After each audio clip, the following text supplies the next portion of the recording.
Flowers, Ferris said. What's up with that? I think it might be an Outworlder thing, Rufus said. I knew an Outworlder who smelled quite similar. Did you now? Gary asked. Did someone have a little Outworlder fling? Farah asked. Still naked, Jason said. It wasn't like that, Rufus said. I was young, and she barely even looked at me. Will everyone back off so I can put on some clothes? We're right here, Gary said. You don't have to shout. If you had that bottle of cleaning stuff the whole time... Crystal wash, Farah said. Right, Jason said. If you had that the whole time, why didn't you give me some after I purged all those toxins? Purging your toxins is like a rite of passage, she said. So you didn't use any when you went through it? Absolutely not, Farah said, unconvincingly. She had a whole case of bottles on hand, Gary said. If you didn't learn the value of crystal wash, then you wouldn't appreciate it, Farah said. Meaning you thought it was funny that I smelled so bad, Jason said. It was pretty funny, Gary said. I've never seen that much sludge come out of a person. It's like you were keeping extra in your storage space. They passed through another village near the middle of the day. Its astral space aperture was small, producing only a large pond. It had a quarrying operation, but it was much smaller than the waterfall village. Are apertures the only water sources around here? Jason asked. No, Rufus said, but more of the green stone appears around the apertures. The bigger the aperture, the higher grade stone you'll find. They only stopped long enough for Rufus to select another notice from the village's adventure board. We're on track to reach the river by nightfall, Rufus said. We have time for another one. Hand me a blank sheet from that box. Jason spotted the box of blank paper under the notice board, taking out a single sheet and handing it to Rufus. Rufus took a bronze medallion out of his pocket and touched it to the notice on the board. The medallion started glowing faintly until he touched it to the blank sheet Jason had retrieved. The glow faded, and text appeared on the paper, matching that of the notice. This is the Adventure Society badge, Rufus explained. You'll get your own when you join. I would have thought you got enough from the last monster, Jason said. Wasn't I underwhelming enough? There are always more lessons to be learned, Rufus said, handing over the paper. New quest. Monster. Notice. Lesser Earth Elemental. Local townsfolk have spotted a monster in the area that matches the description of a lesser Earth Elemental. Slay the creature before it becomes aggressive and starts attacking travelers. Objective. Defeat Lesser Earth Elemental 0/1. Reward. Crafting material. Earth Elemental, Jason read. That's like a pile of rocks and dirt that roams around and punches people? That's the one, Gary said. They have those in your world? Just stories, Jason said. So let me guess. I fight the thing and find out my abilities don't work on it because you can't poison or bleed out a pile of rocks. I get the snot kicked out of me, you step in to save me, and I learn an important lesson about failure and picking your battles. Is that more or less the idea? I think he's got your number, Rufus, Gary chortled. Yes, Rufus said, reaching to take the paper back. It's fine. You don't have to do it. No, I'm doing it, Jason said, keeping the paper. He marched off in the direction of the village gate. I know you want to teach him to be a proper adventurer, Farah said to Rufus, but I don't think he's like the spoiled rich kids at your family's school.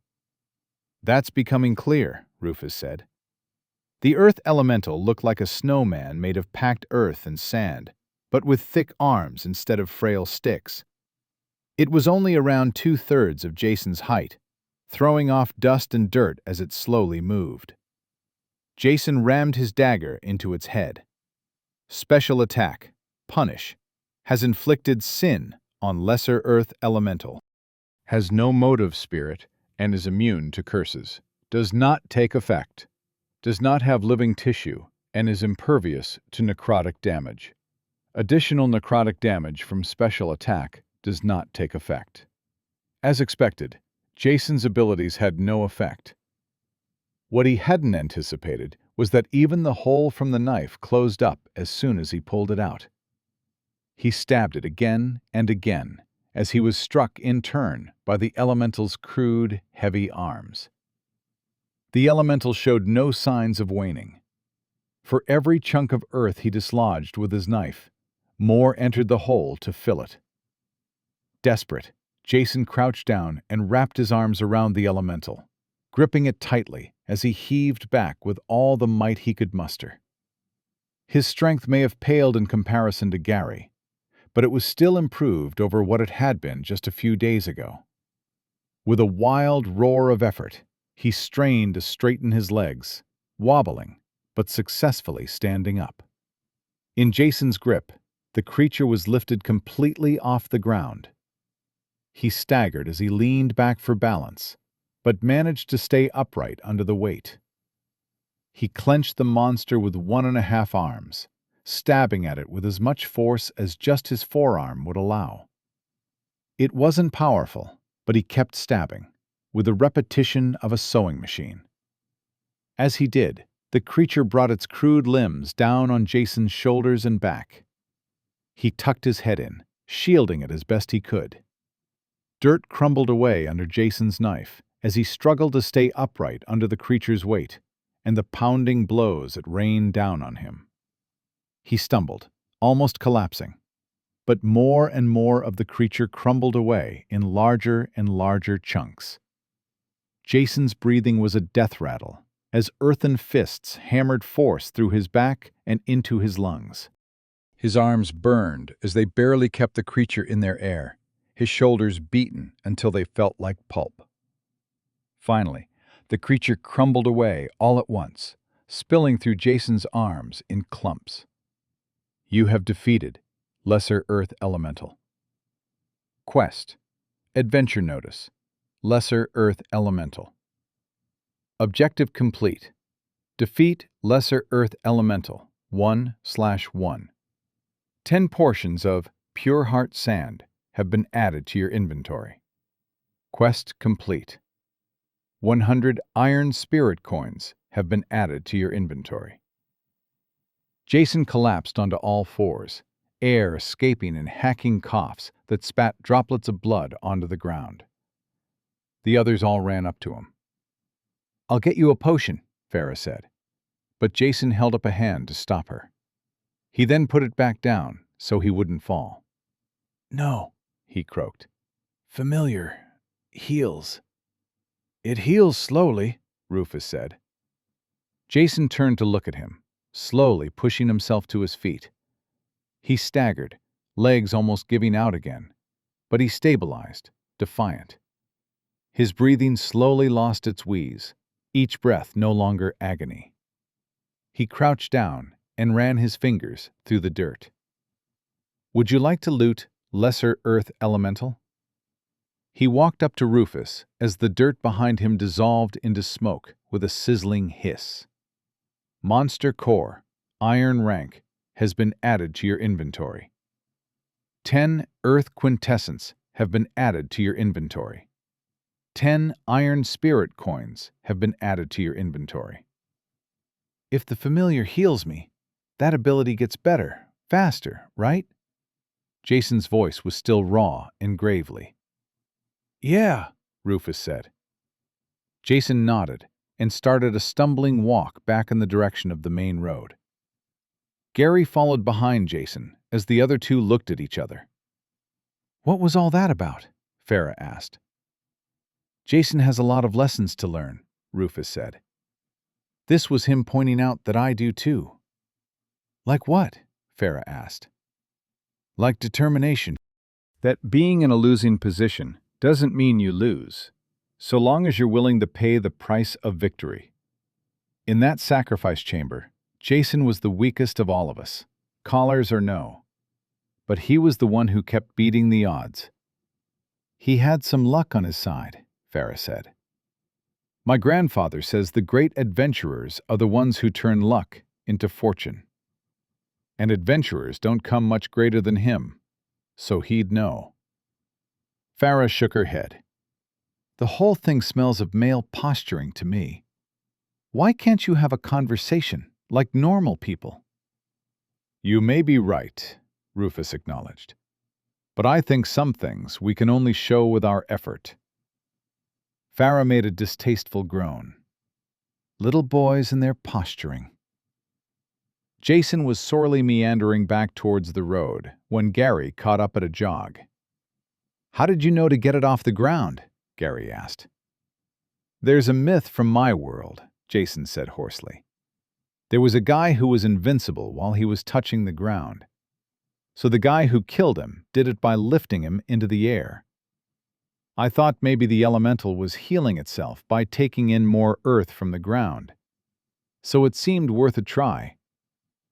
"You know," Gary said, "once we train you up a bit, you might actually be good at this." Chapter 33. Mistrun River. Back on the road, Rufus explained the local geography to Jason as they traveled.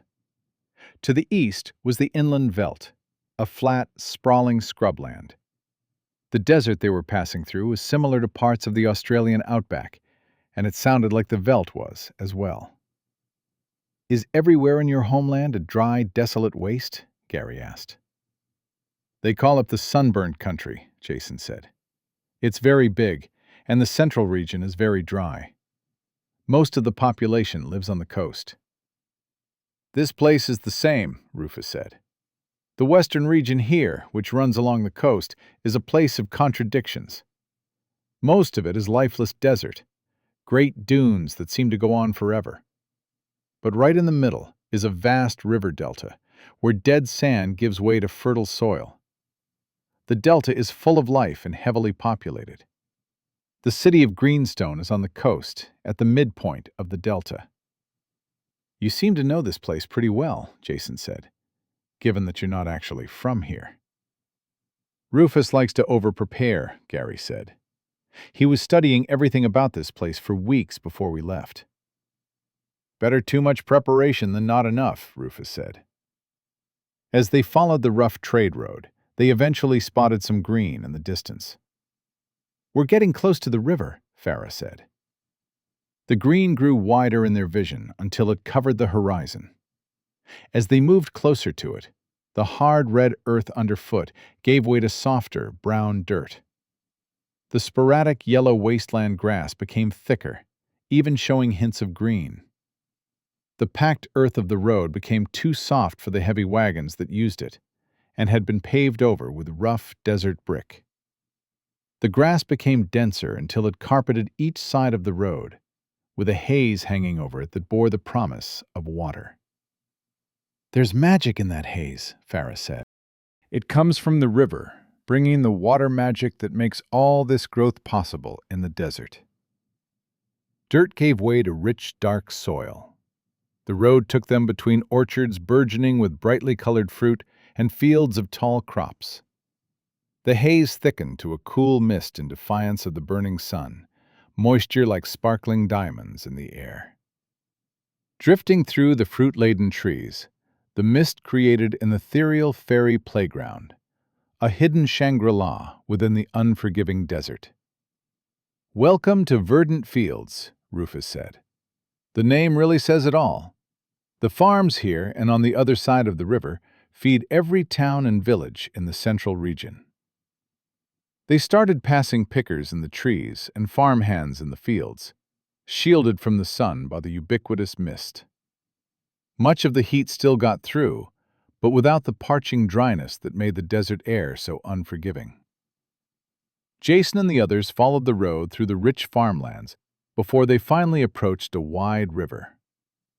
There was a town covering the near side bank, shrouded in fog rolling off the water. The town bustled as they made their way down wide streets built expressly for the passage of wagons. "There's always work for anyone who wants it in a town like this," Gary said. The riverside was a mess of docks and warehouses, teeming with people. Boats and barges came in and out, wagons were loaded and unloaded. Magic lamps were in heavy use to cut through the fog, even with hours of daylight left. Jason noticed magic being used in an oddly workmanlike fashion, powering cranes or propelling watercraft. He saw rivermen and dock workers drawing runes that glowed as they took effect. There were two bridges that arched away into the mist on thick columns, high enough that boats could sail comfortably underneath. The fog hid the far bank from sight. A busy dockmaster promised them passage downriver in the morning, on the condition that they showed up on time. The organized chaos of the docks waited for no one, even fancy adventurers. They found lodgings for the night, a hostel for teamsters with no more amenities than a barrel of water. A room full of unhappy wagoners discovered that Gary was a snorer. The next day they were on a barge heading downriver. Jason was surprised to realize that most of the watercraft were built not from wood or metal, but green stone. Farah explained that the local stone had a strong water affinity, making it easy to craft a magic-driven boat from. Rufus did his best to stay out of the crew's way, while Gary happily helped out. His overwhelming strength was a more than welcome addition. Farah took the time to show Jason how the magic propulsion pushed the barge along. There was a dedicated member of the crew whose sole job was to manage the magic. He was happy to find someone taking an interest, letting Jason and Farah see the various ways magic was used throughout the ship. Jason was impressed with the nuance with which magic was integrated into the barge. It was obviously the result of lengthy design iteration. Like other examples of magic he had seen, from lighting to indoor plumbing, this raised his estimation of the world's technology level. It seemed this world's reliance on magic placed it on a completely different technological track to his own. Boating engineer is a profession that uses little bits from various kinds of magic, Farah explained. They don't really understand anything outside of their job. They're professionals with skill, but a very narrow focus. As adventurers, we're better off with more breadth and depth when it comes to magic. We never know what we'll come across. As the barge sailed downriver, it left verdant fields behind. The mist coming from the river was thicker or thinner in various places as they sailed through, the surrounding terrain reflecting its life-giving power. When it was thin, the desert came right up to the riverbanks. Where the fog was thick, the river bounded with life. It might be a patch of wet forest or a long, gorgeous valley of lush green. "This is where they grow Mistrun tea," Rufus said as they passed through the valley. "One of the finest teas in the world. Costs a lot back home." Mistrun was the name of the river they were sailing down, unimaginatively named for its signature mist. According to Rufus, the source of the river was the largest water aperture in the desert. "It's not a natural river?" Jason asked. "It depends on what you think of as natural," Rufus said. "There's an oasis with the aperture at the bottom of a lake. All this water flows from there." The most exciting point of the journey came when the river reached a deep gorge. The river should have spilled into the gorge, but instead it flowed into a humongous aqueduct that spanned over the lengthy gap. 100 meters wide and 300 meters across, the aqueduct carried the river and those who sailed it over the gorge to continue along on the far side. The aqueduct was built entirely from green marble. "This is crazy," Jason said as they crossed over. Even at 100 meters wide, the aqueduct was thinner than the river. This noticeably sped up the flow of the river and the speed of their barge. Jason looked out at the gorge, but they weren't close to the edge, and he couldn't see much over the raised lip of the aqueduct. All that was visible was an unnerving expanse of sky. "Sky River Gorge," Gary said enthusiastically. "I tried to get them to go closer to the side so we could look over, but they said no." "How deep is this gorge?" Jason asked. "The pillars holding this thing up must be huge." "Interestingly," Rufus said, "this aqueduct has no structural support other than the two ends." "That doesn't sound safe," Jason said. "Rufus, I think you were wrong," Gary said. "You did make too much preparation. You do kind of sound like a tour guide," Jason said. What's a tour guide? Rufus asked. Someone who gets paid to stand near interesting things to tell people about them, Jason explained. Farah laughed. Rufus, I think you missed your calling, she said. What's wrong with teaching people about interesting places? Rufus asked. It sounds like a noble vocation. If there was one here, for example, they could point out that no one knows who built this aqueduct. Gary groaned. Why would you learn that? He asked. How does it help us with missions? You carry on, Rufus, Jason said. I'd like to hear it. Thank you, Rufus said. The aqueduct was already here when people first moved to this region, some 3.5 centuries ago. At least, that's when it was permanently settled. There is some evidence of people being in this region before, but no historical record of who or when. Except for that old order of assassins, Gary said. Yes, Gary, Rufus said. Except for that old order of assassins we very specifically aren't meant to be talking about yet. Sorry. Jason and his new companions sailed downriver all day and into the night. Come morning, the pre-dawn light started casting out the dark, revealing them sitting perfectly still in a circle atop the blocks of stone stacked on the barge. Eyes closed, they slowly breathed in and out the moist river air. Rufus had stopped guiding Jason's meditation, leaving him to find his own way forward. Midnight Eyes reached Iron 0, 100%. Midnight Eyes to Iron 1, 0%. Jason threw up his hands, letting out a triumphant whoop. Rufus opened his eyes to look at the laughing Jason. You seem pleased with yourself, he said. One of my abilities went up, Jason said happily. Just like you said it would.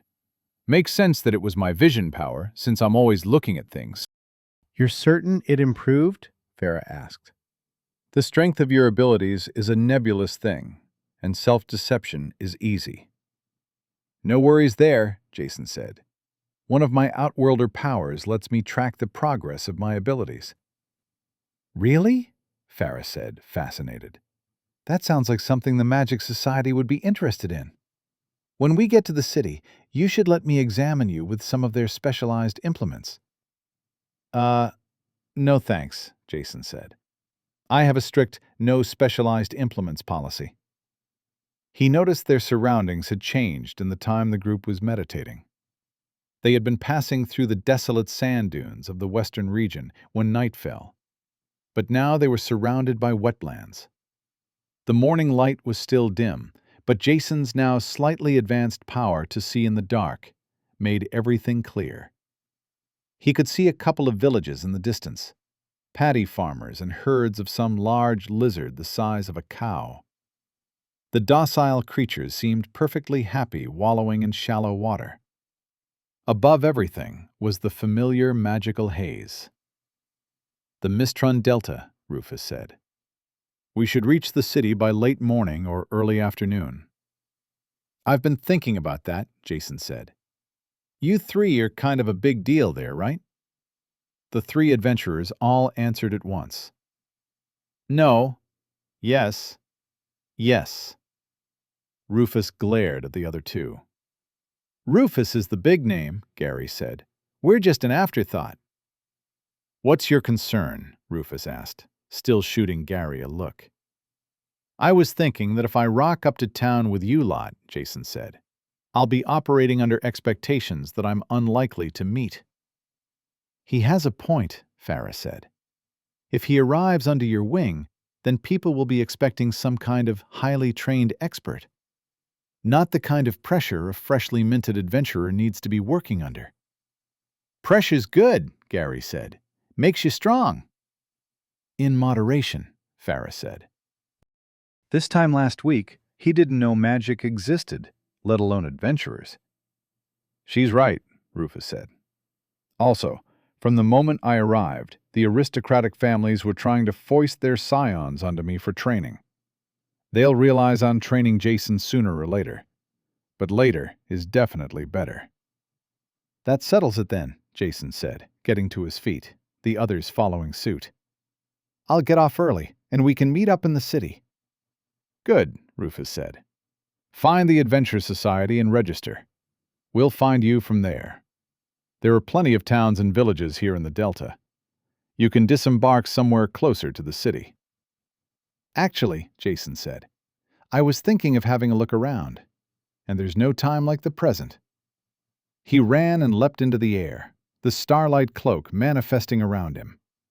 He landed on the surface of the river, turned around, and gave the adventurers a goodbye wave. "See you in a few days." Chapter 34. Waving the Flag for Secular Morality. As best as Jason could tell, the Delta was a mixture of natural wetlands and farmland that made the most of the ample water supply. There was a much greater abundance of trees compared to the desert, but they were mangroves or narrow palms, far from enough to sustain a lumber industry.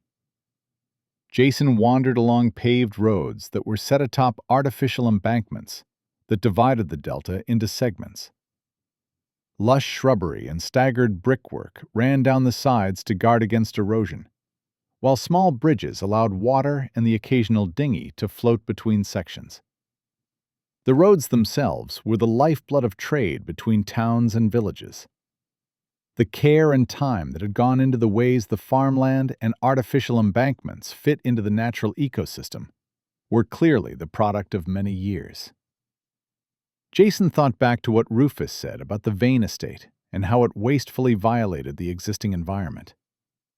The Delta was the exact opposite, a sustainable arrangement that balanced industry and nature.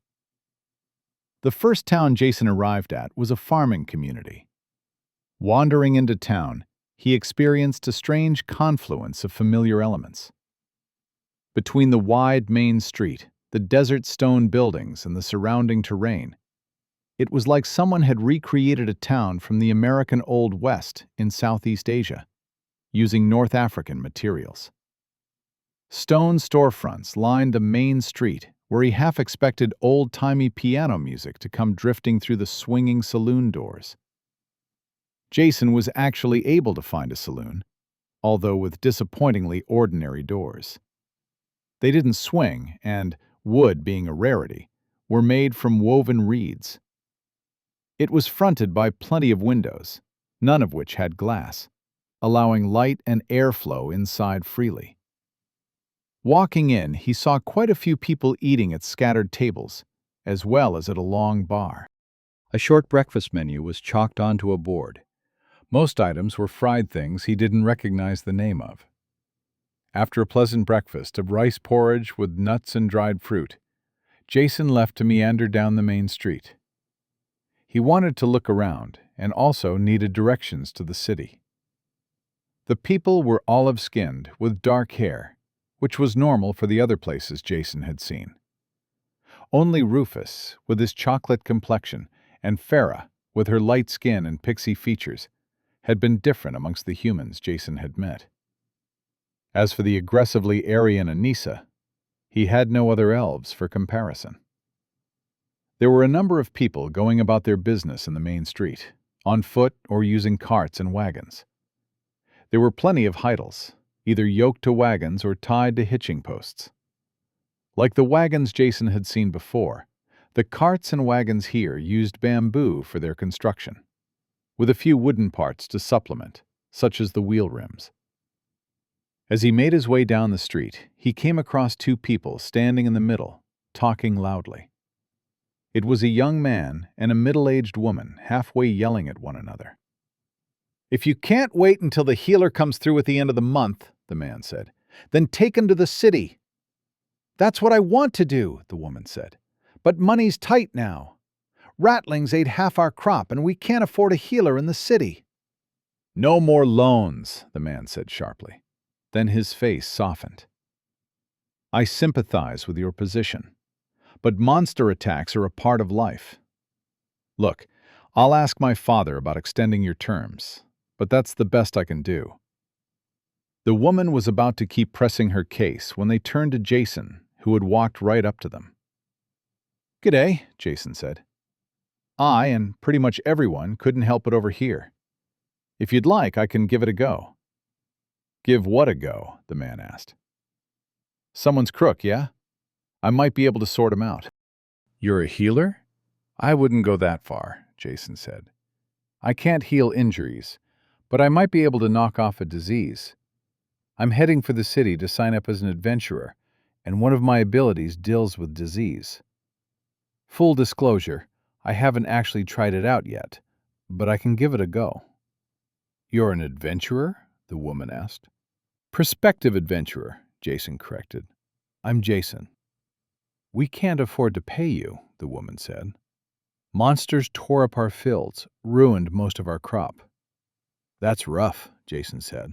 But no worries. This one's on the house. Does that mean free? Sure does, Jason said. I can't promise results, though. I've never tried this ability before, but I'll do my best. This sounds shady, the man said. Listen to the way he talks. Look at him. He's clearly not from anywhere near here, and he doesn't have any eyebrows. Are you going to trust a man with no eyebrows? I don't have a lot of choices, the woman said. She moved to a nearby cart, Jason and the other man following. The inside of the cart had been filled with bedding to give as soft a ride as possible to the sick old man lying in it. His skin was clammy and pale, beaded with sweat. You shouldn't have brought him here, the healthy man said. Makes it convenient for me, though, Jason said. Good day, old bloke. I'm Jason. The old man tried to speak, but only managed a racking cough. No worries, mate, Jason said. You just hold on a bit. Jason held his hand out over the old man and chanted a spell. Feed me your sins. Ability, Feast of Absolution. Sin. Spell, Recovery, Cleanse. Cost, low mana. Cooldown, 20 seconds. Current rank, Iron 0, 0%. Effect, Iron. Cleanse all curses, diseases, poisons, and unholy afflictions from a single target. Additionally, cleanse all holy afflictions if the target is an ally. Recover stamina and mana for each affliction cleansed. This ability circumvents all effects that prevent cleansing. This ability cannot be used on self. The blood-red glow of life force light emerged from the old man's body. It was far less potent than what he had seen from monsters, even dead ones, wavering as if ready to collapse. Inside the red light were flashes of unhealthy green, like algae in a stagnant pool. There were other colors, although not as prominent, a dirty white and a bleak, pale purple. Jason's aura sense could feel them tainting the life force. The unhealthy colors immediately started moving, rising up and out of the red glow to be absorbed by Jason's waiting hand. You have cleansed all instances of disease, green mud fever, from human. You have cleansed all instances of disease, arthritis, from human. You have cleansed all instances of disease, osteoporosis, from human. Your stamina and mana have been replenished. Stamina and mana cannot exceed normal maximum values. Excess stamina and mana are lost. Cleansing afflictions has triggered Sin Eater. You have gained an instance of resistant for each instance of affliction cleansed. I can cure arthritis? Is osteoporosis actually a disease? The glow of the old man's life force was still unsteady, but clearly more vibrant after Jason's efforts. The other colors were gone, leaving only vibrant red. As the spell faded, the glow retracted into the old man's body. There we go, Jason said. The old man pushed himself down to the end of the cart to get out. Dad, don't push yourself, the woman said. Don't worry, the old man said in a croaky voice. It's like a fresh breeze has blown through me. Weak but smiling, he got himself out of the cart with his daughter's help, then shook Jason's hand. It was a hard, calloused hand, reminding Jason of his great-uncle who worked mines his whole life. No worries, mate, Jason said. Although his spell only took moments, it had attracted the attention of several people, and a short time later, Jason found himself inundated with requests for healing. Soon after, a man wearing a badge pinned to his shirt arrived to see what the commotion was. This turned out to be the solitary town constable, who helped Jason get things in order. "All right," the constable said to the growing crowd. "I'm going to take this man over to my office, where he has agreed to heal everyone that turns up for the rest of the day, just like when a regular healer shows up. So go home, bring in your sick. He says he can get to everyone, but he can't heal injuries, only sickness. Also poisons and curses," Jason told the constable. "And if anyone got bit by something venomous," the constable continued, "you can go ahead and bring them in too." The crowd didn't disperse until the constable took Jason inside his small office, where he took a bottle of juice from a magic cooler box and poured them a glass each. "You sure you're good for everyone?" the constable asked. "No worries," Jason said. "I could do this all day." "You will," the constable said. "Half of them will be turning away, though. I may have said you don't do injuries, but they'll bring them in regardless. You from one of the churches?" "Definitely not," Jason said. "Then why are you helping all these folk for nothing?" "Well," Jason said, "since the gods are apparently real here, I feel like I should be waving the flag for secular morality. Friend, the gods are real everywhere. That's what people keep telling me." Chapter 35. Greenstone. "Anything?" Rufus asked as Gary walked in. They were renting a 3-bedroom suite for their stay in Greenstone. Rufus and Farah had been waiting for Jason in the sprawling lounge with the huge glass windows overlooking the ocean. The doors to the balcony outside were open to let in the sea breeze. "Nothing," Gary said. They had been checking daily to see if Jason had registered with the Adventure Society. "It's been a week," Farah said. "Do you think it's time to make some discreet inquiries?" "Not yet," Rufus said. "Remember, everything is new to him. He's probably just taking his time to look around." Jason was riding on a wagon along the embankment roads of the Delta. The wagon was filled with crates containing all kinds of plants, only a few of which were fruits and vegetables. Jason rode shotgun next to the driver, a man in his mid-20s. The driver reached back to grab a plant with a celery-like stalk. With one hand on the reins, he snapped the stalk in half with the other, a practiced gesture. He offered one half to Jason. "Not medicinal, this one," the driver said. "I just picked some up because I like it." The driver, Jory, was technically an adventurer, although he was the first to admit he rarely went on adventures. His true calling was alchemy, the brewing of potions and elixirs. He went out to the towns and villages looking for materials he couldn't find in the local markets. "Or at a price I can afford in the local markets anyway," he'd cheerfully explained. Jory had found Jason in a village, swamped by people looking for healing.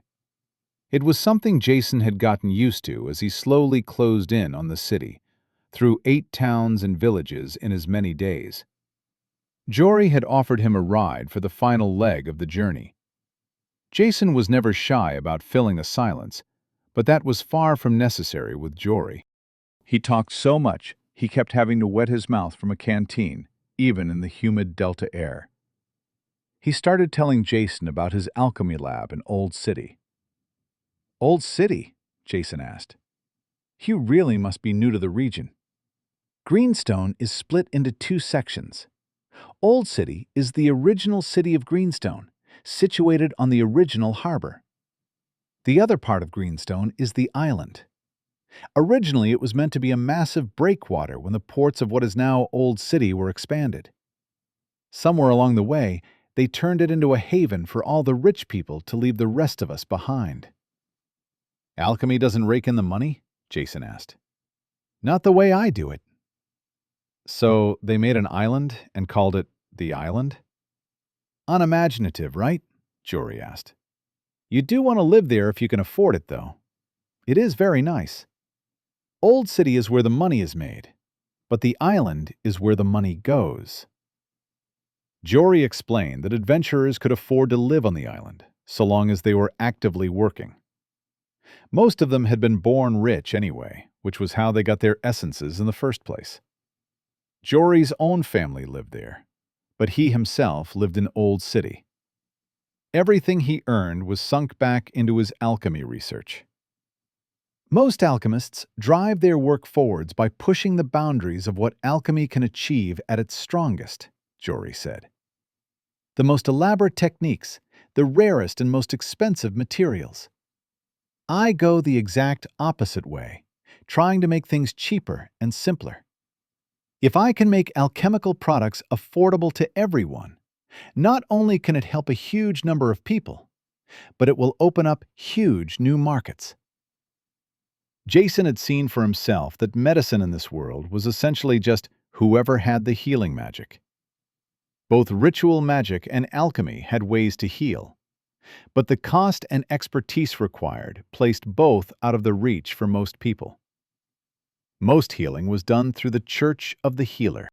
From what he'd been told, their god supplied the essences and awakening stones that gave them their healing abilities. They could be sought out for a fee, but also sent people around the Delta to heal people at more reasonable prices. It sounded good, but Jason had seen firsthand that there was always more demand for such services than supply. Jory hoped to rectify that with easy and affordable medicines. "That's a noble goal," Jason said. "How's it going?"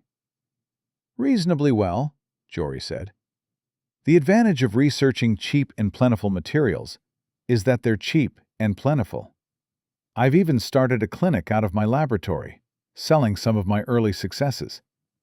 It helps pay for my research, although the margins are thin to keep it affordable. That was the whole point, after all." "Maybe you should talk to the Church of Healing," Jason said. "They might be willing to fund your research." "I had the same thought," Jory said. "As it turns out, they see who gets healed and who doesn't as theirs to choose. The poor, in their uneducated ignorance, don't get the chances the wealthy do to understand the glory of the gods. As such, they need suffering to wash clean their souls." "That sounds familiar," Jason said, shaking his head. "You get that kind of thing where I come from, too." Moving closer to the city, the embankment roads that crisscrossed the delta gave way to flat ground. All vegetation had been dug out or cut down, leaving a wide open space in front of the city wall. The wall itself was red-yellow stone, a dozen meters high. Roads leading from all around the delta led up to the high gates. "Those are some big walls." "There are only a few secure towns in the delta," Jory said. "Most of the population comes into the city during monster surges." "This clear space is to see the monsters coming?" Jason asked. "That's right. It's a lot of work to keep land this fertile clear. Back in the day, they used to try and spoil the ground, stop anything from growing." "I wouldn't think that would be hard," Jason said. "I mean, magic is a thing, right?" "That might work somewhere else," Jory said, "but not here. There's an inherent magic to all the water coming down the Mistrun River. It has a strong life vitality, so you can't stop the growth here. The best you can do is beat it back.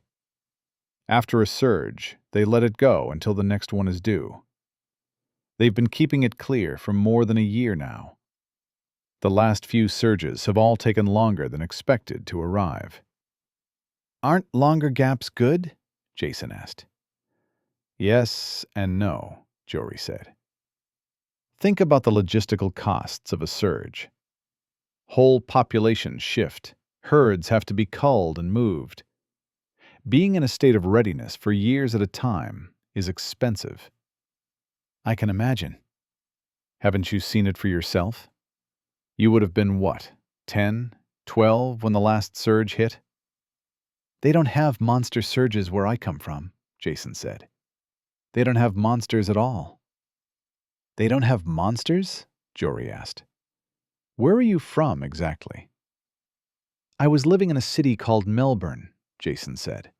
A long, long way from here.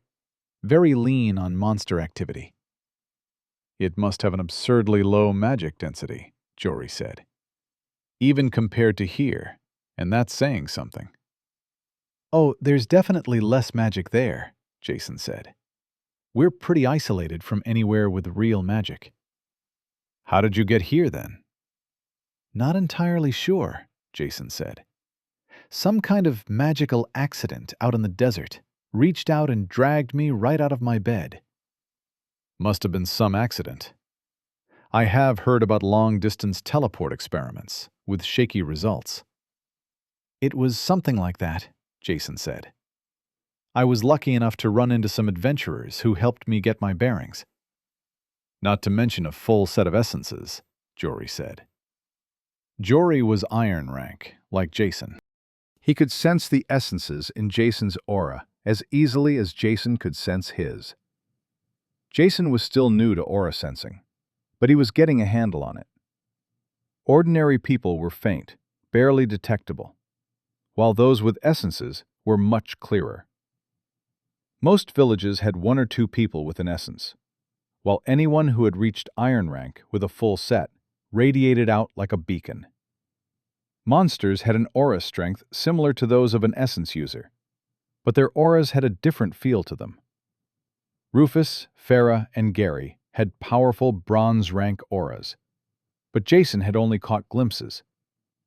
They could all suppress their auras, hiding them from Jason's senses.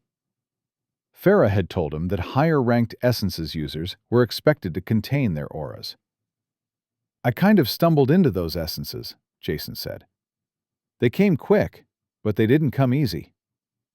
They joined a queue of wagons at one of the city gates. The line moved quickly, the guards barely glancing at the contents of his wagon. "You're not carrying anything restricted, are you, Jory?" a guard asked. "Just the usual, Hugh," Jory said, then turned to Jason. "You're not restricted, are you?" "Not that I'm aware of," Jason said.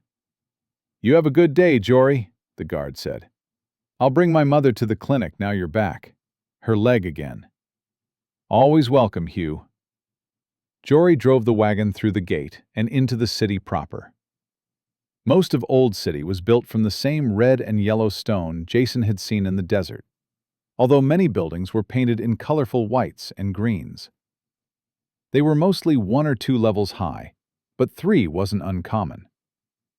Over the rooftops, he could see the occasional building that jutted 5, 6, or even 7 stories high. The streets were teeming with people, even right in front of the gate. The air was filled with voices and the smell of spice.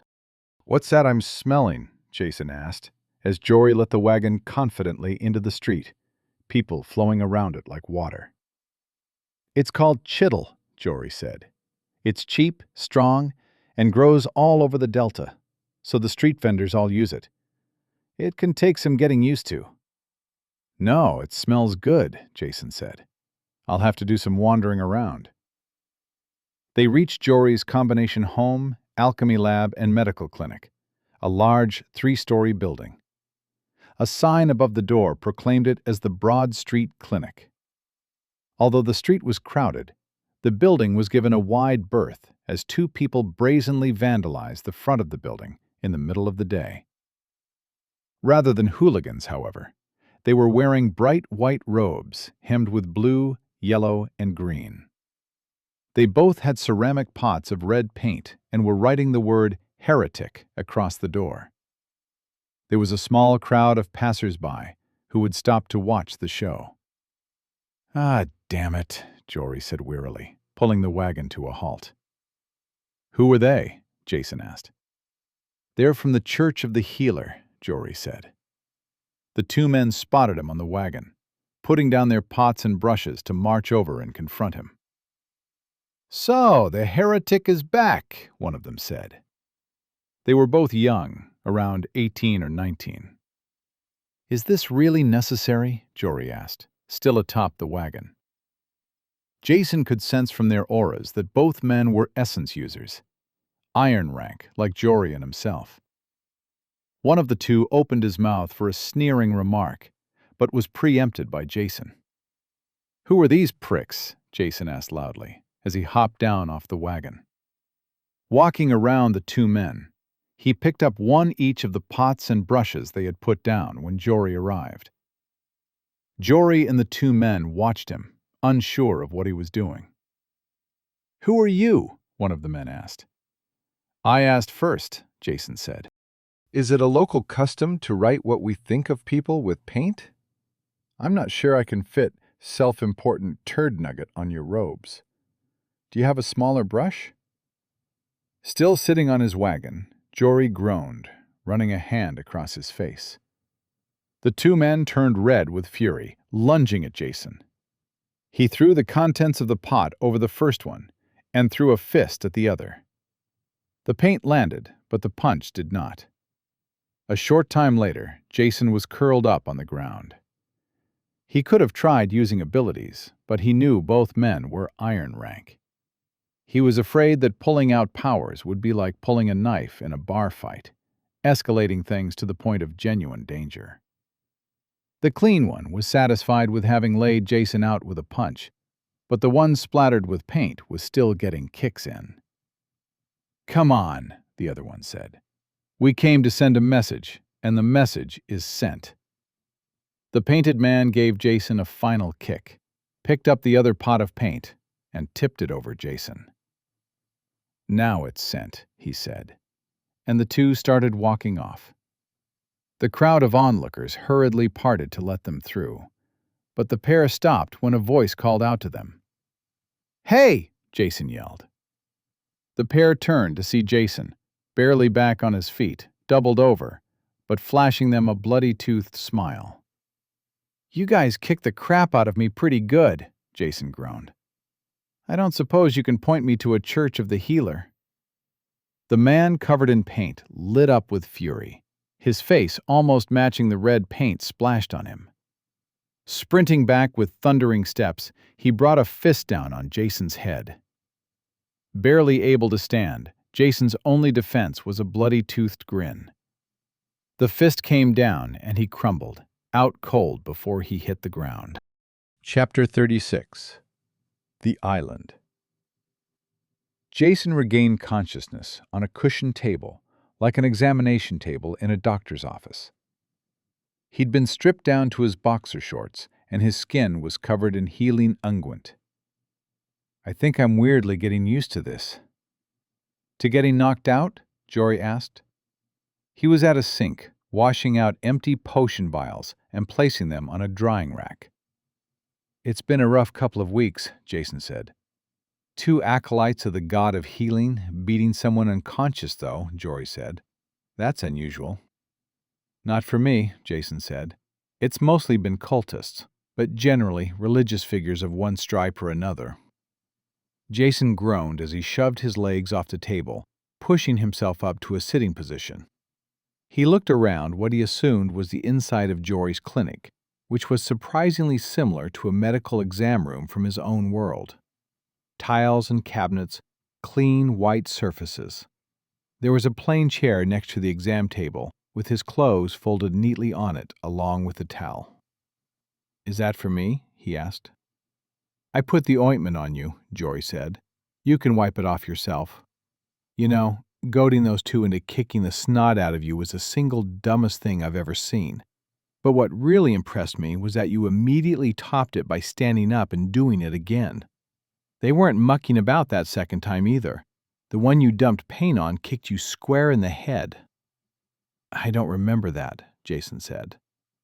"It was kind of a passing shot as they left," Jory said. "I think you were already out." "Harsh," Jason said. "I've been knocked out a lot this last week." "I believe you," Jory told him. "You owe me for the healing potion I tipped down your throat, by the way, and 2 tins of healing ointment I used for the bruising." "No worries," Jason said. "That's actually why it wasn't a stupid thing to do." Jory placed the last potion vial on a drying rack. "This I want to hear," he said, turning around to face Jason. "Well, if someone beats you up, there's healing potions," Jason said. If you have the money, Jory said. Valid point, Jason acknowledged. But in my case, I do. Which means I can take a beating and the repercussions don't last so long. I don't know about the rest of it, Jory said, but I will admit you can take a beating. If you stay quiet when you wished you'd said something, Jason said, that regret builds up, starts eating you from the inside. And there's no potion for that.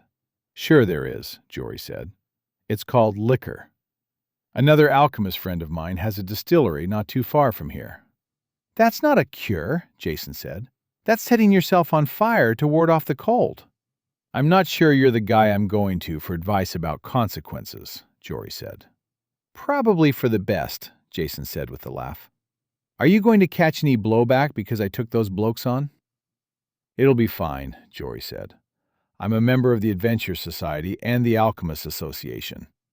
They're only low-level acolytes making trouble, so there's only so far they'll take things. If you'd actually given them a beating instead of the other way around, though, their higher-ups might have gotten involved. I don't have the influence to push back against that. I'm just glad you weren't stupid enough to use your essence abilities. I figured it was bar fight rules, Jason said. It's all fun and games until someone pulls a knife. I've never been in a bar fight. Me either, Jason admitted. I just heard that somewhere. Jory shook his head. You're a crazy person. The odds are pretty good, yeah. Luckily, they got to stomp you into the ground, which should make them feel like they've accomplished something. Hopefully, they won't be back for a while. That's why you didn't step in to help me? Help you? I almost stepped in to help them. Jason chuckled. Lovely. Those two both had iron rank auras. Were they part of the Adventure Society? Maybe, Jory said. The Adventure Society doesn't put restrictions against membership in any other legitimate organization. Religions count as legitimate? What is wrong with your head? The bit on the front is too handsome, Jason said. I don't suppose you could point me in the direction of the Adventure Society. I came here to sign up, after all. Jason wandered through the streets of Old City, stopping every now and again to buy something from a street stall. Food, chittle kebab, has inflicted food poisoning on you. You have resisted food poisoning. Food poisoning does not take effect. You have gained an instance of resistant. Food poisoning? Combat log. You have been afflicted with normal rank poison, food poisoning. Iron rank gives you increased resistance to normal rank afflictions. Ability, Sin Eater, gives you increased resistance to all afflictions. You have resisted food poisoning. Resisting an affliction has triggered ability, Sin Eater, granting you an instance of resistant. Sin Eater. I'm really starting to like this ability. Jason looked at the food in his hand, then at the resistant buff icon, then back at the kebab. You are pretty tasty. His gaze drifted back to the resistant buff. Why not? It's kind of like training the power. He bit into the kebab again. Special attack, chittle kebab, has inflicted food poisoning on you. You have resisted food poisoning. Food poisoning does not take effect.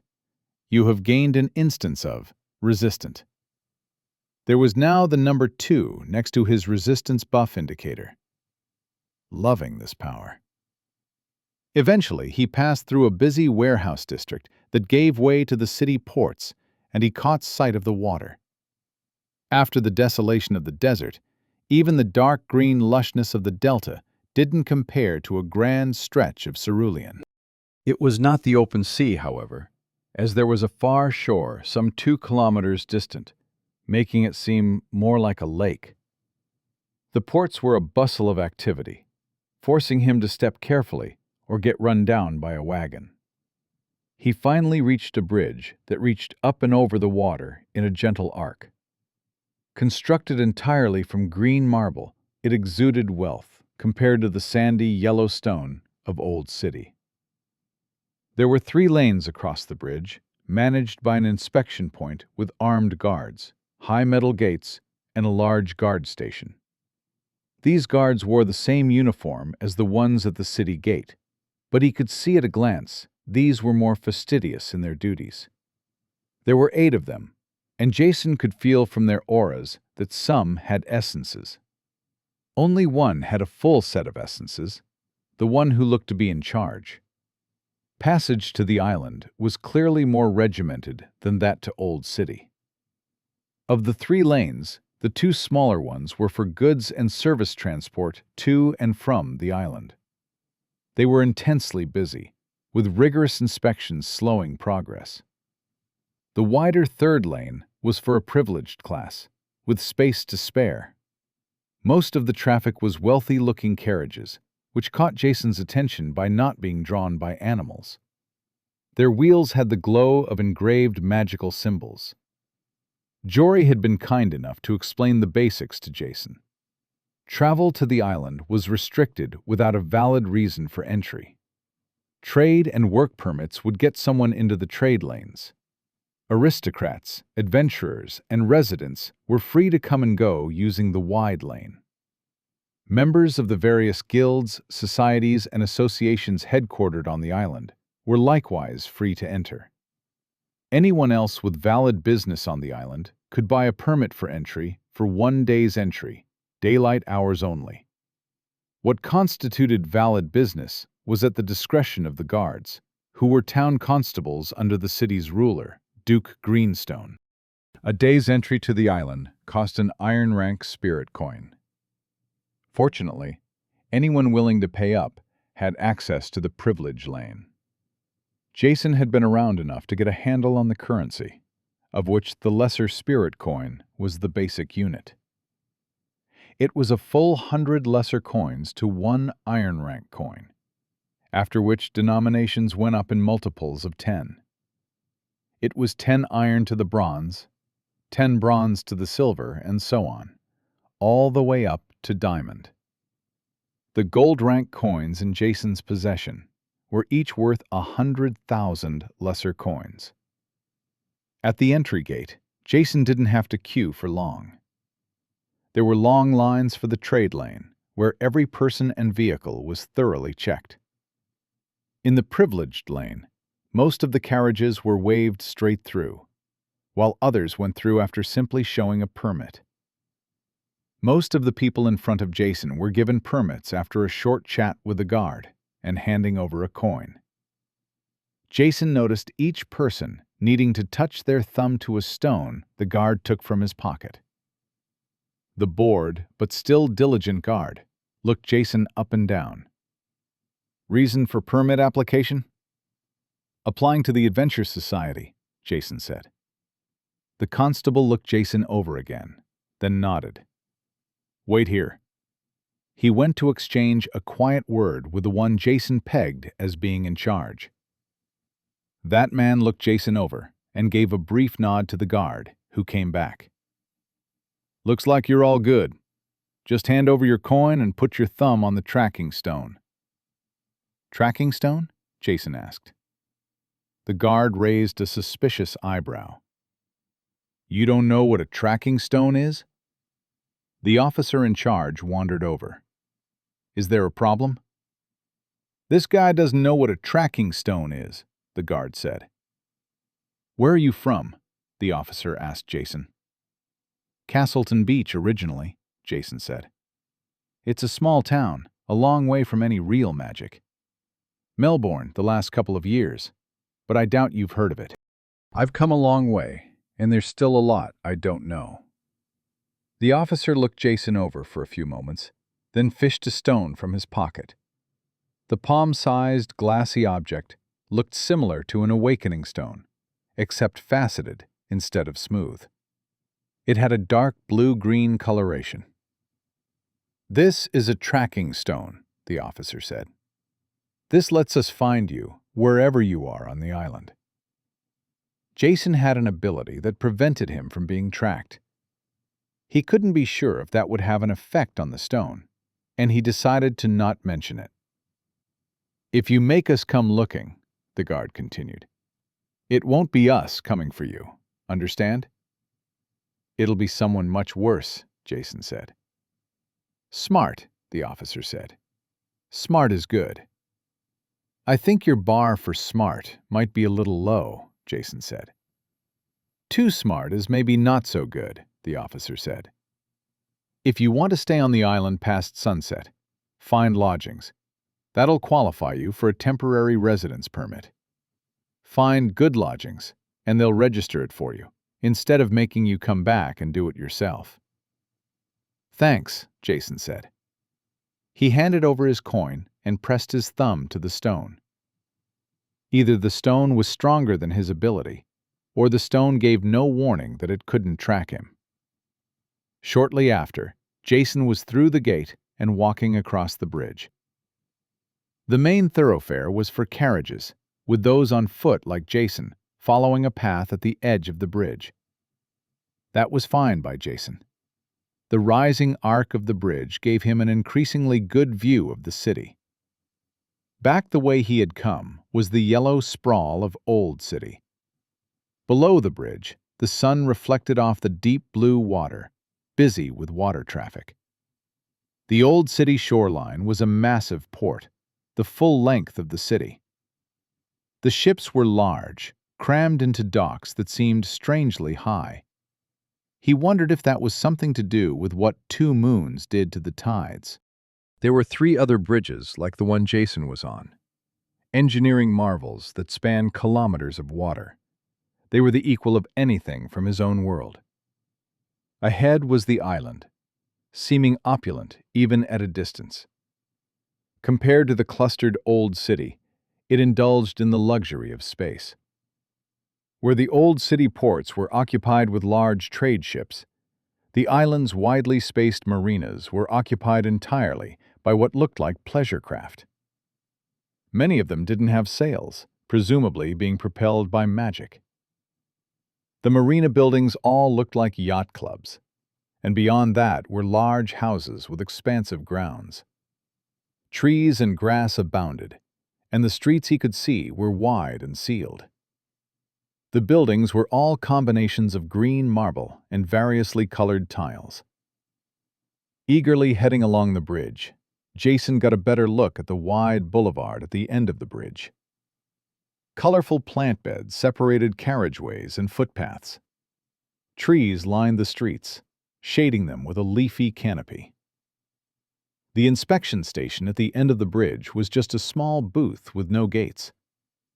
The security was fastidious with those entering the island, but disinterested in those leaving. The security guard looked a lot more relaxed, in his middle years with thinning hair and a paunch his uniform did not flatter. He came out of the booth, giving Jason a friendly smile as he checked his permit. Although the guard looked casual, he took his time to check the permit thoroughly. As he did, Jason took a deep, satisfying breath. The air was clean and fresh, without the wet mugginess of the delta, the dry aridity of the desert, or the crowded scents battling it out in Old City. I think I'm going to enjoy wealth inequality. Chapter 37. A Good Adventurer and a Great One. After leaving the walls of the city on the back of a heidel, Rufus rode at a casual pace along the embankment roads that divided up the delta. They were busy with traffic, mostly carts and wagons, shuttling back and forth from the city. He could have urged his mount to move faster, but instead enjoyed a leisurely ride that took him to the gates of the Geller family estate. A thick, high wall marked the boundary, spanning off in both directions. The estate beyond was so vast that monsters were as likely to manifest inside the walls as out. He approached the open gate and was led in by a pair of guards who took his mount. Rufus could sense the iron rank auras of both men. That might have been normal in his home city, but locally was the exception. To his knowledge, only the Duke of Greenstone's household guard used iron rank essence users for basic troops. Knowing the Geller family, he expected these guards were family members on some kind of punishment detail, or being taught the value of diligence. At the guard's direction, He started walking up the wide, gravel-covered thoroughfare. The main house could be seen in the distance, a series of low buildings whose design seemed more interested in fitting the surroundings than lording over them. Rufus nodded to himself, finding it very much to his taste. The grounds on both sides of the central approach were bursting with life. Palm trees, tall shrubbery, and bamboo stands. Paths disappeared through vine-covered archways and behind flowering bushes. The promise of canopy shade and the sound of trickling water enticed strollers to explore. Rufus continued up the central path towards the manor house. Moving closer, he saw the low buildings were interconnected with open walkways of wood, stone, and bamboo. As he arrived in front of the foremost building, someone emerged to meet him. A beautiful woman with dark olive skin and black hair. She looked around 30, which Rufus knew to be 20 years shy of the reality. The age-defying power of her silver-rank essences kept her looks just as they were when he had first met her as a boy. "Lady Geller," Rufus greeted. "Little Rufus Remore," Danielle said with a smile. "I didn't think you would still be so adorable." Rufus cleared his throat awkwardly, and Danielle laughed. "You know, Mr. Remore," she said, "many of our family's young ladies are arriving ahead of the monster surge. Perhaps if I set up a little soiree." "Thank you, Lady Geller, but I have quite enough to be going on with, without romantic entanglements complicating my affairs." "Oh? The young men would be there too." "Gracious," he said, "but my answer remains the same." "Such a shame." "I'd like to compliment you on your home," Rufus said. "It makes one want to wander off and explore." "Then shall we?" Danielle asked with an inviting gesture. "I imagine we can discuss the reason for your visit just as well amongst the gardens." "I would very much like that," Rufus said. Danielle picked a path under an archway overgrown with flowering vines, leading him deeper into the grounds. Rufus soon discovered them to be every part the equal of their promise.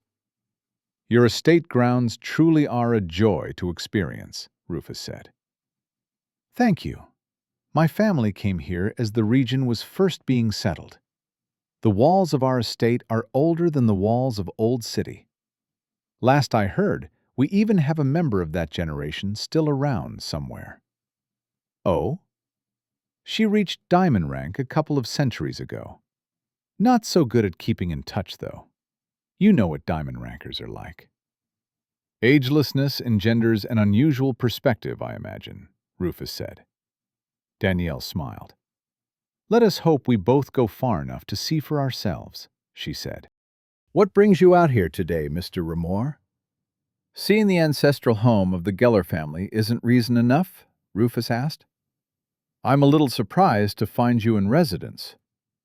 "We call most of our bronze and silver rankers home when a monster surge is imminent," Danielle said. "The family has placed me in charge of defending the estate this time, and my husband and daughter will be back sometime in the next few months. Really, though, I'm back to overlook my son's final training." "You really train all of your family members here?" Rufus asked. "We do," Danielle said. "Our facilities might not be the Remore Academy, but we're proud of it nonetheless." "And rightly so, by all accounts," Rufus said. "I have heard my grandfather express his respect on more than one occasion." "High praise indeed," Danielle said. "If I may ask," Rufus said, "why here? I know this is where your family first rose up as a power, but now you're established in major cities around the world. Why send people born in high magic areas to train here?" "We send everyone to train here," she said. "Those high magic areas are just the problem. Before you came here, did you ever go out on an expedition without at least a silver ranker to watch your back?" "No," Rufus said darkly, "which led to a recent mistake on my part. Overconfidence led to insufficient caution. It almost cost my people everything." "That is precisely the reason we still use this place," Danielle said.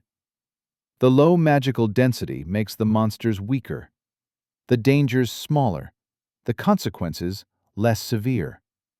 Not to say there aren't real dangers, but we can send out our iron rankers to face them alone. No one to rely on but themselves and each other. You let them make their mistakes when those mistakes are less likely to kill them, Rufus said. Exactly. In light of my own hard-learned lesson, Rufus said, I cannot see that as anything but an excellent practice. There may be a lesson for the way my own family does things. That's very flattering, Danielle said. You really are a Remor, aren't you? You're all obsessed with improving your academy's training methods. Speaking of training, Rufus said, that is the reason I've come today. I've heard that your family's training facility includes a mirage chamber. I was hoping to borrow it from time to time during my stay here. Danielle gave him an apologetic smile. Indeed, we do have one, she said.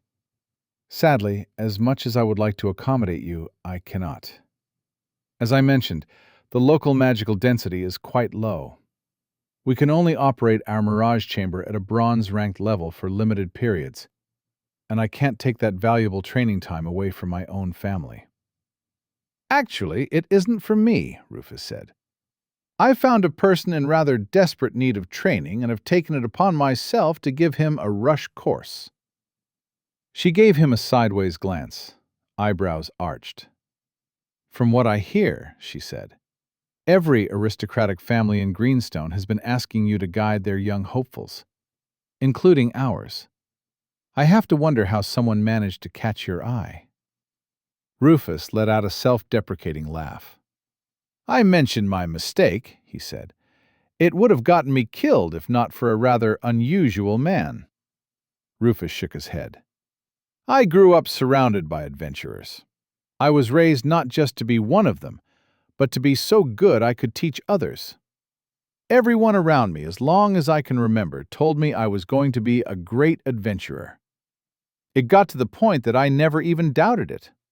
The only exception was my grandfather. He said you never learn who you are when everything goes right. It's in your darkest hour that you understand what it is to be an adventurer. They stopped walking at the edge of a pond, Rufus looking down at his own reflection. In my darkest hour, Rufus continued, I met a man who had never even heard of the Adventure Society. One essence, no combat abilities. He didn't even know how to use spirit coins. But when all seemed lost, he showed me, like my grandfather said, what it means to be an adventurer. When all your training and powers fail you, you have to find something inside yourself you never knew was there. Then you can do things you never thought possible. It's the difference between a good adventurer and a great one. That's a valuable lesson, Danielle said. It seems your time here wasn't wasted. It hasn't been, Rufus said. Having received such a valuable lesson, I want to impart what I know in turn. Well, Danielle said, if what you are looking for is some time in our mirage chamber running at iron rank, I can accommodate you. I would appreciate a little reciprocity, however. Oh? I mentioned my son and his final training. The time has come for him to join the Adventure Society, and I'd like you to do his field assessment. I'm sure the Society would be happy to accommodate. I won't show your boy any favoritism if that's what you're looking for, Rufus said. Danielle laughed. Oh, I'd hardly need you for that, she said. You're not suggesting the Adventure Society is subject to corruption, Rufus asked. You have to realize, Mr. Remor, this isn't Vitesse. The Adventure Society is a major force in Greenstone, but the isolation means the local branch is more reliant on local powers. Compromises must be made. Dark clouds appeared in Rufus's expression. The neutrality of the Adventure Society is one of its central tenets, he said. I agree, Danielle said. However, if the core branches want to export their values to remote branches like Greenstone, they need to export sufficient resources along with them. Ideals are well and good in the heart of a kingdom, Mr. Remore. But here we are more often overlooked than not. In the provinces, we all have to deal with the realities. Rufus looked rather dumbstruck. I'm not sure what to say to that. There's nothing to be said. Welcome to the wilderness. Surely it can't be that bad. Oh, it's not, Danielle said, especially with the new branch director. She worked her way up from the bottom, so she knows what it is to fight through the influence of families like mine. Remarkable woman, actually. But there is no getting around the fact that the Adventure Society here is reliant on local powers. Is that why the adventurer standards are so low here? Rufus asked. That's precisely the reason, Danielle said. Exceptions have a way of being made for those whose capabilities are not the equal of their connections. Eventually, standards just declined in general. That is why I want my son assessed to your standards. He doesn't need help. He needs to be challenged. Then I would be happy to assist you, Rufus said. Challenge, I can do. Jason was standing at the edge of the bridge, having just arrived on the island. The security guard handed back his permit after checking it. Everything's in order, sir, the man said. First time on the island? It is, Jason said. I don't suppose you could point out the quickest way to the Adventure Society? The guard gestured down the boulevard that followed straight out from the bridge. Head up this way and you'll find the transit terminal. Big building, you can't miss it. That'll get you where you need to go. Thanks, mate. Jason started walking up the street, past houses with gardens and grounds secured behind green brick walls and artfully wrought metal gates. Transit terminal, Jason muttered to himself as he walked along the street. Do they have magic trams or something? Soon, Jason came to some kind of local shopping district, dominated by eateries and boutique stores. Jason wanted to stop and chase some of the enticing smells, but it was already afternoon. First, he needed to find the Adventure Society. Then, somewhere to stay before sundown, so he could stay on the island. The shopping area was dominated by a large building with a sign declaring it the North Marina Transit Terminal. He went inside, finding it to be set out like a train station. He found a large sign that showed the routes, a pair of loop lines going in opposite directions. According to the map, Jason could reach the Adventure Society from Platform B. There didn't seem to be any place to buy tickets, so Jason took the stairwell marked for Platform B, descending to a below-ground level.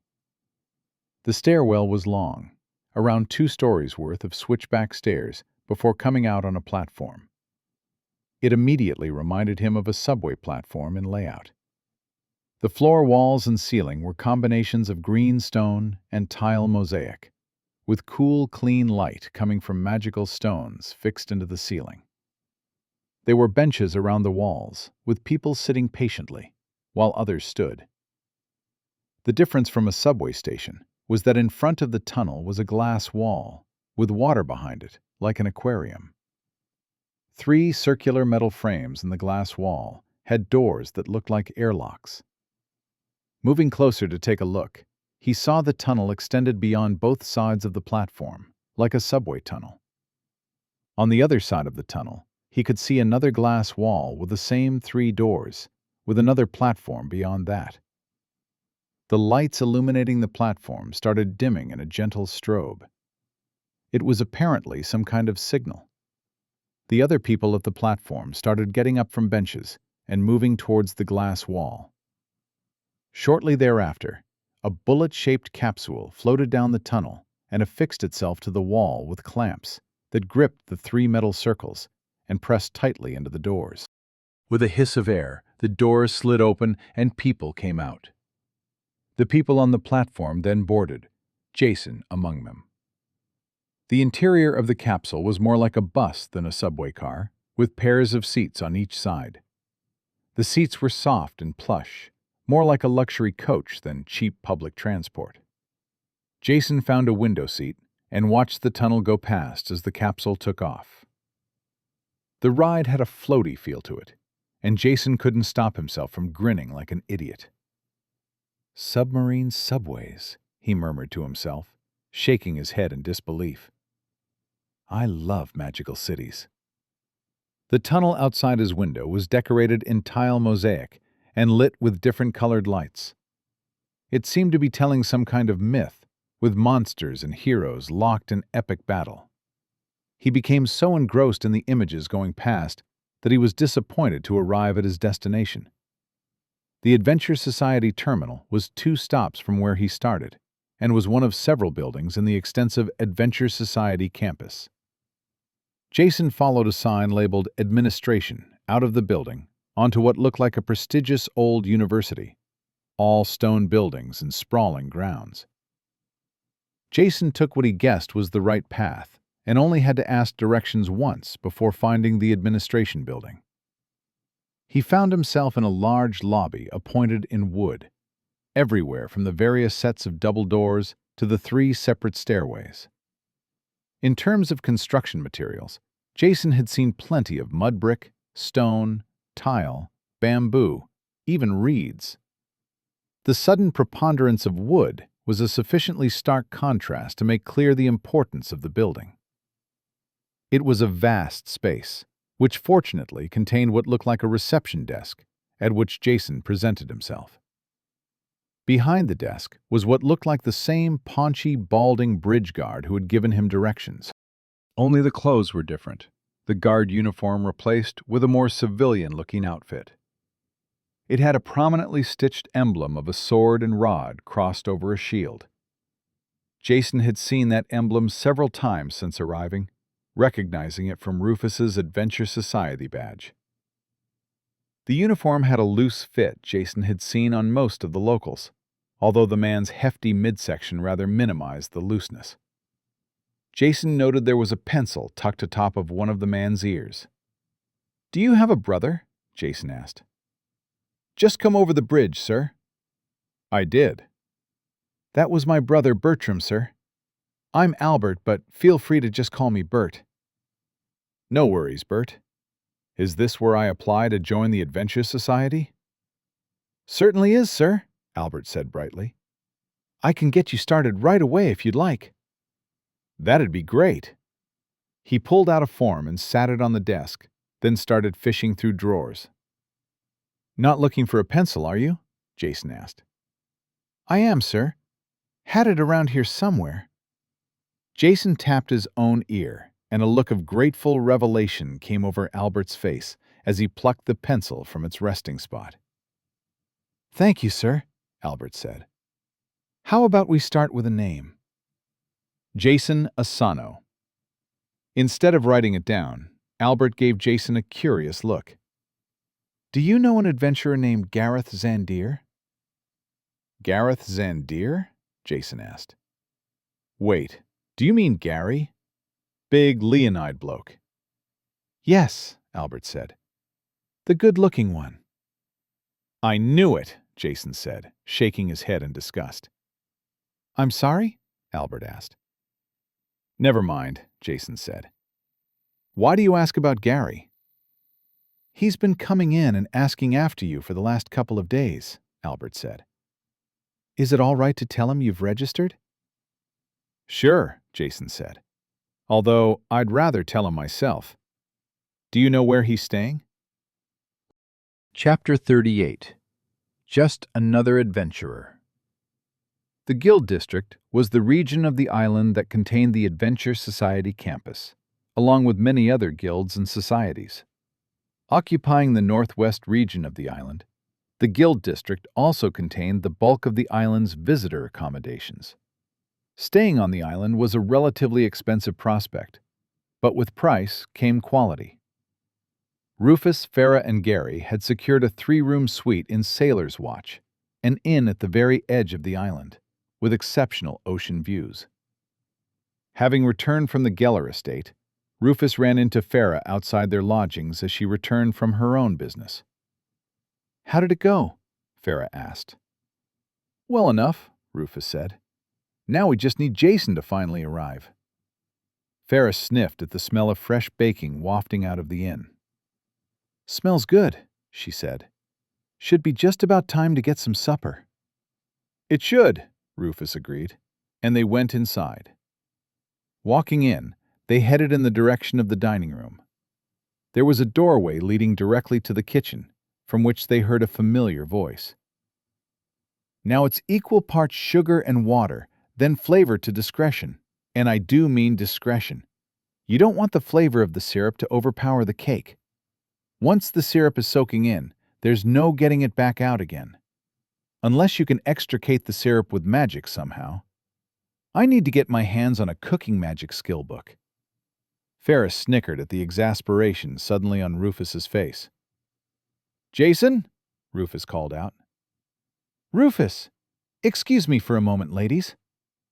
Jason wandered out of the kitchen, wearing an apron marked with flour. "G'day," he greeted them. "Nice little place you found. A bit exy, but I picked up a decent bit of coin during our misadventures at the Vane estate. Fighting cannibals is lucrative. I forgot to loot that woman Cressida, though. Probably missed out on a good bit of coin there." I still have your share from looting the manor, Farah said. They filched all the really good stuff before running off, but they left enough behind to be worth splitting up. "Oh, nice," Jason said. "What took you so long?" Rufus asked. "I took the scenic route through the Delta," Jason said. "I had a good time." "There was some talk about someone roaming around healing people," Farah said. "Did you hear about that?" "How did you hear about it?" Jason asked. "What we heard was that he was doing it for free," Farah said. "The Church of the Healer wasn't happy. Did you see the guy?" Jason looked about shiftily. Yep." "Seriously?" Rufus asked. "It was you?" "I have that cleansing power," Jason said. "What happened to splitting up to prevent drawing attention?" Rufus asked. "What did you want me to say? Sorry, miss, but while it may seem that healing your father's horrifying illness would cost me nothing, someone might notice." "Surely there's a middle ground between doing nothing and walking the earth healing the sick and lame," Rufus said. "And where do I draw the line?" Jason asked. "Should it be where people aren't sick enough, or where they aren't impoverished enough?" "He does have a point," Farah said. "Who looks at the poor and sick and tells them they aren't poor and sick enough?" "The Church of the Healer, from what I've heard," Jason said darkly. "I've seen this kind of thing before," Farah said. "The healer likes to give his worshippers the freedom to make the right choices on their own.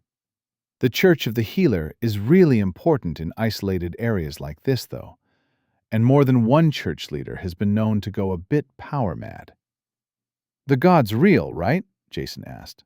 "Doesn't he step in?" "I've heard they do, if they take it too far," Rufus said. "You always hear stories about churches who lose their way. I've never seen it reach the stage where their God intervenes." "I have," Farah said. "Rufus is a big city boy, but it normally happens places like this, where there's less to keep them in check." "Did you at least go to the Adventure Society before getting to the kitchen?" Rufus asked Jason. "Yeah, I did the paperwork," Jason said. "I have some kind of assessment tomorrow." "That's just to clear you of things like restricted essences," Farah said. "Once that's done, you'll need to go through a field assessment," Rufus said, "which they do at the start of each month. The next one is in 9 days, but you can take yours the following month." "What's wrong with this month?" Jason asked. "You won't be ready this month," Rufus said. "Training you up to an acceptable standard by the end of next month will be rushed enough. 9 days from now, you wouldn't come close to passing." "You don't know for sure," Jason said. "I'm administering that field assessment myself," Rufus said, "so I can speak with an amount of confidence." "You're doing it?" Jason said. "Fair enough, then. Having you assess me wouldn't exactly be ethical. Conflict of interest and all that. Well, I'll see you at dinner. I have to get back to my cake." Rufus and Farah watched Jason retreat into the kitchen. "He thinks he'd fail because of ethics?" Farah asked. "He'll figure it out once the training starts," Rufus said. The Guild District was different from the North Marina District in which Jason had first arrived on the island. Rather than the large private residences, it was occupied by various organizations, with smaller permanent residences serving the people that worked for them. Other than that, there was a large number of storefronts that seemed to be extensions of the various societies and associations headquartered around them. 2 sprawling campuses dominated the guild district. One was the Adventure Society, and the other was an organization called the Magic Society. Jason knew Farah was a member, but only had a vague idea of what they did. From what he could gather, they were something between a magic university and a magic utility company. Judging by size and centrality, the Forge Society and the Alchemist Association were clearly second to the Adventure and Magic Societies, but still occupied impressive chunks of real estate. Other organizations in the district ranged from occupying large buildings to being clustered into one space with other groups. Some were trade organizations, while others were adventuring guilds, private organizations of adventurers banded together for varying purposes. Rufus had warned Jason against joining any of the local adventuring guilds. According to Rufus, they were all small-time affairs that took more from their members than they offered, although Jason wasn't entirely convinced. He'd learned enough about Rufus's background to realize Rufus looked down from a very great height. After arriving at the Adventure Society's administration building, Jason was shown through to a waiting room. There was one other occupant, a young man Jason estimated to be in his mid to late teens. He had the usual olive skin and dark hair of the local population, at least the human part of it. The young man was handsome, tall and broad-shouldered. If that wasn't bad enough, there was a puppy in his lap, receiving a scratch on the tummy. "G'day, mate," Jason said, sitting down next to him. "I like your dog." "His name is Stash," the young man said. "Mine is Humphrey Geller." "Jason Asano," Jason said, shaking Humphrey's offered hand. "Nice to meet you, Humphrey. Stash is an unusual name." "It's short for Velatraxistash," Humphrey said. "He likes Stash, though." "Velatraxistash," Jason said. "What is he, a shape-changed dragon or something?" Humphrey's eyes went wide. How did you... Wait, he actually is? Jason burst out laughing, then reached over to scratch the puppy's tummy. "Who's a good little dragon? You are. Yes, you are. Good boy."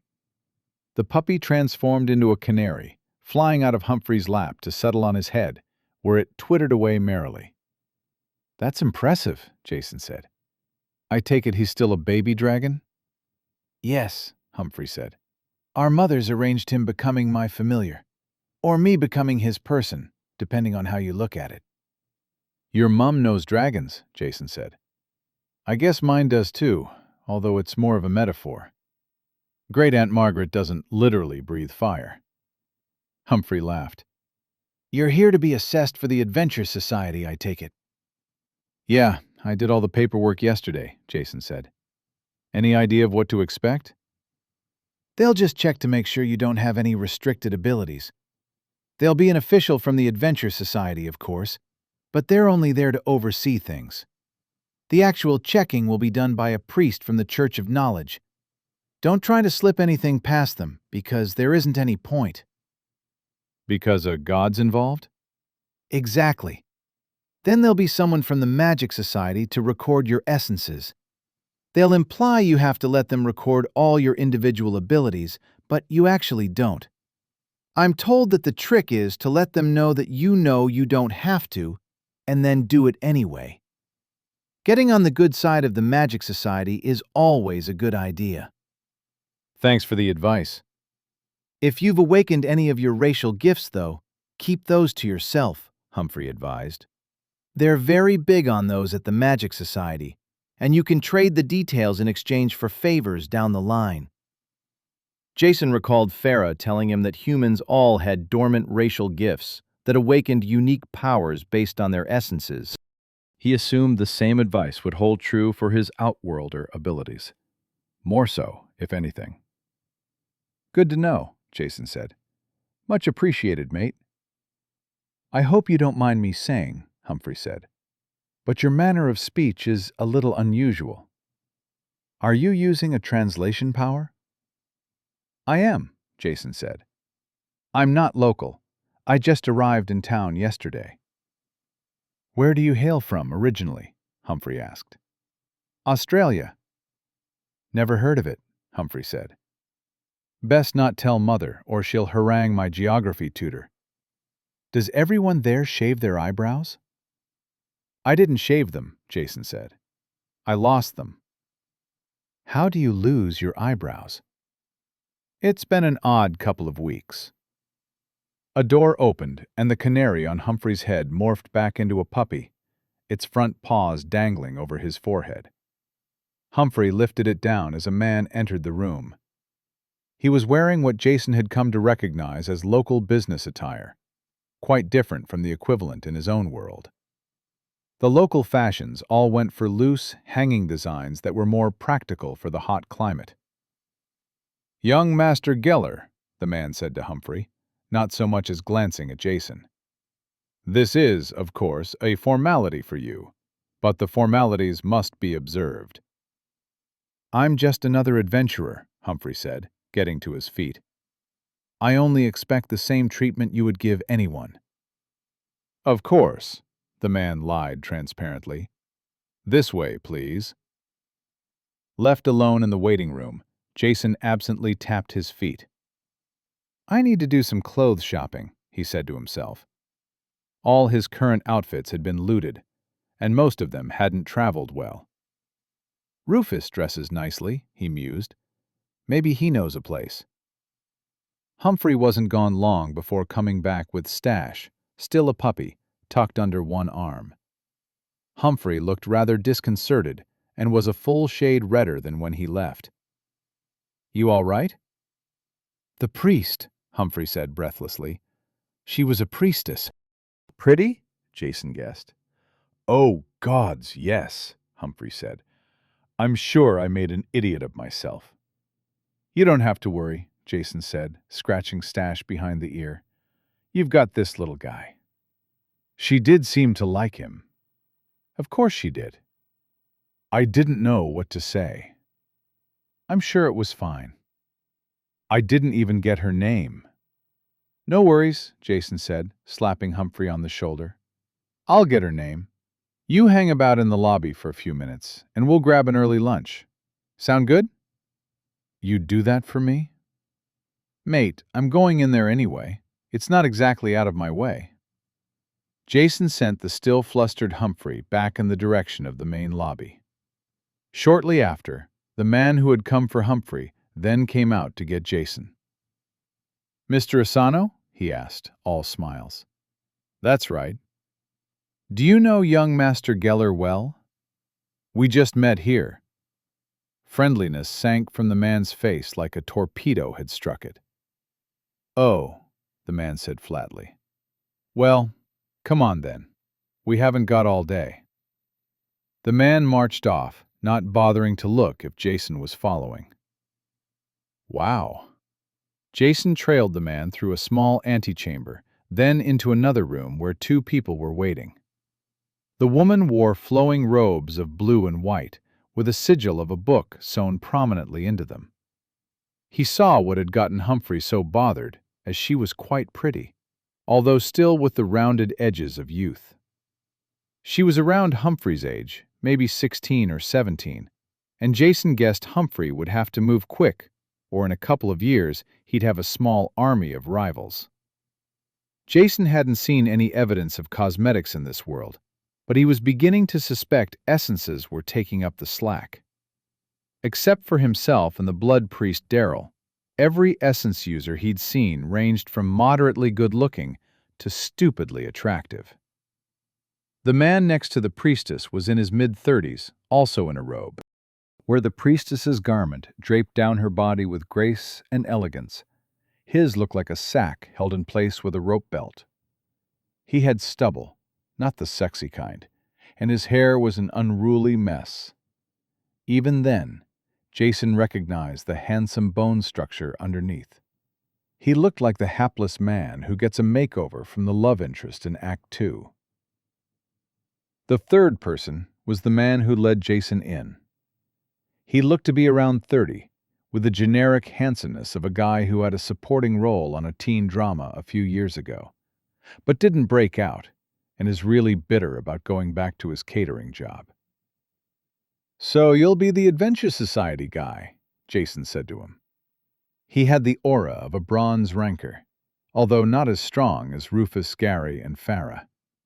They were all near the top end of bronze, where this one felt more like Anissa, who had only recently moved past iron rank. "And you must be the priestess," he greeted the young woman.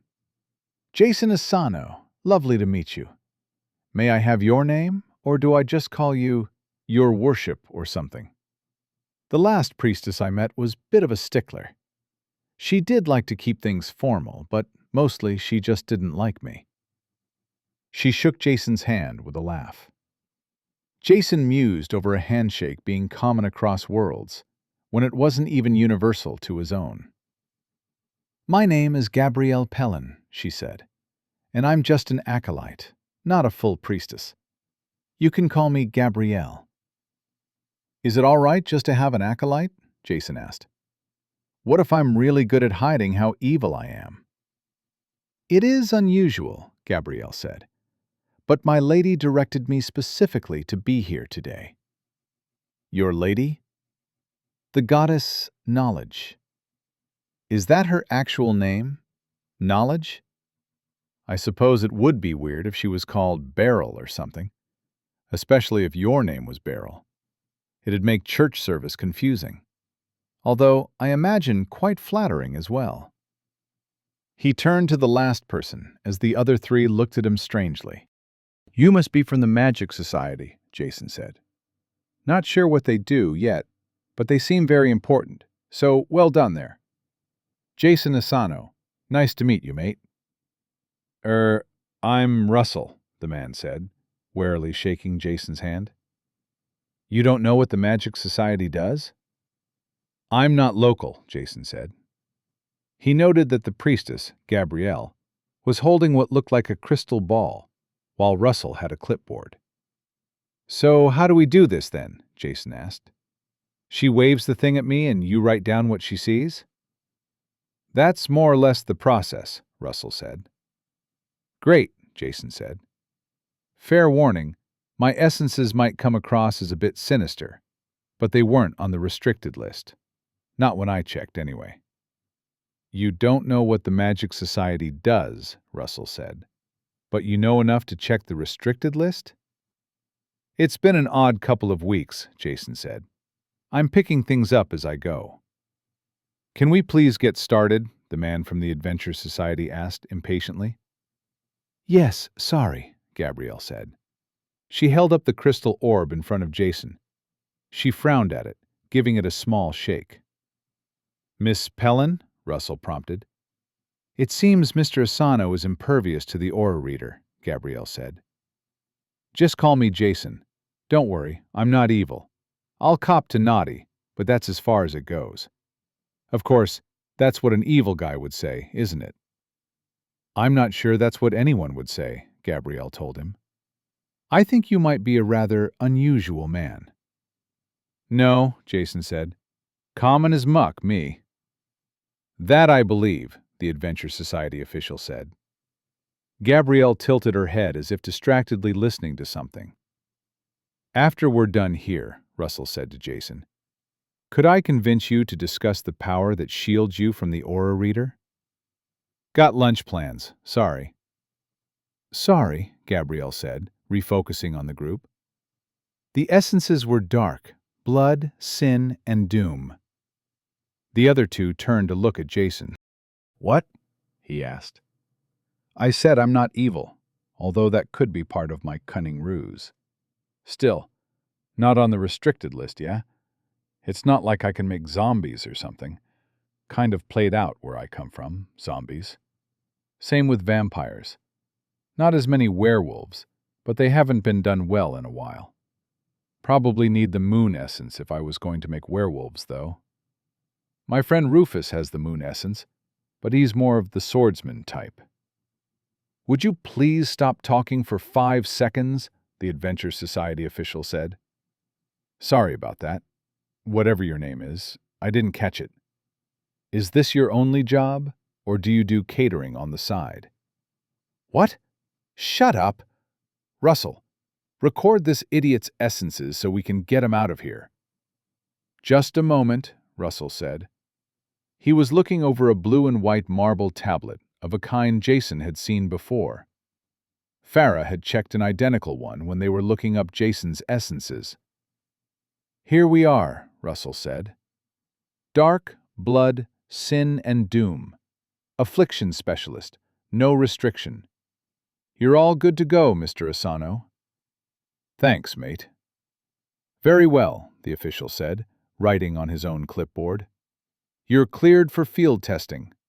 Should you successfully complete field testing, you will be allowed to take up membership with the Adventure Society, with all privileges and responsibilities that entails.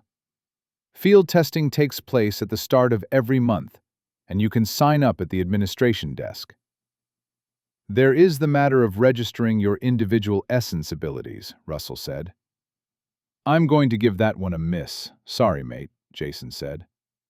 I would, but I have a friend waiting outside. Lovely to meet you, Russell, Gabrielle. He turned to the official. Guy. How did you know my name was Guy? The official asked. Seriously? I'm on a roll today. Bye, all. Jason sauntered out of the room. What an unusual man, Russell said. I thought he was fun, Gabrielle said. I thought. Chapter 39. Training.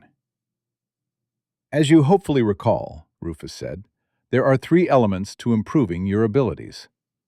I'm pretty sure the middle step was to eat a delicious sandwich, Jason said. Could you take this at least a little seriously? Rufus asked. I'm about to learn magic kung fu, so probably not. Jason had rented a suite room on the same floor as the others, right across the hall. It was smaller, or, more accurately, less large. Being on the other side of the building, it didn't have the same ocean view, and he spent much of his time in their suite. They were having iced tea out on the balcony, overlooking the ocean. There's nothing wrong with having some fun along the way, Gary said. As long as the work gets done, why be so serious about everything? He says that sipping iced tea on a balcony, Farah said. He turns into a slave driver once the training starts. Even I think it's a bit much, Rufus said. No, you don't, Gary said. No, Rufus said with a malicious grin. I don't. What's kung fu? Farah asked. I don't think your ability translated it. It means a skill developed through discipline and hard work, Jason said. Anything can be kung fu if you're diligent about it. Actually, Rufus said, that's a good attitude. See, Gary said, you're not at very serious academy now, Rufus. Hard work is easier to get through if you find a way to enjoy it. Gary may have fun, Farah said, but you probably won't. Don't get carried away, Gary. When do I ever get carried away? Gary asked. Remember Angelina? Rufus asked. Are you ever going to let that go? Gary said. How was I meant to know she was evil? The first time we met her, she tried to sell us poison, Farah said. We were in a church, and not one of the bad ones. I think we should keep our attention on the task at hand, Rufus said. Tomorrow we'll do everything together, just for the first day. After that, we'll split up. You won't be able to keep up with us when we're pushing ourselves. Gary will be in charge of your basic physical training. I'll be working on your combat skills. And Farah will help you with mental training and meditation. We had to go out so you could get more clothes today, Gary said. But normally we'll begin bright and early. For the first week, I'm just going to run you until you can't run anymore. I figured it would be something like that, Jason said.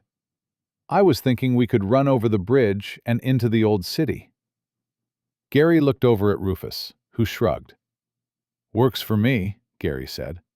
Doesn't really matter where you run to, as long as you run.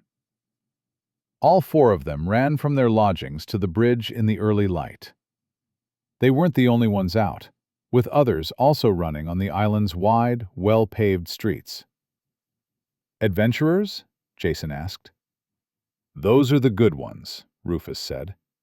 "As with most things, the best results come through diligent effort." "On the other hand," Farah said, "if you use magic cores to advance, you get to sleep in." "Don't tempt him into bad habits," Rufus scolded. There was very little early hours traffic on the island, although some tradesfolk were making their way with carts and wagons. These, like the expensive carriages Jason had seen, were propelled by magic rather than pulled by animals. "Not allowed to have drawn vehicles on the island," Rufus explained. "Makes it more expensive for working people, but they make up for it in prices. On the island you'll pay twice, maybe 3 times the price you would for the same thing in Old City." At the bridge, they had to show their access permits. Jason had taken lodging at the same inn as the other 3, which earned him a temporary residence permit for the island. The guard checking their permits turned out to be a familiar face. "Bertram, right?" Jason said. "You can call me Bert," Bertram said. You meet my brother at the Adventure Society? He helped me with my adventure registration. Once they had crossed the bridge, the streets of Old City were considerably busier. The 4 stood out, weaving through teamsters and merchants as they maintained a running pace. By the time they reached their destination, Jason was exhausted. He leaned against a wall, dragging in heaving breaths. The others looked up at the sign over the door. "Broad Street Clinic," Rufus read out loud. "Shouldn't Broad Street be 2 words?" "1 word," Jason said. "It's the actual name of the street." "It's called Broad Street Street?" Gary asked. "Broad Street Boulevard," Jason said. How whether this more than would Jason to the Broad Street? "How am I telling you this? You've all spent much more time in this city than me." "We don't spend a lot of time in Old City," Farah said. "The island is just nicer." "You know someone here?" Rufus asked, nodding at the clinic doors. "Met him on my way into the city," Jason said. Having recovered his breath a little, he stumbled in through the doors, the others following after.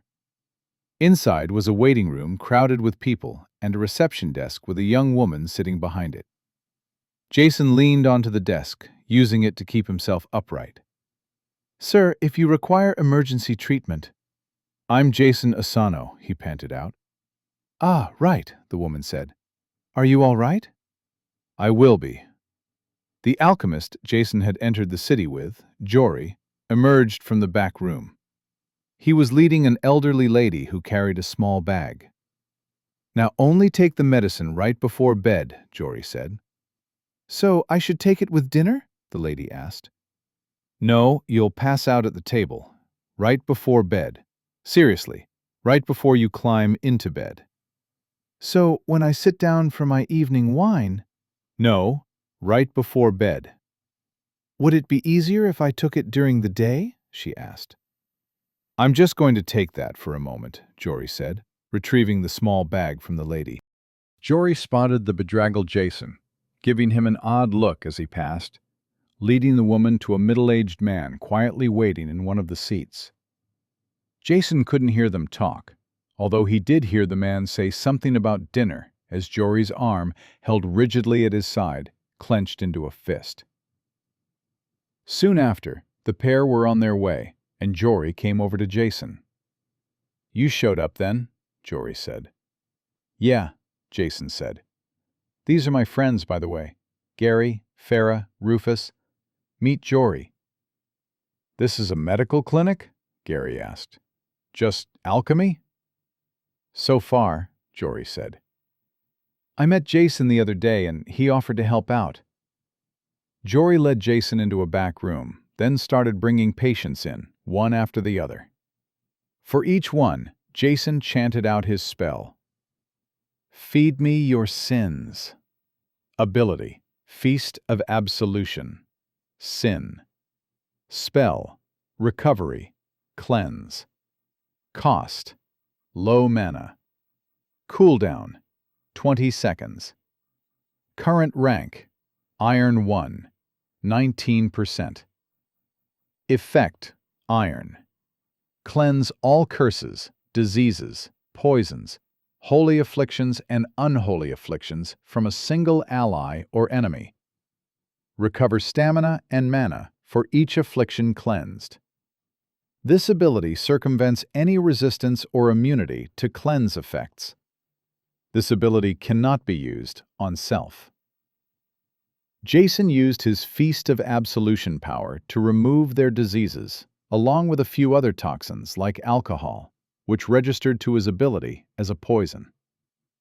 That's a good cleansing ability, Gary observed between patients. Good way to practice it, too. It really gives you stamina back? Mana, too, Jason said. Can't use it on myself, though. I knew there had to be a pretty rough restriction with a power that good, Gary said. I'm surprised people aren't a bit more wary with an incantation like that, Rufus said. These people don't care what you chant, Jory said. If there's free healing going, they'll cheer you on as you praise the god of woe. With each patient, Jason's mana and stamina were replenished until he was back at full strength. You all right? Gary asked. You look a lot better, but a bit down. It's just, Jason sighed. My world doesn't have magic. We don't have a way to get rid of some of the diseases I've just casually taken away from people today. I cured a dozen people of cancer. Do you know what cancer does to a person? No, Gary said. Exactly. I think about what I could do if I took this power home with me. You'll get there, Gary said. Maybe it'll take a while, but you'll get there. You think? Jason asked. When you have some time, go over to the temple district, Gary said. Maybe the goddess Knowledge will help you. She probably won't straight up tell you how to get home, but she might put you on the right path. Really? Probably, Gary said. She makes you work for it, but guiding people to knowledge is kind of her whole purpose for being. Not today, though, Rufus said. Today is for training. You're ready to get back to running, right? If we're done here, Jason said. You are, Jory said. We've run out of sick people. There'll be more tomorrow once word starts getting around you're doing this for free. Not a problem, Gary said. I'll be dragging him along every morning. Rufus and an exhausted Jason stood on a training field on the Adventure Society campus. At least Rufus was standing, with Jason sprawled out on the grass. Farah was nearby, leaning against a tree as she read a book. There were other people around, sparring or practicing martial arts forms. Gary had wandered off and was sparring against a pair of locals. I don't suppose there's a bunch of sick people around, Jason asked, too weary to stand. Afraid not, Rufus said. Should I eat a spirit coin? Jason asked. No, Rufus said. Replenishing yourself is good when you need to keep pushing, but you also need to let your body restore itself naturally. Your recovery attribute needs training, just as much as your speed, power, and spirit. I don't feel like I'm ready to learn martial arts right now, Jason said. You're not, Rufus said. Actual technique you can pick up from a skill book. I can? Jason asked, raising his head. Great, let's do that. Not yet. At my family's academy, drink, Jason said. What? I've come up with a drinking game, Jason said. Every time you say, my family's academy, everyone has to take a drink. Farah burst out laughing. Is this the fun you were talking about? Rufus asked, disapproval wrinkling his brow. Sorry, Jason said as he got to his feet. He dropped to a half-crouch, hands on his knees. I think I'm going to throw up. Good, Rufus said. It means you've been pushing yourself hard enough. At my family's academy, Rufus glared at Farah, who was looking innocently off into the distance.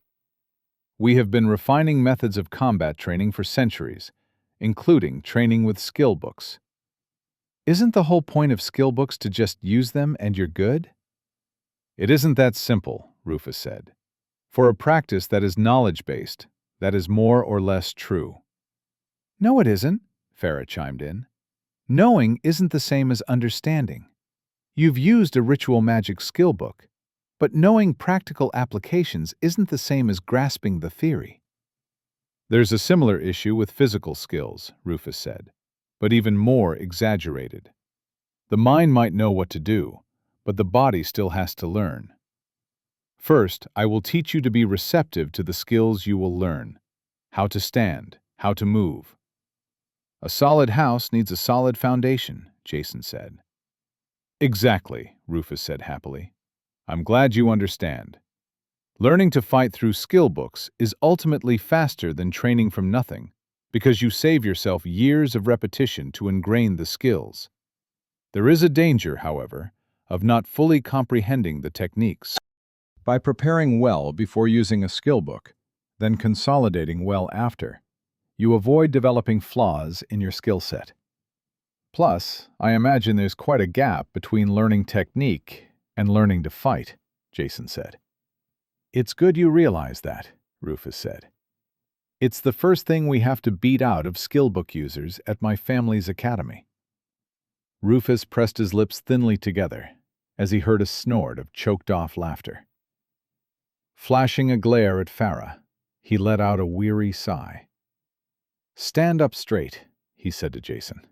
We begin with footwork. Jason had joined Farah in reclining against a tree. Gary was still sparring against all comers, currently going 1 against 3. Rufus had sat down to meditate. You did well with Rufus's training, Farah told Jason. I was amazed you didn't complain when he just had you taking funny steps the whole time. I'm not sure how my translation ability will handle the term kung fu movies, but we have these stories in my world about learning to fight. You always start with what seems weird and pointless, but ends up being the most important of fundamentals. There's usually a life lesson in there somewhere as well. Rufus is going to hate teaching you. You are nothing like the students at his academy. Is his school actually that big deal? It really is, Farah said. Kings and queens have studied there. Some of the best adventurers in the world, too.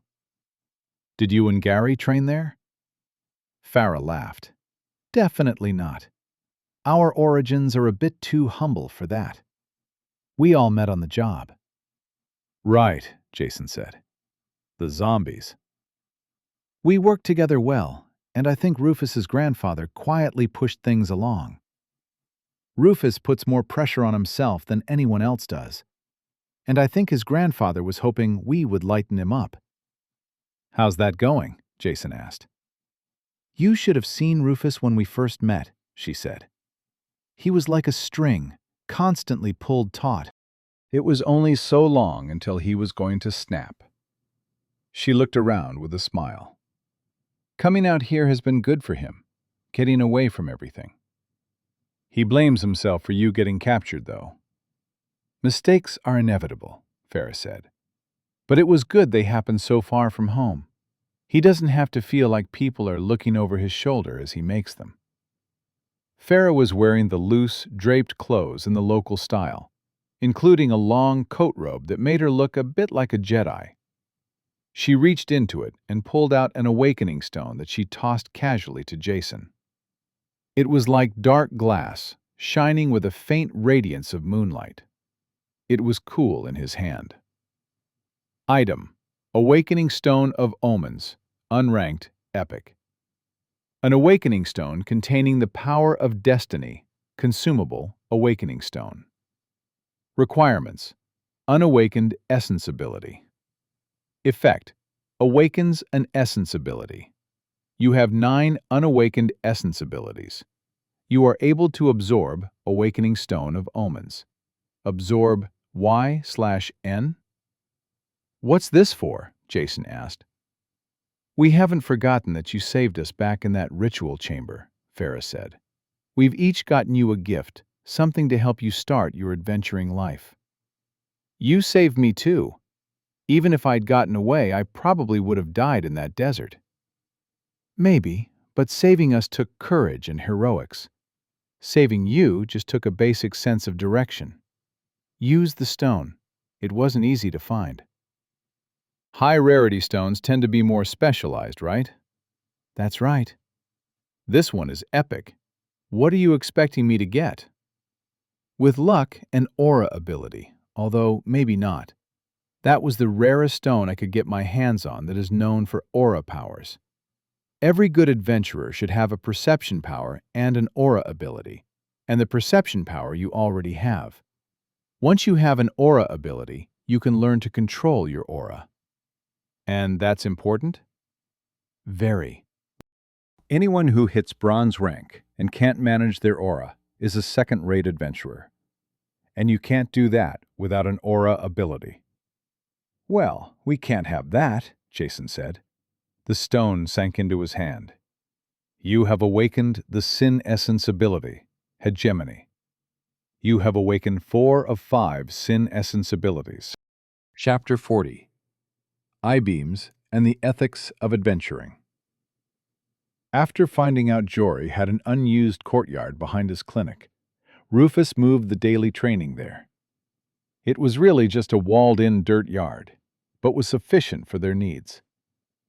The day would begin with Gary, who would run with Jason to Jory's clinic.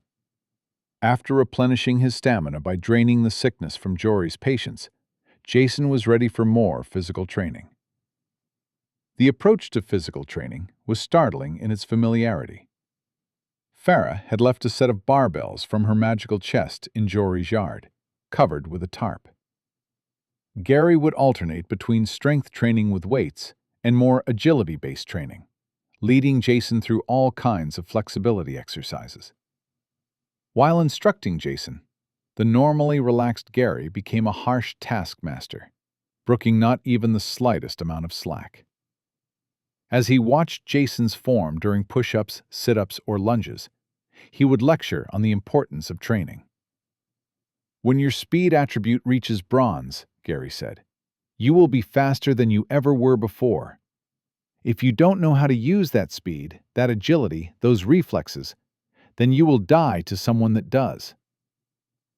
Sometimes Gary would take Jason out of the clinic's yard and into streets and alleys of Old City. He taught what Jason was startled to recognize as parkour. Climbing, roof running, acrobatics. In spite of his huge body, Gary was astoundingly proficient. Jason voiced concern about this strategy, given the generally busy state of Old City and his own lack of expertise. Gary insisted on a learn-by-doing approach, telling Jason what he did wrong as he did it. Jason voiced the same concerns again after he fell from a rooftop and had to pay for the crushed contents of a fruit cart. "Sorry about that, Herbert," Jason said as he handed over the coins. "I look at it this way," the balding, paunchy fruit seller said. "I just sold a full cartload of fruit, and it's barely daylight. And please, call me Bert." "I'm not sure this is working out," Jason told Gary. "You don't just start off good at difficult things," Gary said. "You have to begin at bad and work your way up." "That I get," Jason said. "I'm just not sure about the methodology. Maybe I should try somewhere less crowded until I'm better?" "The ability to move with speed and confidence, always aware of your surroundings, is essential to an adventurer," Gary said. "Sometimes you have to run. Sometimes you have to chase. You rarely get to choose when or where. You must always be ready, always aware. Whatever you're doing, wherever you're doing it." Once Gary was done with him, Jason would replenish himself again with clinic patients. On the first day, Jason noticed Jory giving him a wary look. "What?" Jason asked. "I know you're helping people and all," Jory said, "but you're literally feeding on the misery of others." "You want me to stop coming in?" "Gods, no." "All right then," Jason said. "I don't suppose you want to help me stitch a body together from dismembered corpses and animate it with lightning?" "That would be disturbing," Jory said, "if you didn't so obviously know nothing about actual necromancy." Word of Jason's free healing started getting around, so there were always people waiting each time he arrived. By the time he cleared out the patients, Rufus would arrive for more training. The training with Rufus was the most tedious part of Jason's day. Footwork and balance, footwork and balance. Sometimes it was moving around with a forced gait, feeling awkward and inefficient. Other times it was balancing in strange stances on pegs Jory let Rufus hammer into the dirt yard. Whenever Jason's form was wrong, Rufus would sweep his legs out from under him or kick him from what he was balancing on. "You're breaking your body line." Anyone with even rudimentary skills would put you on the ground in a moment. "It feels awkward to move like that," Jason said. That is because you don't walk, run, stand, lean, or sit properly. When it stops feeling awkward, you will be ready to use a skill book. "So I could just lie and we move on to the skill book?" Rufus's legs swept Jason's out from under him with such force that Jason went horizontal in the air, followed by a savage downward chop smashing him into the ground. Rufus stood over him as Jason curled up in the dirt, choking and coughing. "There will be a test," Rufus said. In the afternoons, Farah would take over. This was the part of his training regimen Jason enjoyed the most. Gary and Rufus's instruction was classic montage material, while Farah's training was something altogether different. The spirit attribute, Jason learned, governed not just magic strength, but also perception. Farah subjected Jason to an array of unusual but often interesting and fun exercises. They would play memory games with cards, or she would make him taste test things while blindfolded. "I have no idea what you just put in my mouth," Jason said, "but you need to tell me what it was. I want to try baking it in a pie." Some perception exercises trained practical observation and memory skills. One of the most common was watching people go past Jory's clinic, with Jason memorizing everything he could as fast as he could. He would then close his eyes as Farah tested him. Other times, she would have him read from the Magic Society's monster records, collected on a magical tablet. She gave him only a short time to read, testing his comprehension afterwards. The second aspect of Farah's training was meditation. Jason and his siblings had been spoon-fed meditation techniques by their mother, and while Jason had long ago rejected them, it at least gave him a grounding to work with. Those techniques were quite different to what Farah taught him, but there was enough commonality to pick things up quickly. She soon stopped guiding him, leaving him to take it up in his own time. The final part of Farah's training was aura manipulation. He had gotten lucky. The stone Farah gifted him awakening an aura ability. Ability, hegemony, sin. Aura, holy, unholy. Cost, none. Cooldown, none. Current rank, Iron 0, 0%. Effect, Iron. Allies within the aura have increased resistance to afflictions, while enemies within the aura have their resistance to afflictions reduced. Enemy resistances are further reduced for each instance of sin they are suffering from. Jason was happy with the aura effect, which would make his abilities more reliable while protecting his allies from someone like him. He was also fascinated by it being both a holy and unholy ability at the same time. Sadly, he couldn't think of a good way to passive-aggressively let Anissa hear about it. He knew she was in the city somewhere, but it was probably for the best they hadn't run into each other. As Farah instructed Jason on the basics of aura use, he discovered that for training purposes, the specifics of his aura didn't matter. The fundamental aspects of auras were all the same, which she introduced him to in the clinic yard as they sat on woven mats. "By getting your hands on an aura power," Farah told him, "you've gained the capacity to manipulate your aura. Like any other skill, it takes practice to do it right.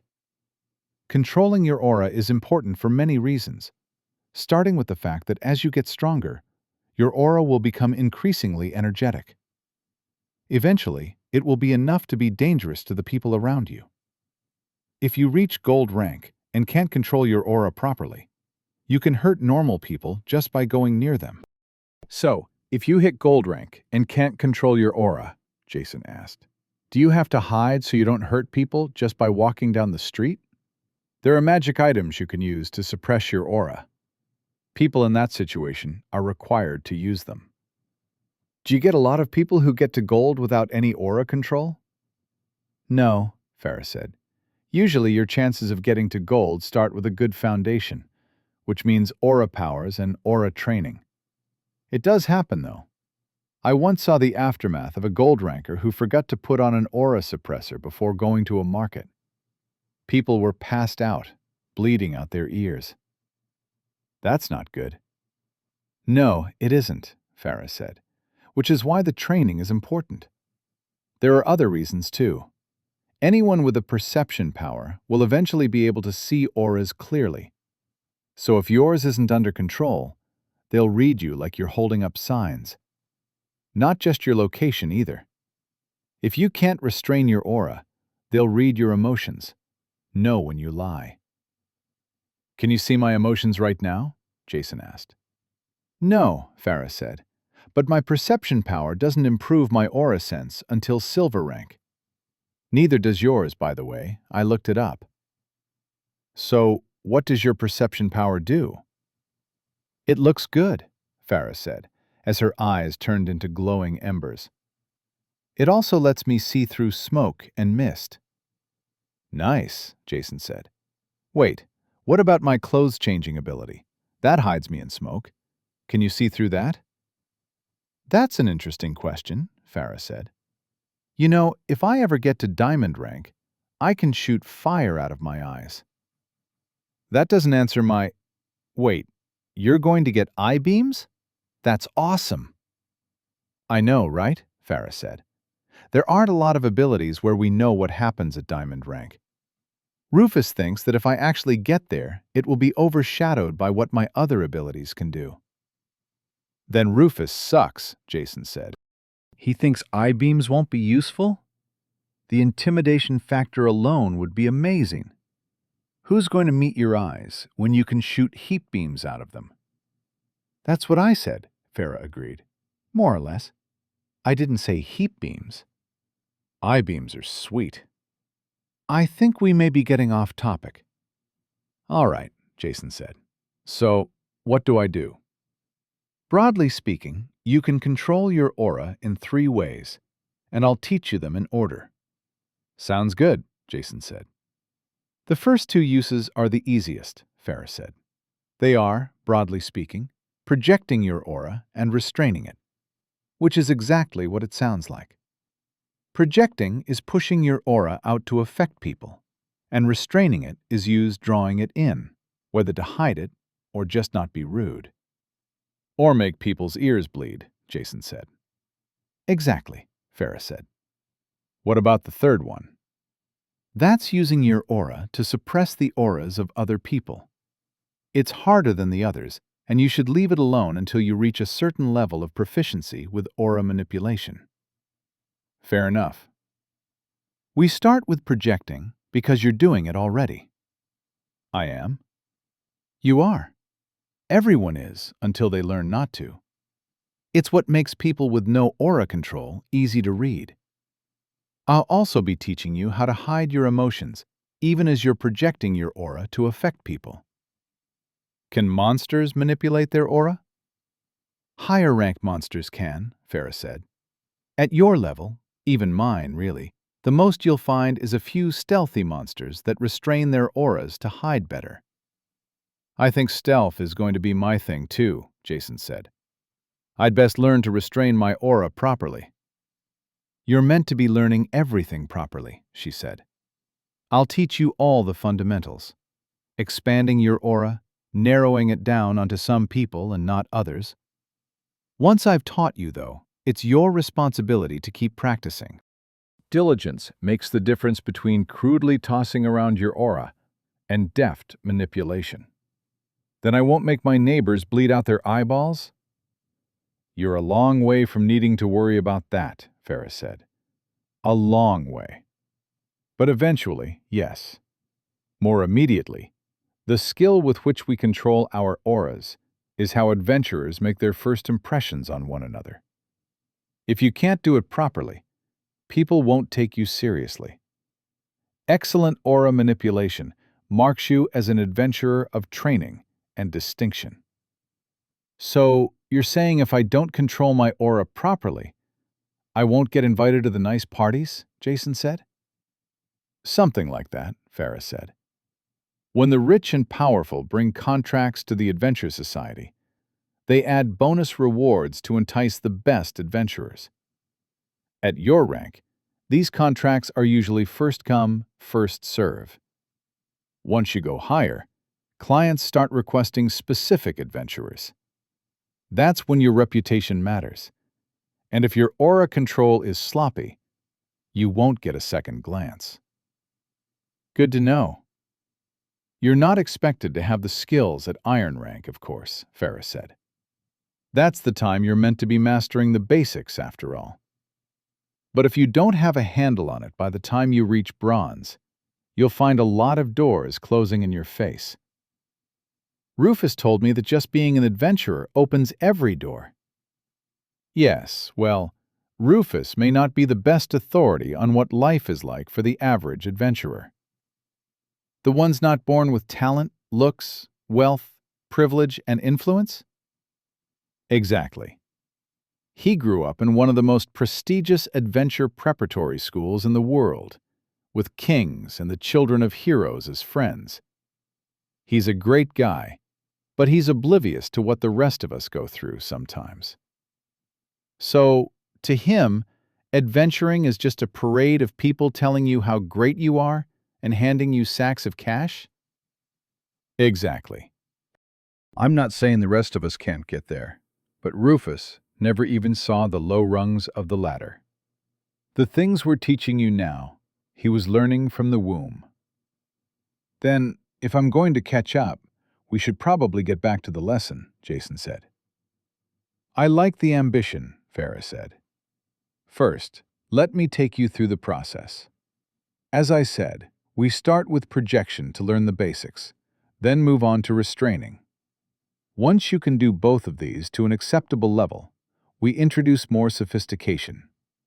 Things like focusing on one person or hiding aspects of your aura while projecting. That culminates in projecting and restraining at the same time. How does that work? Well, for example, just say you've hidden yourself, but you want to use your aura. So you blanket the area with your aura ability, but hide your presence within it. Sounds like a good intimidation tactic, Jason said. They know you're around stalking them, but can't find you. Or you could just blow one of them up, Ferris said. I find that intimidates the survivors just fine. You're a very aggressive person. There's nothing wrong with enjoying your work. There is when your work is killing people. I was talking about monsters, Farah said, her tone lowering with disapproval. They're just globs of magic. But they can still feel fear and pain. They still suffer. So do the people they kill once they've been around too long and gone berserk, Farah said. Her relaxed meditation pose was becoming rigid. You haven't seen a truly berserk monster. It's like they can feel their inevitable demise and want nothing more than to take as many living things with them as they can. Putting them down before they reach that state is a mercy. But mercy shouldn't be fun. Farah normally kept her feelings hidden behind a veil of amusement, but Jason's attitude had stripped it away. It's easy to moralize when you aren't even an adventurer yet, Farah told him, pointing her finger. You don't understand the price of what we do. I want to see how you feel a year from now. How many monsters will you have killed with those powers of yours? How many people? Your abilities are all about slow, horrible death. She got up, glaring at Jason as she brushed down her pants with her hand. "That's enough training for today," she said. "Put away the mats." She marched out of the yard through the gate in the wall, leaving Jason sitting alone. That turned heavy, fast, he told himself. Good job, idiot. Chapter 41. Vulnerable and Exposed. Jason apologized to Farah the next day when she arrived at Jory's clinic for his training. "I'm sorry," he said. "I didn't realize until afterwards that I was accusing you of being callous. I can sometimes let my mouth run off on me without thinking it through, or considering the other person's perspective." "That's very clear," Farah said. "You weren't completely wrong, I guess. Mostly, but not completely. You do have to be a little callous to do what we do." "Maybe," Jason said, "but I shouldn't be judging you when I don't know what you've been through. The one thing I do know about this world is that I'm ignorant about all of it. It's just that, in my world, I'm not a person of consequence. Being one of the faceless masses isn't terrific, but there is one luxury the powerful don't enjoy." "Oh?" "When you're just a face in the crowd, then you can hold an ideal without being required to live up to it. But here, my decisions can be life and death. My principles are being put to the test, and I'm forced to confront what it means when they bend or even break. Like anyone, I like to think of myself as someone who would stand tall under the pressure. Now I'm really under it. Standing up is harder than I thought. I have my own values from my own world. They're the only thing I was able to bring with me.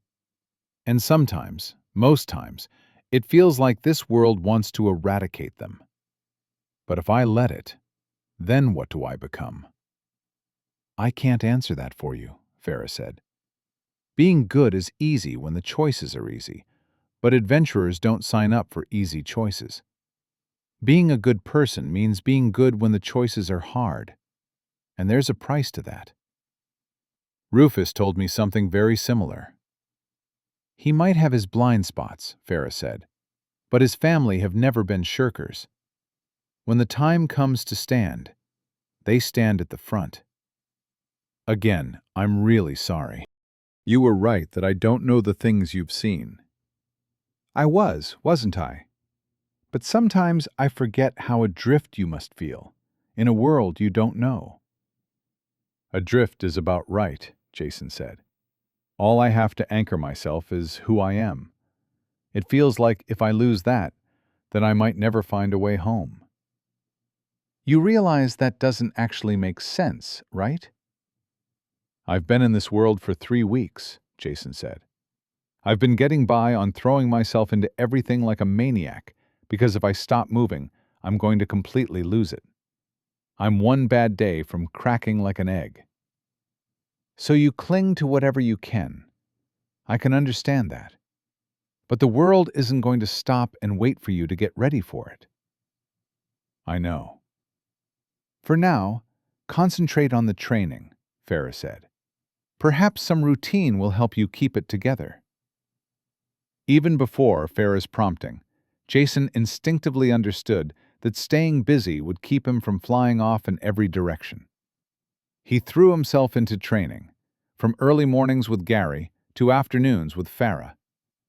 Every afternoon, when his training with the others was done, he would make his way to the balcony of his personal suite. Every day he would practice the one essence ability that he was most excited to master, yet had failed to successfully use. Each power he awakened brought with it the instinctive knowledge of how to employ it, but something about this one ability was holding him back. Ability: Path of Shadows, Dark. Special ability: Dimension, Teleport. Cost: Low mana. Cooldown: None. Current rank: Iron 0, 0%. Effect: Iron. Teleport using shadows as a portal. You must be able to see the destination shadow. The ability to teleport fired his imagination in ways his other abilities couldn't match. Yet it eluded him day after day. Every afternoon he would sit under the awning on his balcony, trying to disappear into its shadow.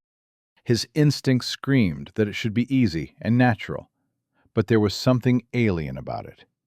That feeling came from his essences, which were part of him now, but a new part. They didn't entirely feel like a true part of him yet, and every day the sun would set on another failure. His personal suite wasn't on the ocean side of the building, so his balcony instead overlooked one of the guild district's wide boulevards. Sitting cross-legged in the shadow of the awning, he would try and sink into it for hours on end. As time went on, he became more frustrated. He could feel success was tantalizingly close, as if it brushed against his fingers, only to slip away.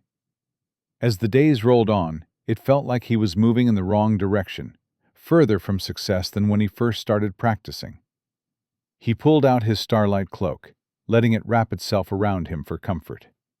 That ability had come so easily. Essence ability should come naturally, Rufus told him when Jason asked for advice. This kind of problem you're having usually appears when people are getting in their own way. In your world, abilities like this aren't possible, are they? Definitely not. It may be there's a part of you that still thinks it's impossible, Rufus said.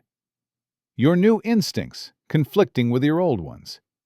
A teleport power affects you more than your other powers. It consumes you in a way. Perhaps you feel that and instinctively draw back, like flinching from a hot stove. So, what do I do? Instead of focusing on yourself, focus on your surroundings. Farah has been teaching you to project outside of yourself with your aura. Use that. Probe the shadows. Instead of trying to use them, just try and understand them. What they are, what you can do with them. Right now, you have this idea in your head of what shadows are, but a power telling you something different. Until you resolve that conflict, using that power will remain out of reach. You picked the basics of aura manipulation up quickly, Farah told Jason. You're slow and somewhat crude with it, but that's to be expected. The only way to smooth the rough edges is with experience. There's no substitute for practice. Jason nodded. They were in Jory's yard, sitting face to face on meditation mats. Now you have a grasp of the fundamentals, Farah said. It's time to show you the last aspect of aura manipulation. I didn't think it would be this quick. The basics of aura manipulation are exactly that. Like all essence abilities, there's an instinctive understanding. The real difference between the capable and the incompetent is keeping up the practice. Practice is the only real secret to mastery.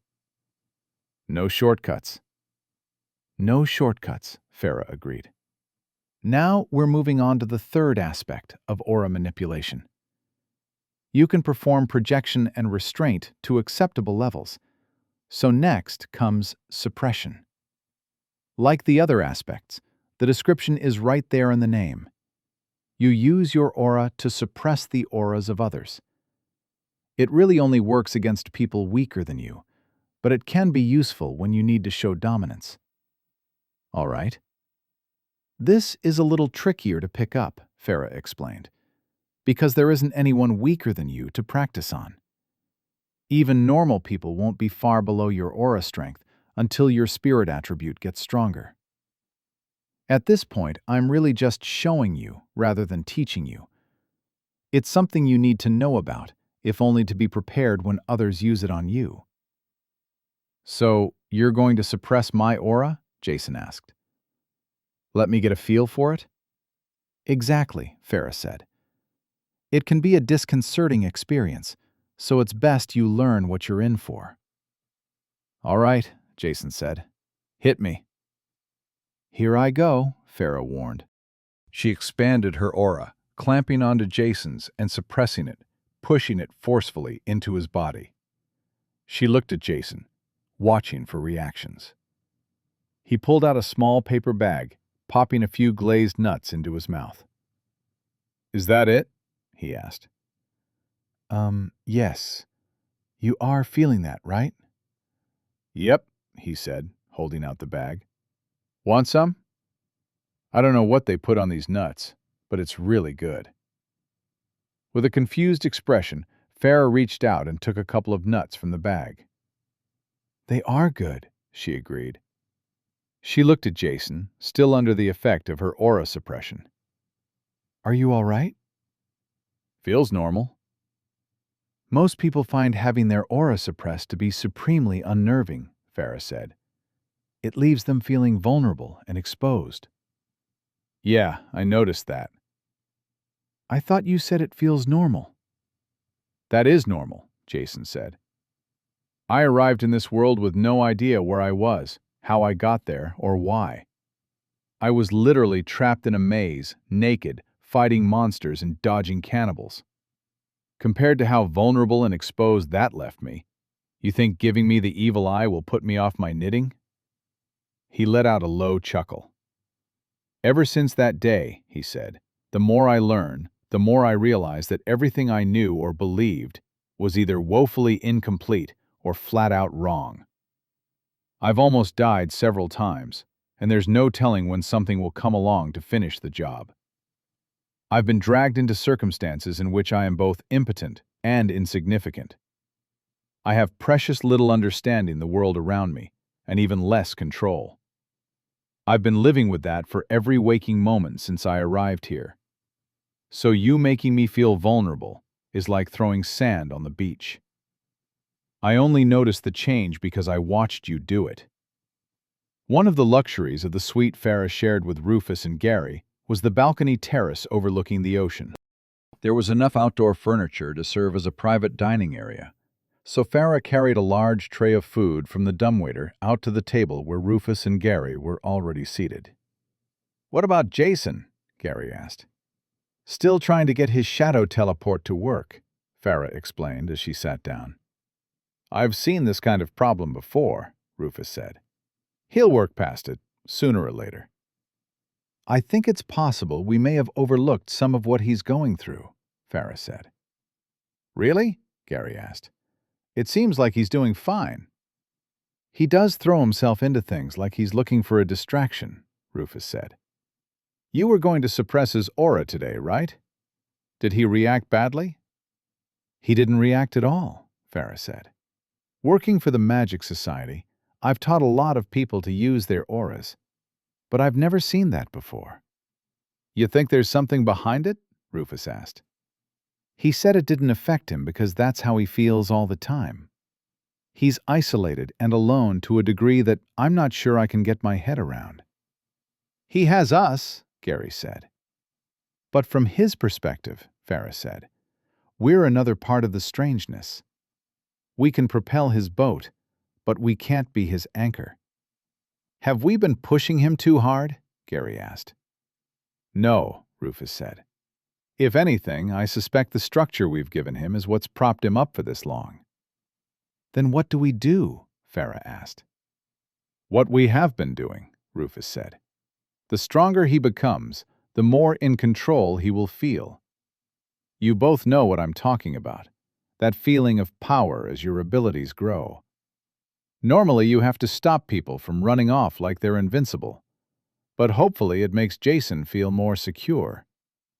"Maybe we should start showing him around a bit," Gary suggested. "Let him see this world isn't all cultists and monsters." "Remember the villages we passed through? He seemed a lot more relaxed around normal people, so maybe a little dose of ordinary is exactly what he needs." "Are you saying we aren't normal?" Farah asked. "I'm normal," Gary said. "You two can be kind of intense." "It's a good idea," Rufus said. "I'll be administering the field testing for next month's Adventure Society intake. I'll need to start preparing in a few days, and then I'll be gone for a week. Relax the training while I'm gone." "Done," Gary said.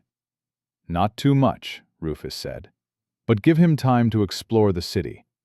This island is surprisingly impressive for a provincial city." "If you have the money," Farah said. "Which he does," Rufus said. You did give him a cut from the blood cult job, right? Gary asked. If it weren't for him, we would have failed and died. I did, Rufus said. The Church of Purity made some noise about the completion bonus after how things went with Anissa. The contract was through the Adventure Society, though, and the job did get done. They paid up. Wait, Gary said. Did I get a cut? I don't remember getting the money for that. Because I gave it to Farah, Rufus said. You know, the person who stores all your money? Oh, yeah. Because they were on the balcony, they were able to hear a sudden commotion from outside the other side of the building. There was a yell of surprised panic, followed by a crashing sound and the shouts of several people. Unable to see the source of the commotion, the three left their own suite and entered Jason's unlocked room across the hall. The balcony he should have been practicing on was empty. Going to the edge and looking down, they saw the outside dining area of the eatery across the street. The evening patrons had been disturbed by Jason landing heavily on a table in their midst, collapsing it to the ground. All the customers had stood up, while Jason still sprawled out in the remains of someone's supper. He groaned, moving feebly to pluck a healing potion out of the air and tipping it into his mouth where he lay. Regaining strength as the potion took effect, he pushed himself off the table, staggering as he found his feet. He looked at the people standing around him.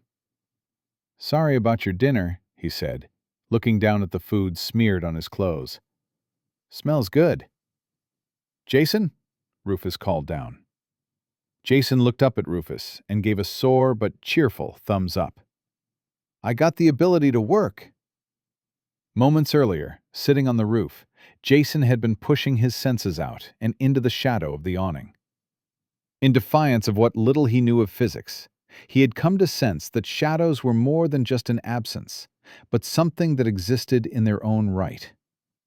He could feel something there as he reached out with his aura. There was a depth to the shadow, an ephemeral but very real substance. He could almost rub it between his fingers. He felt a call from the shadow, to something that existed inside him.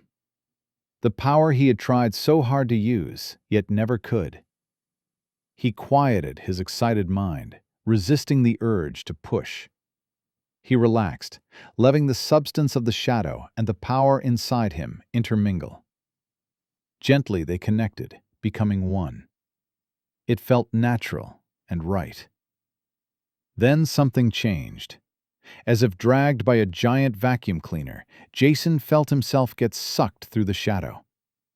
As he did, he had the flashing realization that in all the time he'd been working on the ability, he'd never given much thought to a destination.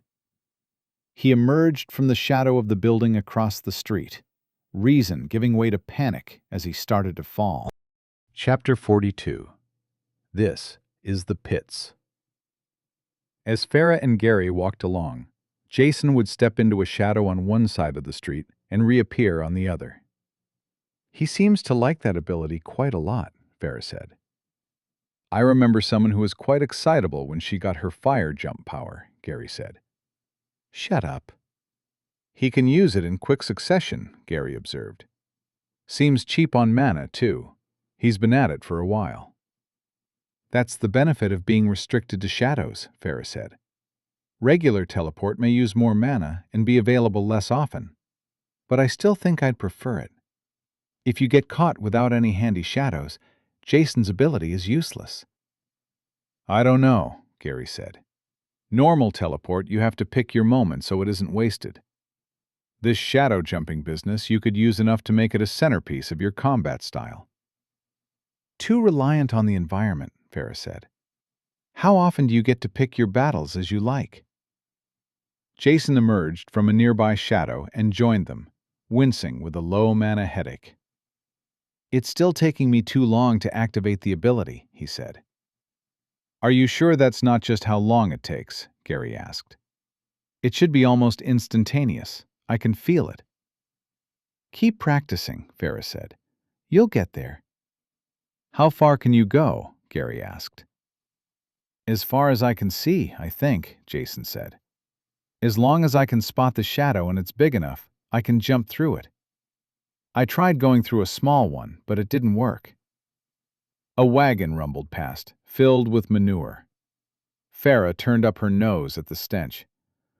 "Remind me why we aren't shopping on the island?" she asked. I became an adventurer to get away from the smell of dung. "The markets on the island are just trying to rip off rich people," Jason said. "Besides, I promised Jory I would swing by the clinic." In the grimy heart of Old City's warehouse district was a huge stone building called the Fortress. Older even than the city walls, it had been built to last. In the earliest days of the city, it had been where Greenstone's residents would take shelter during a monster surge. But those days were long past. Now it served as Greenstone's largest den of iniquity. Its rooms and halls contained all manner of illicit behavior, delights and horrors both. The city authorities paid little attention to the goings-on in Old City, so long as the business interests of the city elite remained secure. That made Old City's three biggest crime lords its de facto rulers, who made sure that the island elites had no reason to look any closer. So long as the money kept flowing, the big three were free to divide Old City between them. The fortress was neutral ground. It was the one place where the big three shared operations, dividing both responsibility and profit. It was also the best place in Old City to glimpse the island elites. Whether to secure their interests or indulge their appetites, they would receive only the best of treatment in the fortress. Of the many itches one could have scratched in the fortress, the fighting pits offered the greatest spectacle. Some were literal pits, others cages. At night, even adventurers could be found battling it out inside. Some sought challenge, others to pay off debts for their own costly indulgences. Some decided a life fighting monsters wasn't for them, and sought to earn a spot working for the big three. The top enforcers of the crime lords were paid in not just coin, but also monster cores. Among the seating arrangements at the fighting pits were a number of enclosed viewing rooms with glass fronts. These were more recent additions to the centuries-old building. Some were available to anyone with the coin, but 4 were permanently reserved. The big three each possessed one of the boxes, where they conducted much of their business. The 4th belonged to the fortress's most frequent and prestigious patron. Lucien Lamprey was an elf whose muscular frame was uncommon for his people. Expensive clothes aside, he would not look out of place in the fighting pits himself. He was not a member of the local elf families. Instead, had been banished to Greenstone for previous improprieties. He was director of Greenstone's branch of the Magic Society, a vaunted position within the city, but one for which Lucien held no respect. They could make him king of the isolated desert city, and he would still yearn for what he viewed as true civilization. The fortress was Lucien's consolation, a paradise to openly indulge the vices for which he was sent to Greenstone in the first place. His viewing box was more of an office to him than the one at the Magic Society campus.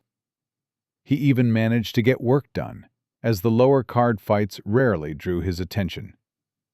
While the pits might operate at all hours, only the essence users of the night fights got Lucien's blood boiling.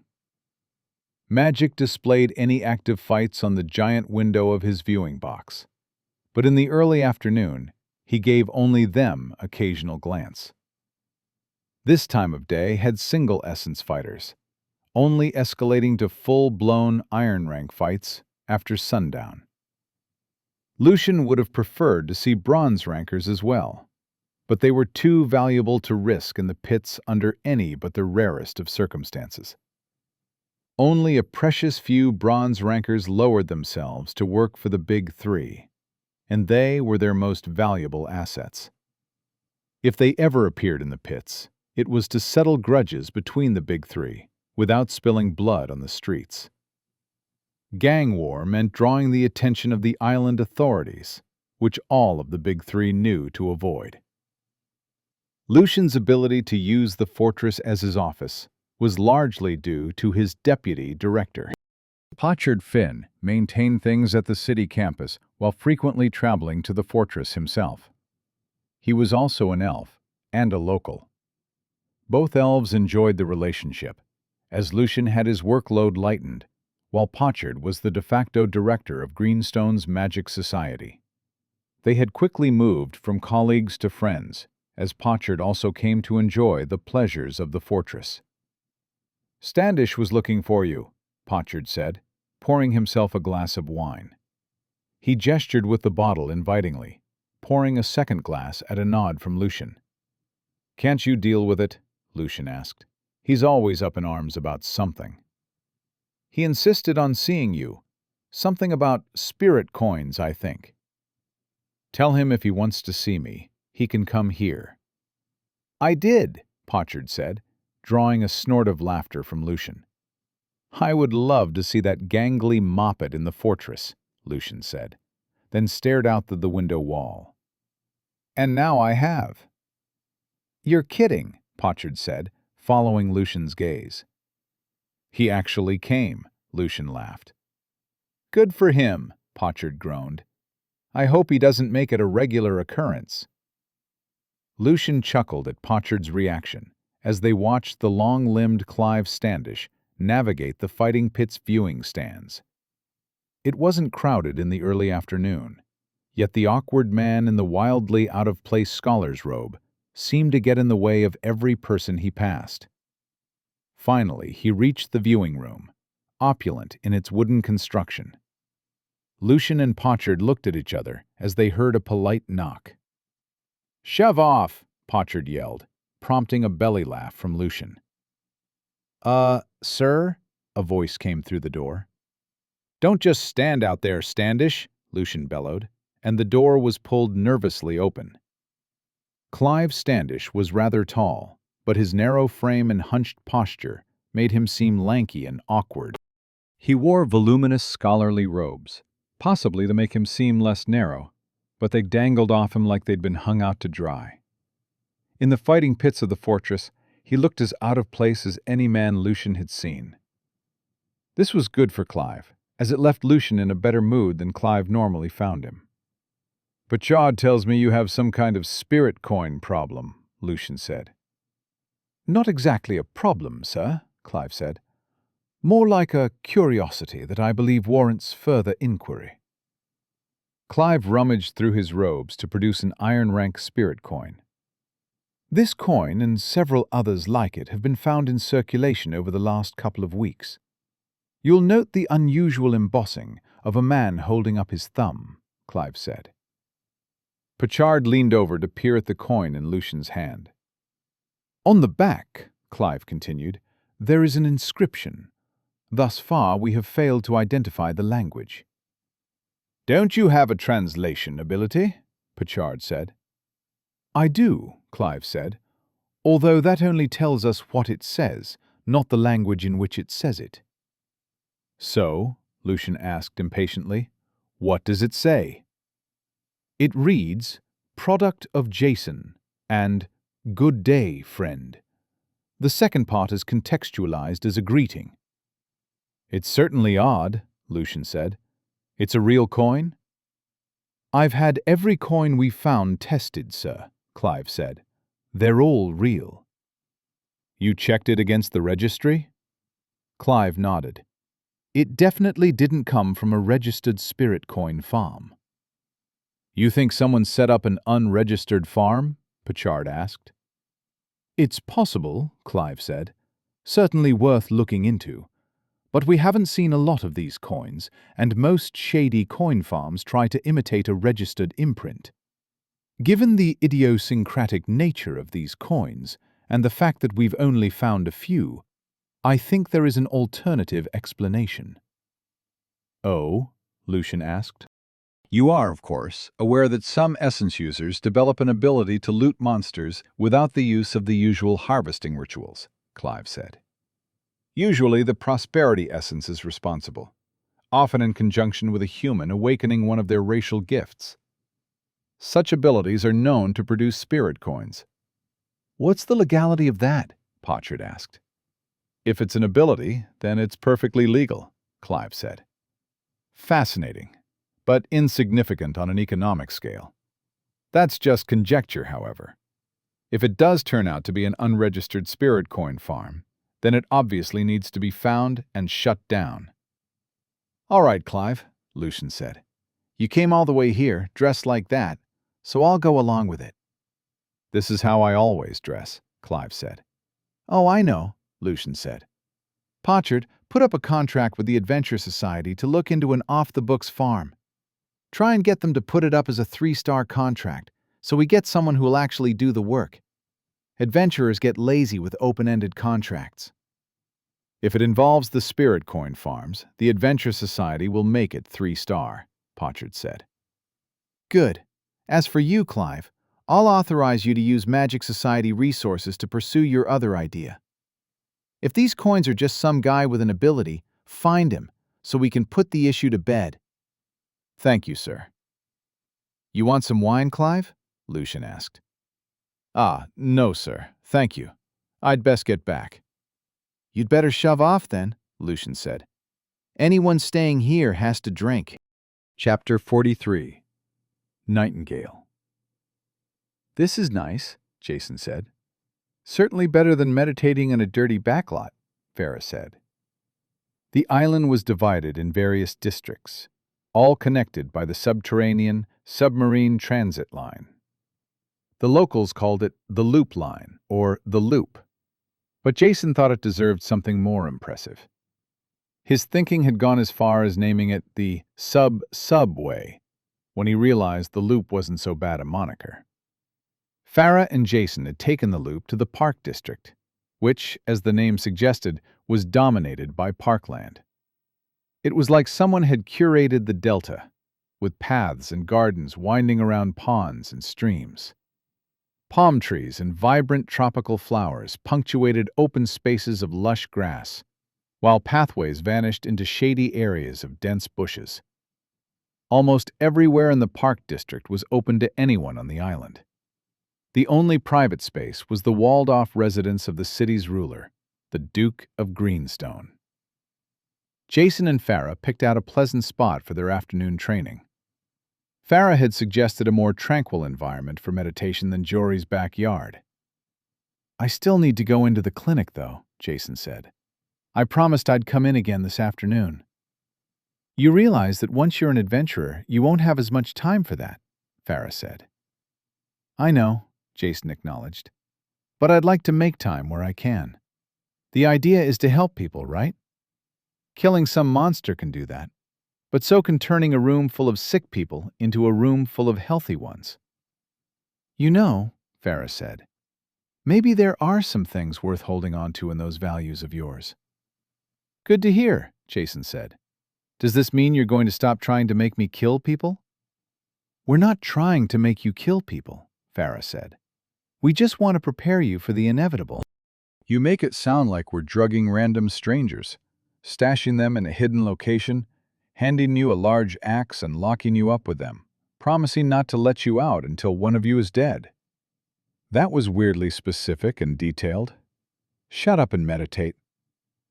Underneath the old city fight pits in the ancient fortress were a series of hallways and chambers. Fighters and other interested parties used them to prepare for upcoming fights. This included a large number of enforcers to make sure the enthusiasm of would-be participants didn't suddenly wane before their match. One such chamber contained 2 women, one of whom was getting ready to fight. Instead of loose, cool clothes, she wore a form-fitting outfit that mixed protective treated leather with tough but flexible fabric. She had one foot up on a stone bench as she wrapped a cloth around her knuckles. Her skin was chocolate, her hair shining silver. Her sharp eyes reflected the color of her hair exactly, the matching metallics a giveaway trait of the Celestine race. Normally shoulder-length, her shimmering hair was tied back in a simple and practical ponytail. "Do you want me to knot it?" the other woman asked, glancing at the hair. The fighter shook her head, saying nothing. Her gaze was locked on the wall in front of her as she put herself in the headspace to fight. Her companion looked on with disapproval. She was a human, with short, scraggly hair and cute features. Her mouth pouted as she glanced at the door. "I can't believe she's making you do this," she said. "Lindy," the fighter said, her voice firm. "We knew we wouldn't like it going in. But without her protection, we'd be in a worse situation than this." "But putting you back in the pits," Belinda complained. "Soph, you already earned your way out of this place." "Under Silva's father," Sophie said. "Now that he's gone, the most important thing is staying out of Silva's hands. This is the price we pay for that. Except that you're doing all the pain." "Ventress doesn't care about the fighting," Sophie said. "She just cares about provoking Silva by showing me off. Once that's done, she has no reason to keep us here."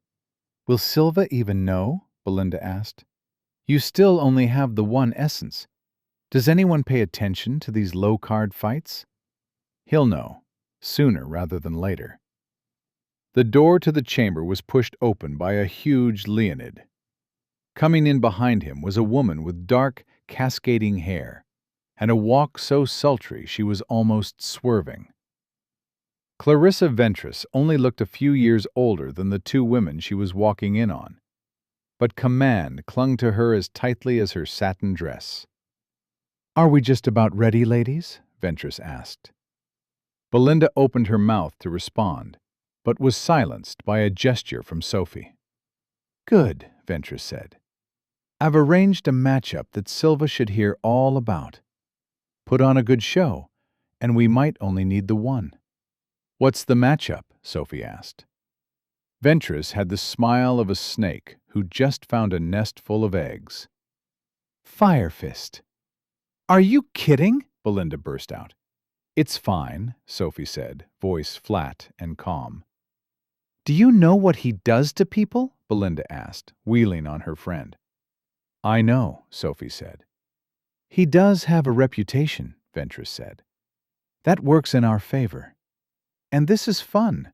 It turns out he always wanted to fight you.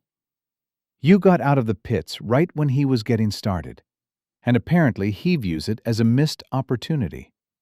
Seeing how enthusiastic he was, I just had to go and arrange a cage match." Sophie put a hand on Belinda's shoulder to stop her from erupting again. "You want a show?" Sophie asked. "You'll get one." Ventress gave another serpentine smile. "Precisely what I wanted to hear. Belinda, dear, why don't you come and watch from my viewing box?" "Go with her," Sophie said. "I need to get my head in the right space." "Soph, I'll be fine," Sophie said with grim determination. "You just watch." Lucian arrived at his viewing room with a contented sigh. Trailing behind him was Cassowary Finn, the son of Lucian's deputy, Pochard. Cassowary spent much of his days working as a go-between for the two men, a key role in allowing Lucian to work out of the fortress. Some tasks could only be done in person, however, which forced Lucian from his preferred habitat. "I'm glad that's over with," Lucian said. "Maybe there'll be a good fight on." "I did see them bringing out the cage," Cassowary said. Always lurking near his father and Lucian, Cassowary was picking up on their taste for vicarious violence. "Might be something interesting," Lucian said. "Put it up on the window." Each private viewing room was fronted with a solid sheet of glass, enchanted to project images from the various fighting pits. It could show several at once or focus on one, all controlled by touching runes set into the wall. Cassowary did so, bringing up the image of fortress personnel bolting together the walls of a large metal cage. "Any idea what this is about?" Lucian asked. One of Cassowary's tasks was to keep abreast of fights that might interest Lucian. "If they're bringing out the cage at this time of day," Cassowary said, "it's probably the Fire Fist." Fire Fist? Lucian rarely paid attention to the early fights, relying on Cassowary to dig out any worthwhile nuggets. I think you'll like him, Cassowary said.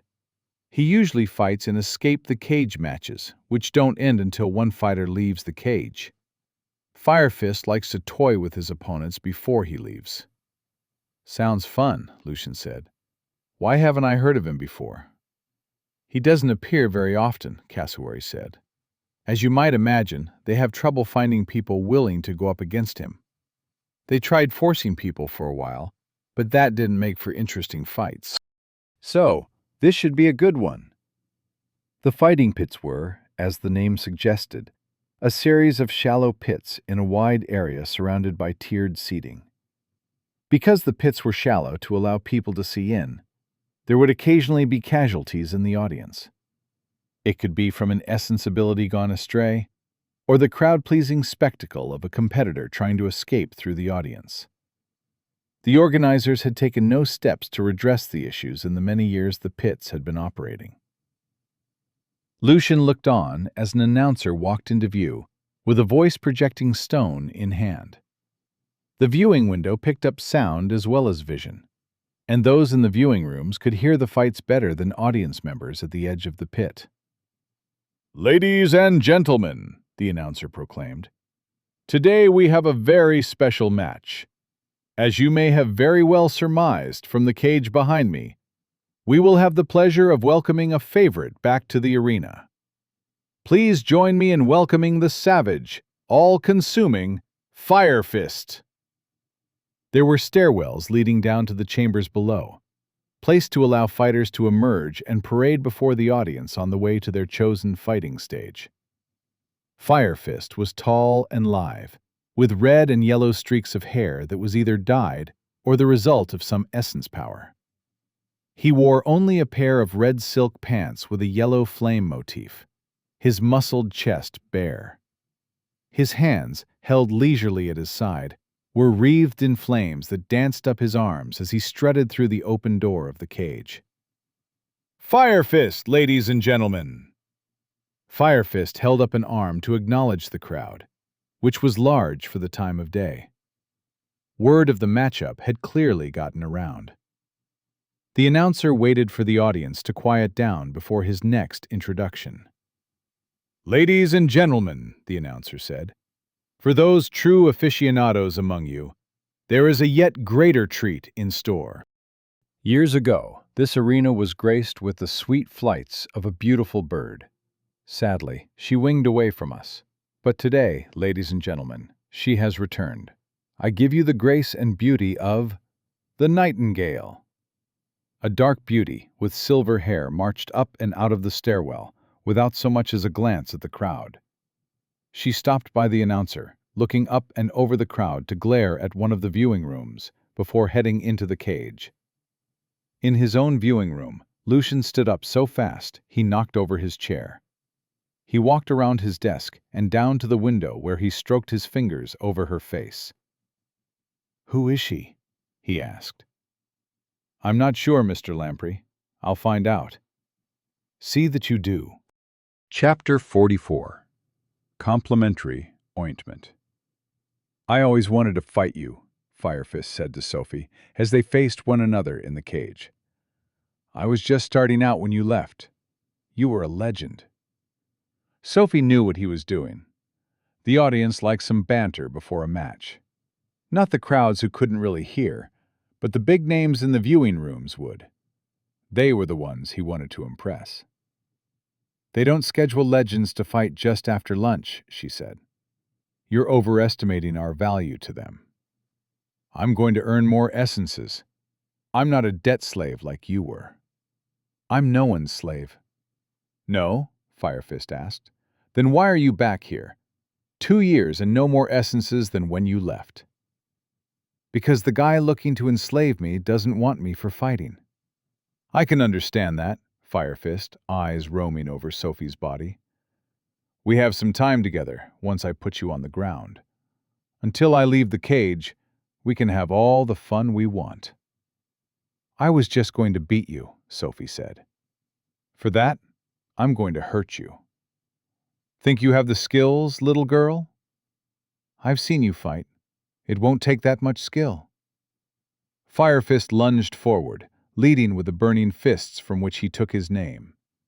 Sophie swayed around his straight punch and grabbed him by the wrist. The flames on his arm seared into her hand, but she ignored the pain, yanking his arm and forcing his balance onto his forward leg. He yelled out in pain as her palm smashed into his elbow, trying to bend his arm the wrong way. The yell became a scream as her boot tried the same on the side of his knee. He collapsed to the ground, where a swinging leg smashed him in the face. Disoriented, he rolled with the blow, trying to scramble to his feet. Halfway up, he found a hand on either side of his head, pulling it down into a rising knee. Sophie dragged Fire Fist to the side of the cage by the hair. "You realize they call you Fire Fist because that's all you have going for you, right?" she said. "You're a mediocre fighter with a gimmick that makes people flinch. I don't know what kind of ambitions you have, but I wouldn't bother. This is the highest stage you'll have any real accomplishment, and your reputation is about to take a big hit." The cage had both vertical and horizontal bars, like a mesh, with gaps barely large enough to fit a hand or part of a foot. That was to slow down climbing, so a downed opponent had time to recover and prevent an escape. Sophie hoisted Fire Fist up, forcing his hands through a pair of the small gaps before dropping him again. He was left dangling by the wrists as they caught on the bars. She raised an elbow and smashed it down on one of his forearms, producing a loud crack and horrifying shriek of pain. She did the same to the other arm, then left him hanging as she climbed out of the cage. The Adventure Society campus had a marshalling yard where larger groups could assemble. Rufus arrived to find a large group waiting for him. He had 2 employees of the Adventure Society with him, the paunchy functionary Albert and an official who, like Rufus, was bronze rank. Originally, Rufus would be administering the field test alone, but the society had assigned another person to assist. Seeing the almost 20 participants, he now understood why. "Are the groups normally this large?" Rufus asked Albert. "No, sir, they are not," Bert said, handing over a clipboard. "Good luck, sir, although I'm sure you won't need it." "Why so many?" Rufus asked the Adventure Society official. He was a man in his late 20s and of rather distinctive appearance. He wore practical wear for the Delta, tough but loose and breathable fabric. He had a bronze brooch in the shape of the Adventure Society emblem, which was standard for upper-tier officials. His practical clothes were topped with an impractical hat, broad-brimmed with an ostentatiously colorful feather. Overshadowing even that, however, was a mustache unlike anything Rufus had ever seen. Glistening with wax, it twirled its way out past the sides of the man's head. The official's name was Vincent Trenslow. His appearance gave Rufus pause, but his manner in their short acquaintance had been nothing but professional. "It seems there was some manner of grand administrative error," Vincent explained unhappily. "More than half of these people already passed the field assessment and were admitted to the society, but the records of their assessment were lost, despite multiple copies of such records having been made and kept separately. It was decided that they should undertake the field assessment again. In my experience, the Adventure Society is meticulous with their records," Rufus said. "Even if they weren't, what kind of solution is this?" "The kind of solution you get when the error in question disproportionately affects members of the aristocracy," Vincent said. "The kind of aristocracy looking to make a connection with an important adventurer visiting from distant lands." "I see," Rufus said darkly. "The director asked me personally to extend her apologies," Vincent said. "She is new to the role and has a long way to go when it comes to purging outside influence. She made rather a point of inviting you to assess these applicants with, and I quote, punishing rigor." Rufus grinned. "And what are your thoughts on this, Mr. Trenslow?" "I may have a few suggestions that would interest you." "Thank you so much," the woman said, still shaking Jason's hand. No worries, Jason said, extricating his digits from the woman's grip. Make sure you drink a lot of water when you go home, Jory told her. Eating some fruit would be good as well. Oh, I'll be drinking, all right, she said as she left the clinic. That's not the kind of drinking I meant, Jory called out. And she's gone, he sighed. Well, that's the last one. How about you and I have a drink? Sure, Jason said. You have a good night, Janice, Jory said to his teenage receptionist. See you tomorrow, Mr. Tillman, Mr. Asano. Good night, Janice. They wandered into Jory's office, sitting down on either side of Jory's desk. He pulled out 2 bottles and 2 glasses. He poured a bright green liquid into a glass and pushed it across the desk to Jason. This stuff is a bit more potent, he said, so it should get past that poison resistance of yours.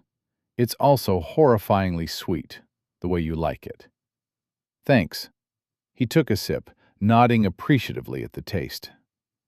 Poison, plime fruit liqueur, has inflicted alcohol on you. You have resisted alcohol. Alcohol does not take effect.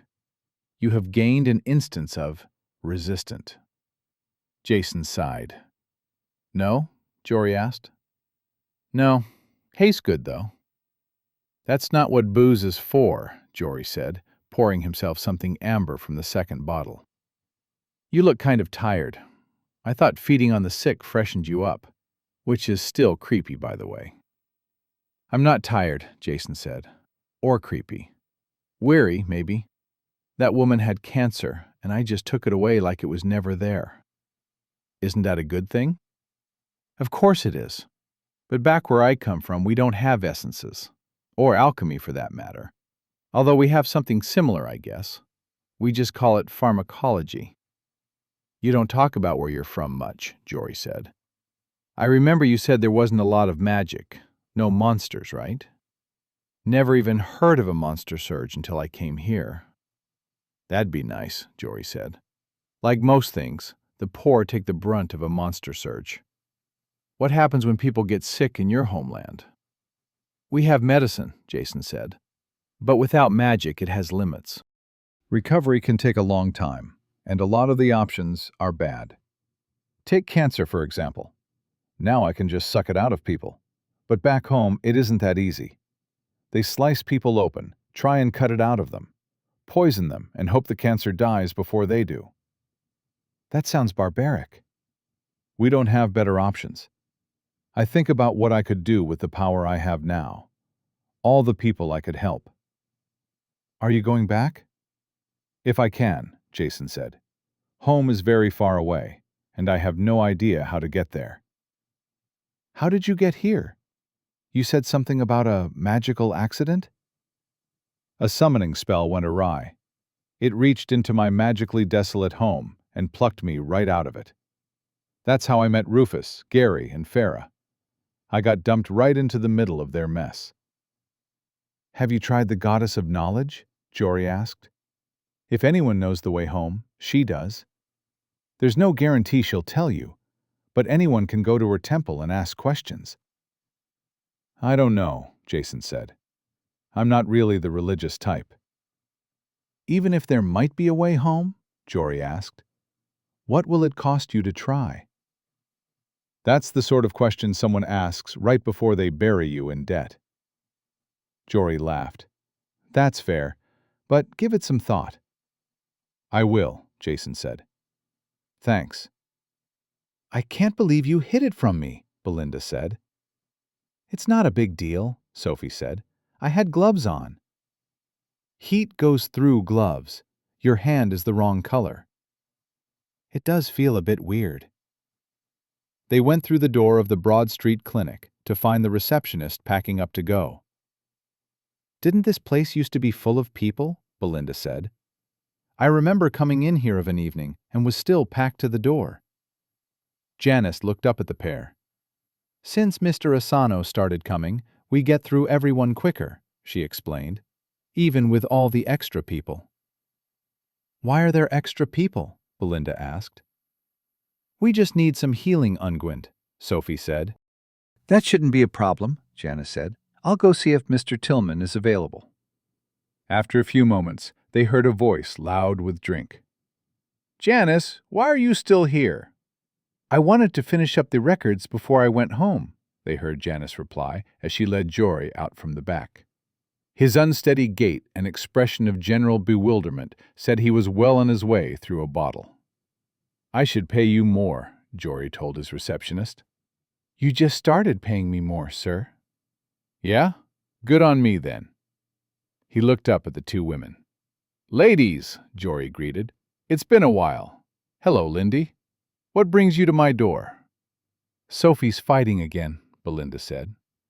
"Well, that's no good," Jory said. "It is what it is," Sophie said. "Then I suppose I'll be seeing more of you," Jory said, beaming at Belinda. "That's nice." "We just need some ointment," Sophie said. "Here," a voice said. A tin sailed through the air, Sophie reaching out to catch it.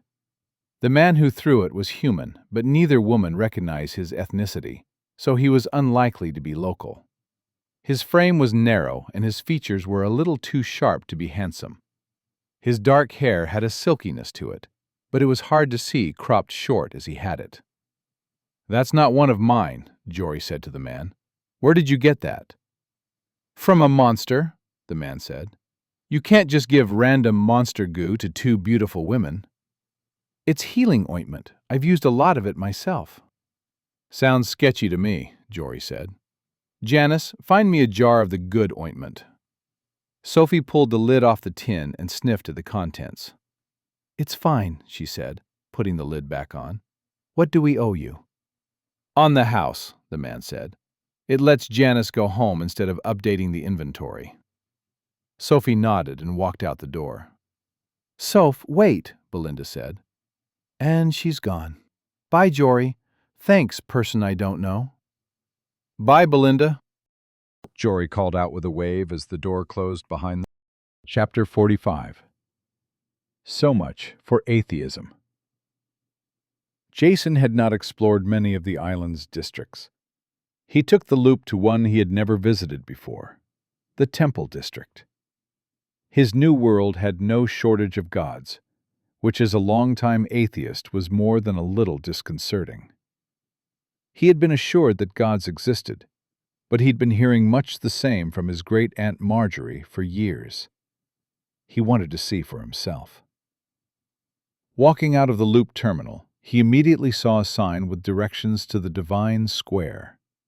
Following it, he walked down a street where temples lined both sides of the road. Looking at the prominent signs and banners, Jason quickly gained a sense that gods had hierarchies of their own. The Temple of Rhodes, he saw, was nestled behind the larger and more impressive Temple of Journeys. Soon the street opened up onto the square itself. It was a huge, crowded space.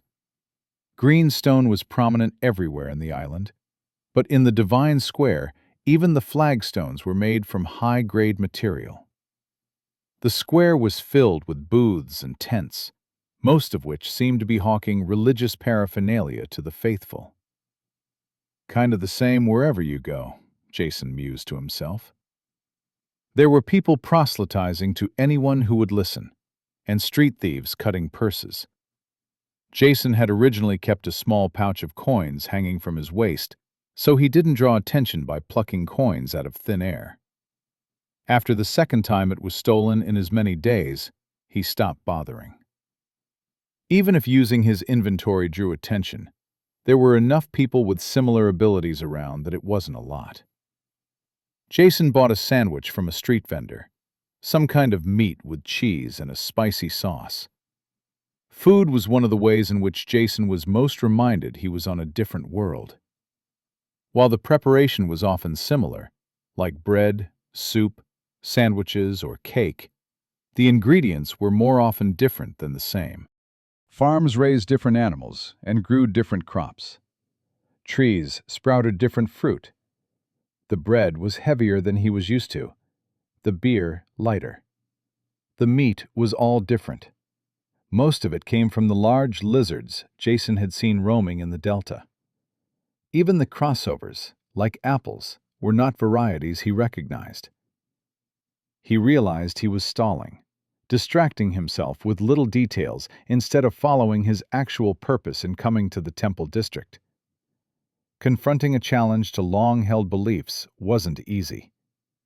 His objective wasn't the throngs of people in the square, but the temples around the outside. The buildings immediately abutting the square were the most prominent houses of worship in the city, and the effort put into their designs seemed to reflect it.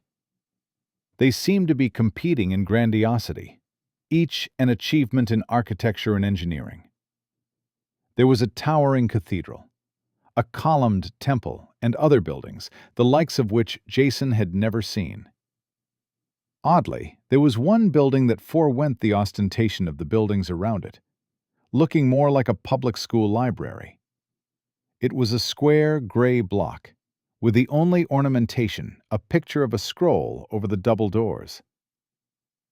I wonder if that's what I'm looking for. While each building competed to catch the eye, in Jason's opinion there was a clear winner. It was a huge tower in the shape of an arm thrusting into the sky.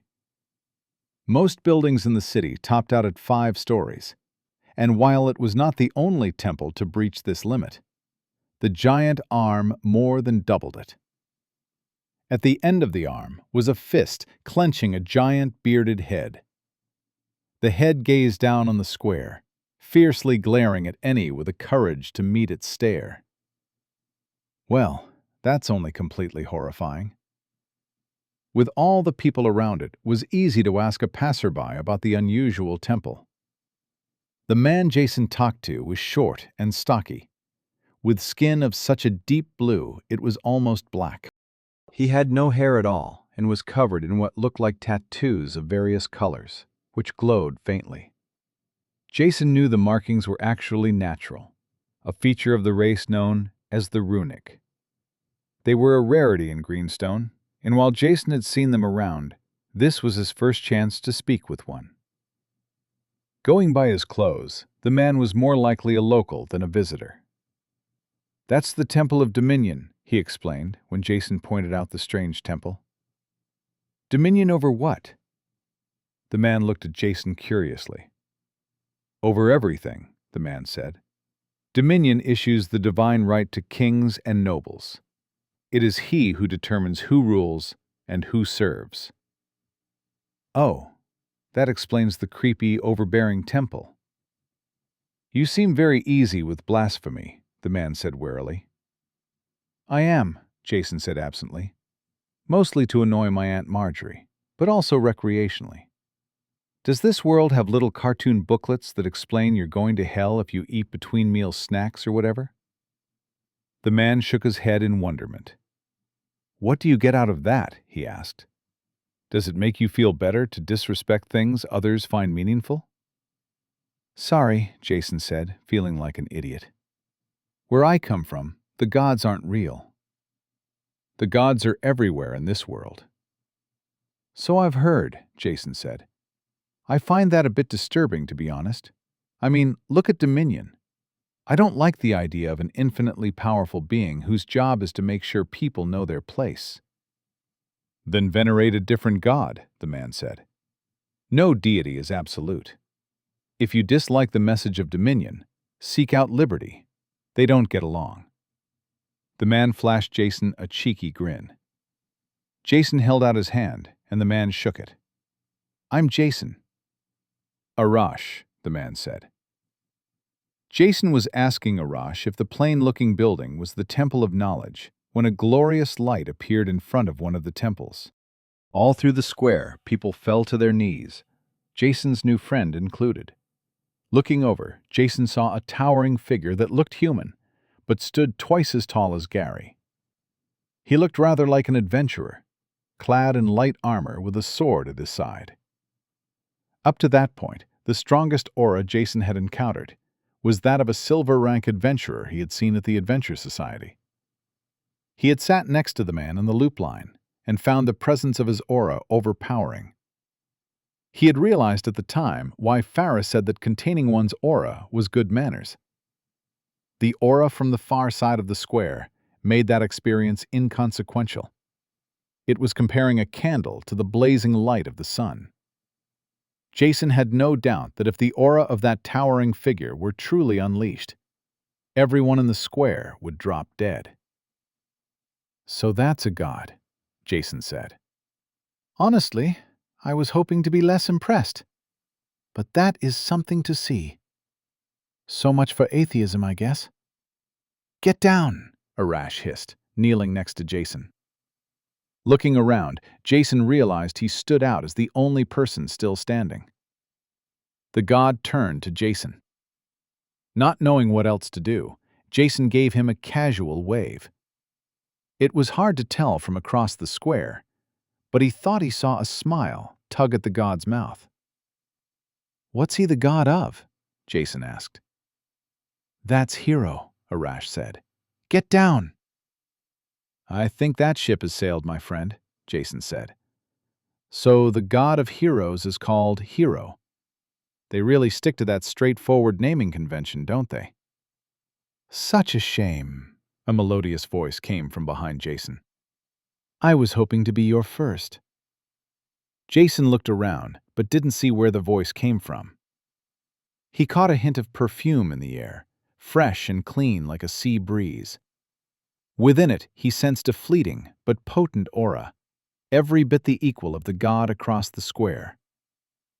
"You've got to be kidding me," Jason muttered. At this point, Arash was yanking on Jason's sleeve, trying to get him to kneel. The other people around them looked at Jason with disdain. "Calm down," Jason said, tugging his shirt free of Arash's grip. "Did you hear that woman?" "What woman?" Arash said. "Get on your knees and show your respect for the god." "Just me, then." "Kneeling isn't how you show respect, Arash. That's how you show obedience." "Obedience to a god is respect." "They say that where I come from, too," Jason said. "Never really got on board with the idea. I think I'm going to head off, Arash. All the people here are giving me the evil eye." "You are a fool," Arash hissed after him. "I can't argue with that," Jason said with a laugh. He started making his way across the square, but all the people who had dropped to their knees made for something of an obstacle course. "Sorry, pardon me, excuse me." One of the people near Arash leaned over as he watched Jason wander off. "Do you know that man?" "Absolutely not," Arash said. As Jason had guessed, the Temple of Knowledge was the plain, blocky building. Is there actually a public library in there, he wondered? That would make sense. The double doors in front of him were pushed open from the inside as he approached, revealing a pretty young woman. It was the same acolyte who had tested his essences during his Adventure Society intake. "Good day, Mr. Asano." "Gabrielle, right?" Jason asked. "That's right," she said. "It's lovely to meet you again." "Likewise." Jason thought he should catch up with Humphrey, curious if the young man had made an overture since Jason gave him Gabrielle's name. Then he remembered Humphrey was off with Rufus for the field assessment. "Why does it feel like you were waiting for me?" Jason asked Gabrielle. "My lady told me you were arriving and sent me to guide you." "Your lady?" "The goddess. Follow me, please." She led Jason inside, and he felt an aura wash over him. It was unlike the aura of a person, more like an undercurrent that belonged to the building itself. It wasn't overbearing, but he could feel a vast power behind it. It also had the flavor of the fleeting aura that had accompanied the disembodied voice he heard in the square. They were walking between row after row of books, occasionally passing someone reading at a table. Some of the shelves, instead of books, held ornate tubes. "Scrolls," Gabrielle explained, seeing Jason's curious glance. "The manuscripts here in the library are all copies. The originals are preserved in the archive." "So, does your boss talk to you a lot?" Jason asked. "My boss?" "The goddess." "Of course," Gabrielle said. "I may be only a junior member of the clergy, but I am a member nonetheless. I see and hear my lady every day. That must be reaffirming. It doesn't work that way where I come from. Your world must be very strange. People serving gods that do not exist. How does that work, if I might ask? Not really sure, Jason said. They seem to lean heavily on metaphor. You know, I'm from a different world. The lady has imparted some knowledge. It is her nature. Her nature could use a privacy disclosure agreement. Where are you guiding me to exactly? The temple has a room for questions. Ask, and the lady will answer or not, as she chooses. She'll answer in person? Answers come in many forms. Sounds like she's leaning on heavily metaphor, too.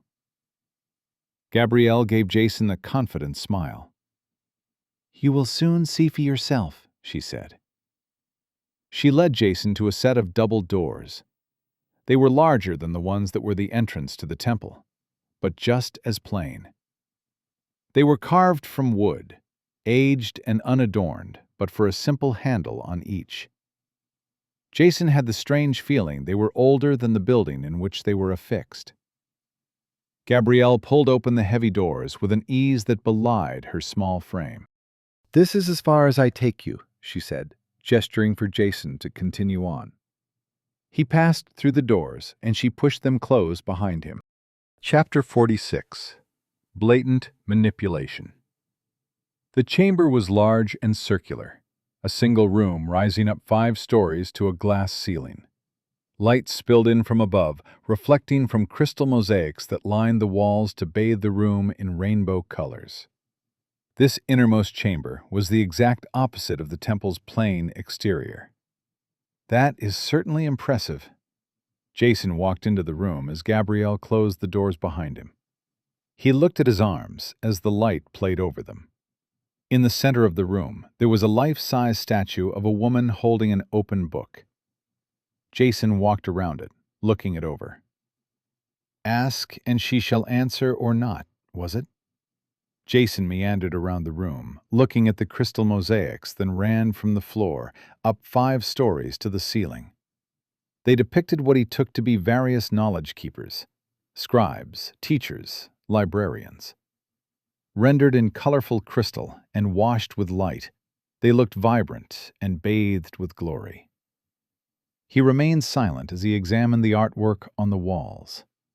He had always been prone to talking to himself, but the idea of expecting an answer back was disconcerting. He wondered if it was a little too close to prayer for his liking, then realized it actually was prayer. The idea, a female voice spoke from behind him, is that I choose whether to answer your questions, not whether you choose to ask them. It was the same voice he had heard in the square. He didn't turn from where he was looking at the wall mosaics. And you're in charge? He asked. Definitively, the voice said. It is my temple. Her voice was melodious, with a hint of amusement. There was an undercurrent within it, an aura with the force of a tidal wave. It was somehow distant at the same time, like a photograph of a wild storm. Your house, your rules, Jason said. My mother had a similar attitude. And you left, the voice said. You have the same option here. Jason turned around to find the statue had been replaced with a woman. She looked much the same as the people outside in the square, at least the human ones, with colorful clothes and Mediterranean features.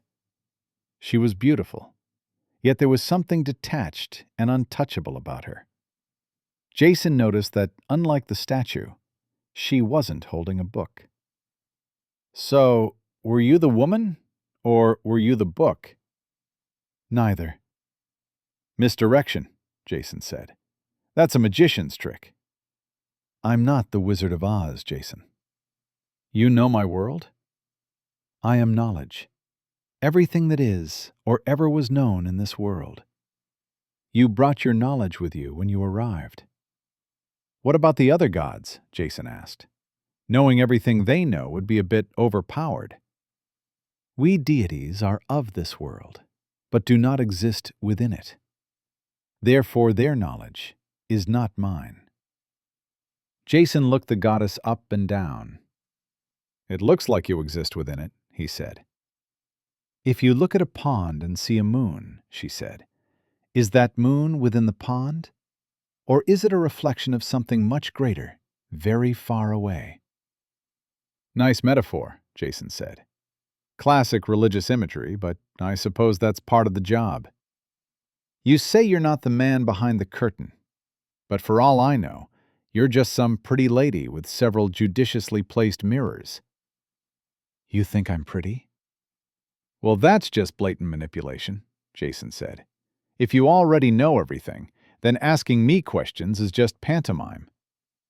She laughed, a pleasant tinkling sound. It gave Jason the sense of a country stream on a warm summer's day. You're quite fun, she told him. You felt my aura, and heroes. A month ago, I still thought auras were made up, Jason said. Who knows how many ways there are to trick someone like me? I do, as it happens, she said. What about all the people outside when Hero appeared? Do you doubt them all? Do you think we hired actors? Argumentum ad populum, Jason said. If you're going to convince me you're a god, you'll need to do better than a second-rate apologist. Have you considered how well the banana fits in the human hand? Jason burst into laughter. You've got jokes, he said. I like that. If it makes you feel any better, just think of me as a vastly powerful, immortal entity. No need to use the G word. Then what's the difference between a god and some crazy powerful super being? From your perspective, very little. The nature of transcendent beings is not bound up in physical reality. God and goddess are mortal words. It doesn't matter until I hit the level cap, is what you're saying. Something like that. Can you read my mind? In a way, she said. My knowledge of this world is absolute. So long as you know what you are thinking, I know what you are thinking. So you know what I'm going to ask? I know that which is and that which was, but not that which is yet to come. I bet you make some bloody good guesses, though. She laughed again, the sound flooding his body with pleasant feelings. I know everything in this world, she said. Yet you mortals are a constant source of surprise. I did not expect, for example, that you would turn back and save the people in that sacrificial chamber. That one surprised me too, Jason confessed. He looked the goddess up and down. Why do you look like a local? To appear requires an appearance, and this is as good as any. When I show myself to people looking as they do, it helps form a connection. Then why don't you look like someone from my world right now? Because you didn't come here for a connection. You came in wondering what happens when an atheist meets a god. So I met you as I would anyone else here. But now we have met, and the questions you came in with were not about me. Yet I can't seem to help myself, Jason said. Why would a goddess even bother to answer any of my questions? I am knowledge. It is my nature. That feels like a lie. The corners of her mouth twitched up in a slight smile. Call it an incomplete truth. Jason laughed. You have your own agenda. Don't we all? But whatever my motivations, you still have questions, and I still have answers. If it makes you feel better, know that you are insufficiently consequential to be worth manipulating. That's a little hurtful, but kind of reassuring, I guess. Can you actually smite me down? We transcendent beings are limited in our ability to affect physical reality. We can affect magic, creating essences and awakening stones. We can also affect our area of influence. I am knowledge. Therefore, I can bestow any knowledge I have at will. And you have all the knowledge. She smiled. So, can the god of the oceans or whatever create tsunamis and such? Yes, but direct intervention is antithetical to our nature, other than to redress an imbalance. More often, we work through our followers. So, if you wanted to smite me, you could just find the nearest silver rank on the membership rolls and point in my general direction. More or less, she said. Of course, another god could send their own agents to intervene. It is something akin to a matter of etiquette to let our followers determine the outcome of a conflict between deities. Who doesn't love a holy war? Jason asked. I suppose I should get on with the actual questions I came in here with, shouldn't I? Please do. All right, then. When I was brought to this world, was I chosen? No, it was happenstance. While your world is magically barren, this one is magically rich. That magic builds up over time, finding various forms of release. Is that why the monster surges happen? Indeed it is, she said. The magic can also be released by flaring out from this world, sometimes coming into contact with another. If conditions are just right, that contact forms a connection, an inadvertent bridge across which someone can be drawn. If it's just random chance, where do my outworlder abilities come from? They feel designed. They are designed, she said, by you. The journey between worlds altered your body, flooded it with magic. Outworlders like yourself unconsciously shape that magic into a form they can understand, to help them navigate this world using the rules of their own. So, I gave myself powers? It would be more accurate to say that when the power came upon you, you chose its form. A way of framing this world through your own in order to make it comprehensible.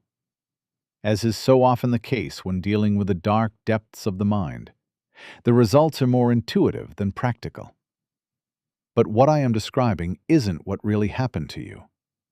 It is simply the closest I can get to an explanation you could understand. Trying to explain the true forces at play would be like explaining mathematics to a rock. You fundamentally lack the capacity to perceive what I would need to show you. The goddess held her hands in a show of helplessness.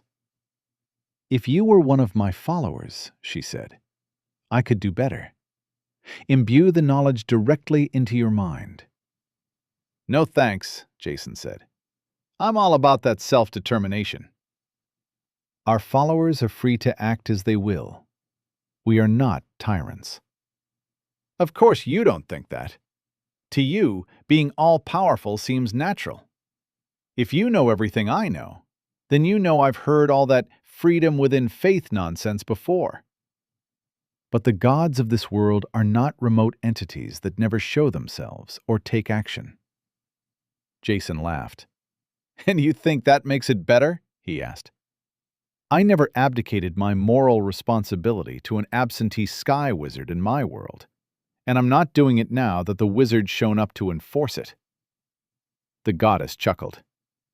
I didn't think so, but I had to try, she said. I get it, Jason said. Gotta get those bums in pews. You're stalling, she said, going off on tangents to avoid the question you're not sure you want the answer to. That's a go-to move for me. I know. You won't find me easy to manipulate. I didn't think so, but I had to try. We are both beholden to our natures, she said. Ask your question, the only real question you came in here with. You already know the question. Yet you must ask it. Only then will the responsibility for hearing the answer be yours. Jason nodded. Is there a way for me to go home? Do you want there to be?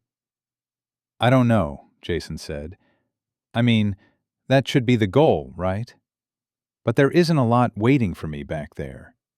Here, I see potential, what I can become, the wonders waiting over the next hill. He looked at the goddess. You know everything, right? You tell me if I want to go back. That is a question only you can answer. That is why I asked it. Is it possible? Yes. How? You have possessed the means from the beginning, but you are not ready to use it. From the beginning? Jason thought back to the day he first arrived. The first time he opened his inventory, there was an object inside. An object his ability couldn't or wouldn't identify, and had been sitting in his inventory ever since. The World Phoenix token, he said. Yes. I would advise against trying to learn more about it. Anyone who would actually recognize it would be unwilling to leave it in your hands. Why do I have it? I am possessed of every piece of knowledge in this world, she said, but that is a question to which I do not know the answer. That's only mildly terrifying, Jason said. You said I wasn't ready to use it? Choosing to use it would require an act of faith. And faith is very much not my thing. Of that I am very much aware, she said. When circumstances dictate, the token will use itself. Even if it's in my magical void storage thing? Yes. And you're not going to tell me the trigger conditions, are you? You were warned that I would answer or not, as I choose. In this case, I choose not. So I could just be walking along the street and whoosh, back home I go. If you decide that you do not wish to return to your world, then discard the token. So I have to choose if I want to stay, he said. Either I throw this thing away, or hang about until these mysterious circumstances to come about. What do I do in the meantime? Get stronger. You will need that strength for what is to come. You told me you couldn't see the future. I've been known to make some bloody good guesses. Jason laughed, and the goddess smiled. You know, he said, I didn't know what to expect from a goddess. I figured, if you were real, that I wouldn't handle it very well. You could have done worse. Yeah, but that's the thing, though. I should have. When I came to this world, the magic changed me. I'm not even human now. Did it change the way I think? Is that how I've been getting through all this without losing my mind? No, she said. Your mind remains your own. Really? I don't feel like the same person I was before I came here. You aren't, she told him. Circumstances change, and people change with them. That is as true in your world as it is in mine. Not everything is a matter of magic. Jason nodded to himself. All right, he said. Then I guess I just have one last question. I do not know if the gods of your world are real, she answered, not waiting for him to ask. No one from your world who knows that particular truth has ever come to this one, and I only deal in knowledge. No one from my world. Are there other outworlders from my world? There have been in the past, not for centuries now. Those that came before either died or returned home. But essence users can live for centuries, Jason said. Are there essence users running around my world? I do not know, she said. Perhaps you should go back and see for yourself. Jason took a deep breath. You know, he said, you really dropped some bombs on me, lady. People do not come to the goddess of knowledge for recipes, Jason.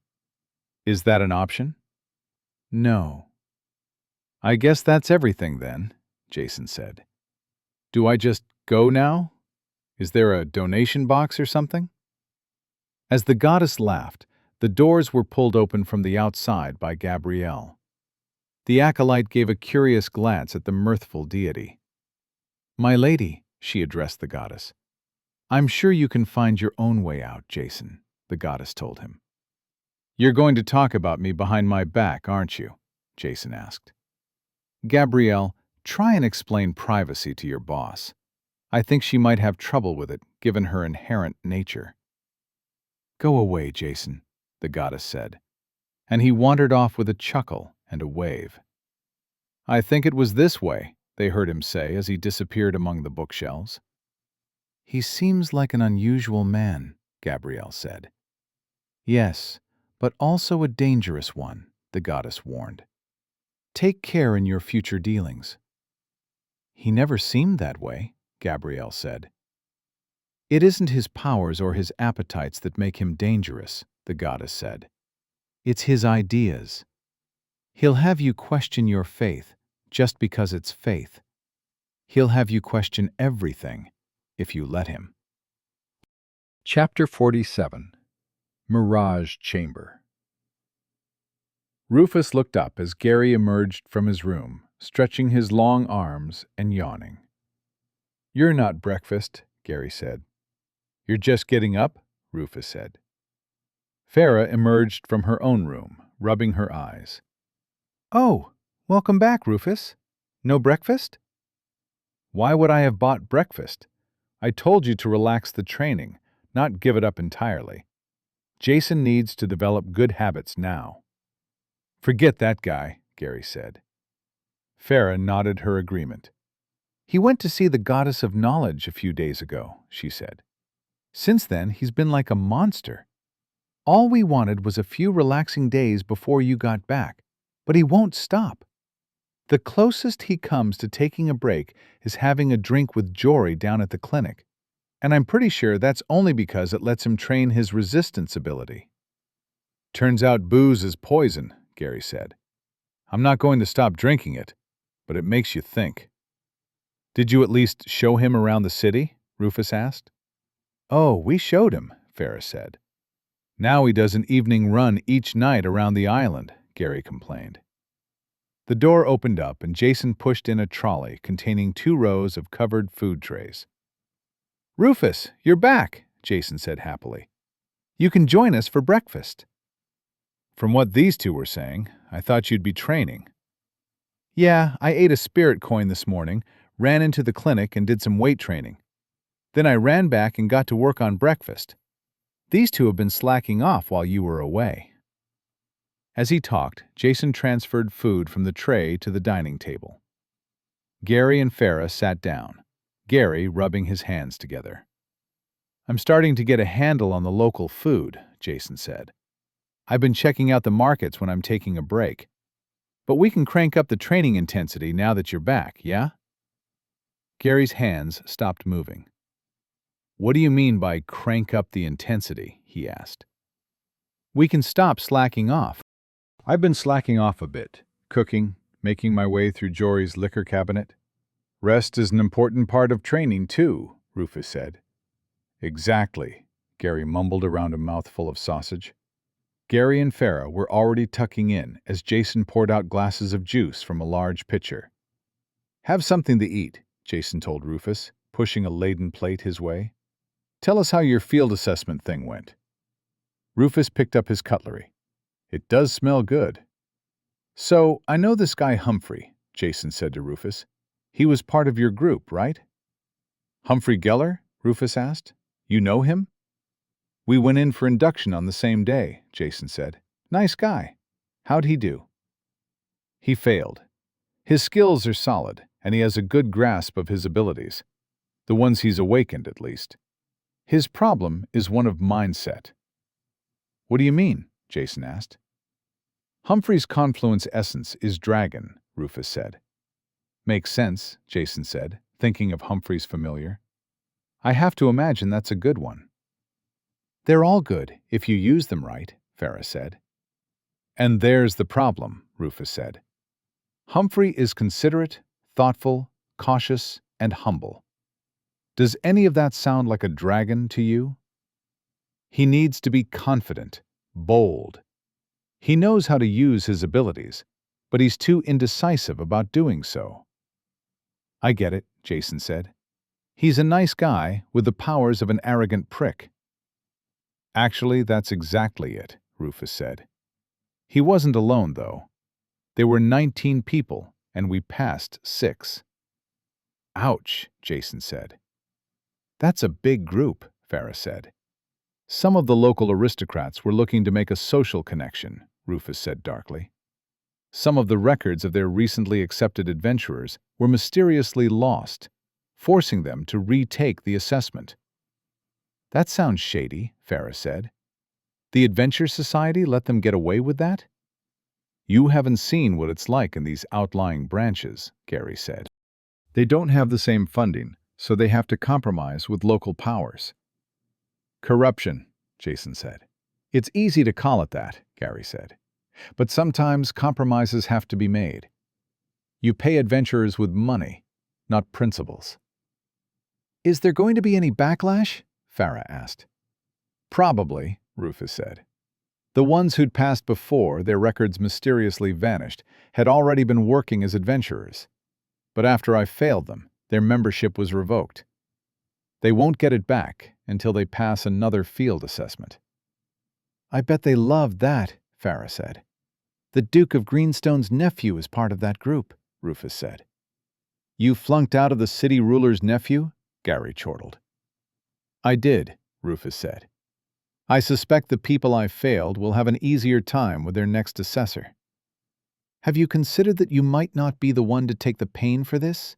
Farah asked. You might have dropped the local Adventure Society officials right in it. Actually, the branch director was urging me on. Seems she's trying to flush out at least some of the external influence. Oh, Farah said thoughtfully. Good for her. So, what about Humphrey? Jason asked. You're all about training up adventurers, right? I bet you have plenty of ideas to get him on track. Humphrey's mother is a family acquaintance, Rufus said. So I'll help him out a little. I know exactly what he needs. Oh? Jason prompted. I've seen almost every kind of would-be adventurer there is, Rufus said, then looked at Jason. Almost every kind. Back at my family's academy, he trailed off as Jason, Gary, and Farah all picked up their glasses of juice, draining them dry simultaneously. What was that? Rufus asked, as Gary refilled their glasses from the pitcher. What was what? Jason asked. Never mind, Rufus said. Back in my family's academy, again, all three picked up their glasses and chugged back the contents. What is happening right now? Rufus asked. Wait, are you playing that drinking game? The other three erupted into laughter. What is wrong with you people? It's just juice, Gary said as he started refilling the glasses again. It is just juice, right? Fresh squeezed, Jason said. So, now every time I mention my family's— Hold up, Gary said, waving his hand at Rufus. I can only refill these so fast. Rufus, panning his glare around the table, drew fresh peals of laughter. I hate you all. This is where you grew up? Jason asked. They walked through the verdant grounds of the Geller ancestral home. Jason and Rufus were being guided by Humphrey Geller and his mother, Danielle. Jason's comment came as they walked through a tunnel of leafy vines grown into a tunnel on a bamboo framework. Splashes of sunlight stabbed through the foliage, punctuating the shade with beams of light. I would have loved this when I was a kid, Jason said. Who am I kidding? I love it now. Thank you, Mr. Asano, Danielle said. Jason is fine, Jason told her. You'll have to forgive Mr. Asano, Rufus apologized. He's not well versed in formality, in spite of any quite thorough explanations he may have received earlier in the day. Yes, Jason said. I'm not very smart, and simple formalities are super hard to figure out. It's definitely not that I find them to be a set of arbitrary behavioral norms that serve as a tool of exclusionary tribalism, and that eschewing the rituals of cultural performance facilitates the fostering of new relationships by having both sides step out of their preconceived societal modes. Danielle laughed while Rufus glared at Jason. I'm not sure how my translation ability handled that one, Jason said. I should have left you in the desert, Rufus muttered. Mr. Remore did mention you were an unusual man, Danielle said. I'm delighted to discover he was right. Please feel free to call me Danielle. Danielle Geller demonstrated that at silver rank, the beautifying effect of essences reached the realms of the supernatural. In addition to looking far too young to be Humphrey's mother, she was stunningly perfect. Neither women nor men used cosmetics in this world, but Jason realized there was little point. All the people that could have afforded it used essences, which was like airbrushing real life. "So, have you spoken to Gabrielle yet?" Jason asked Humphrey. He turned white and started shaking his head to silence Jason. "Gabrielle?" Danielle asked. She may have looked too young to be Humphrey's mother, but that tone of having latched on to a weakness was unmistakable. "It's nobody," Humphrey said. "Danielle," Jason said. "As Rufus pointed out, my grasp of the local etiquette is limited. How does one go a-courting in local aristocratic circles?" "Please stop," Humphrey begged. "That would depend on the relative status of the parties involved," Danielle said. "Then let me present a hypothetical then," Jason said. "Let's take someone of roughly your social standing. A young member of your family, perhaps. How would they approach, say, an acolyte of the Church of Knowledge? I imagine there would be a raft of social, political, and religious entanglements that would make it rather difficult." Jason and Danielle were happily walking side by side, with Rufus and Humphrey behind. Humphrey had his head buried in his hands, while Rufus just shook his head. "Indeed, there would be social complexities," Danielle said. "The best approach the young man could take. I assume it is a young man in this example?" "Why not?" Jason said. "The best thing this young man could do," Danielle said, glancing back at her son, "would be to inform his mother. Someone who can arrange things without youthful enthusiasm causing a political incident." "Oh, but you know how young people can be," Jason said. I bet he'd rather cut off his own arm than talk about this with his mother. "If only he had a friend to step in for him," Danielle said. "Jason and I can do some sparring, right?" Humphrey asked Rufus. "I'll make sure to schedule it in," Rufus said. "That," Danielle said, "is the Mirage Chamber." It was a huge dome rising out from the trees and plants, segmented like the eye of an insect. If the pathways of the estate weren't mostly shaded by canopy, the bulging edifice would be visible from most of the grounds. "So, what is this thing exactly?" Jason asked. Rufus wasn't very clear. "It creates false images of monsters," Humphrey explained, "and a false image of your body with which to fight them. Everything feels completely real." "That sounds fantastic," Jason said. "Do I get a go?" "Another day," Rufus said. "This time you're just here for a look.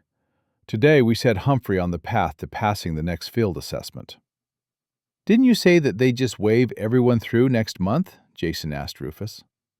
"I wouldn't be so sure," Danielle said. "I was speaking with the branch director yesterday morning, and she's very happy with how things went.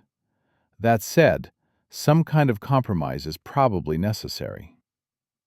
Getting closer to the dome, Jason saw that there was a complex of buildings adjoining it. "That's the viewing hall over there," Danielle said, pointing out the largest building other than the dome itself. "We try and set up scenarios our family trainees can learn from, then get them all in to watch. Rufus tells me you're an affliction specialist, which might be interesting to work with." "He's a long way from any example but bad," Rufus said. "Rufus," Danielle lightly scolded. "No, he's right," Jason said. "I heard you acquitted yourself quite well at the Vane Estate incident," Danielle said. "Then you might want to check your sources," Jason said. "I got laid out multiple times by a guy with a shovel." She raised an eyebrow in Rufus's direction, who nodded with a wry smile on his face. "Rufus was saying you train family members from all around the world here," Jason said. "We have branch families spread far and wide," Danielle said proudly. "They all come here at age 15 and stay until they reach bronze rank. We also take in some non-family. Our family members have a habit of picking teams even before they get their essences," Humphrey said. "We take the team members in as well." Danielle led them into one of the buildings, which turned out to be a large, single room. The back wall had a long glass window through which was only darkness, but Jason's power let his eyes penetrate the gloom. Beyond the glass was the empty interior of the dome. The dome itself was made of segments, irregular metal pentagons carved with magical symbols. Underneath the window was a rectangular stone block. Carved into the top were numerous runes and sigils, made up of sophisticated patterns. The last feature of the room was a series of low wooden platforms the size of single beds. They lined the left and right wall, a half-dozen to a side. More mystical symbols were engraved into their surfaces. "This is the control room," Danielle explained. "From that panel under the window, we can control everything that happens inside the chamber." She turned to Rufus. "So, what do you have for us?" Chapter 48. An endless, inescapable nightmare. In the control room of the Mirage Chamber, all eyes were on Rufus. He walked over to the stone block under the window, which had a dizzying array of runes, sigils, and intricate magical diagrams carved into it. He spent a few moments looking it over. "Standard arrangement," he observed. "Jason, hand me that crystal." Jason took a long, faceted crystal from his inventory, something Farah had created using Magic Society resources. It looked rather like a long, narrow diamond, the facets catching the light and reflecting out flashes of rainbow color. He handed it to Rufus, who looked around one side of the stone block, then the other, finding a hole into which he pushed the crystal. "So, what's with the crystal?" Jason asked. "A mirage chamber projects things from these platforms along the walls," Danielle said. Jason glanced again at the wooden platforms lining both sides of the room. "If it doesn't have direct access to something through the platforms," Danielle continued, "you need to give it a magical imprint to replicate instead." "And the crystal is a storage device for the imprint," Jason said. "Exactly," Danielle said. Rufus, having inserted the crystal, was now looking over the top of the stone block. "This mirage chamber has an impressive array of monster imprints," Rufus said. "But Humphrey needs something a little different to a basic combat scenario. What I've just added in should help him climb the next wall in his development. Humphrey, you can go on in now." Humphrey lay down on one of the wooden platforms. The runes under him lit up, and he went still as death. Suddenly, Jason spotted him through the window, standing under the center of the dome.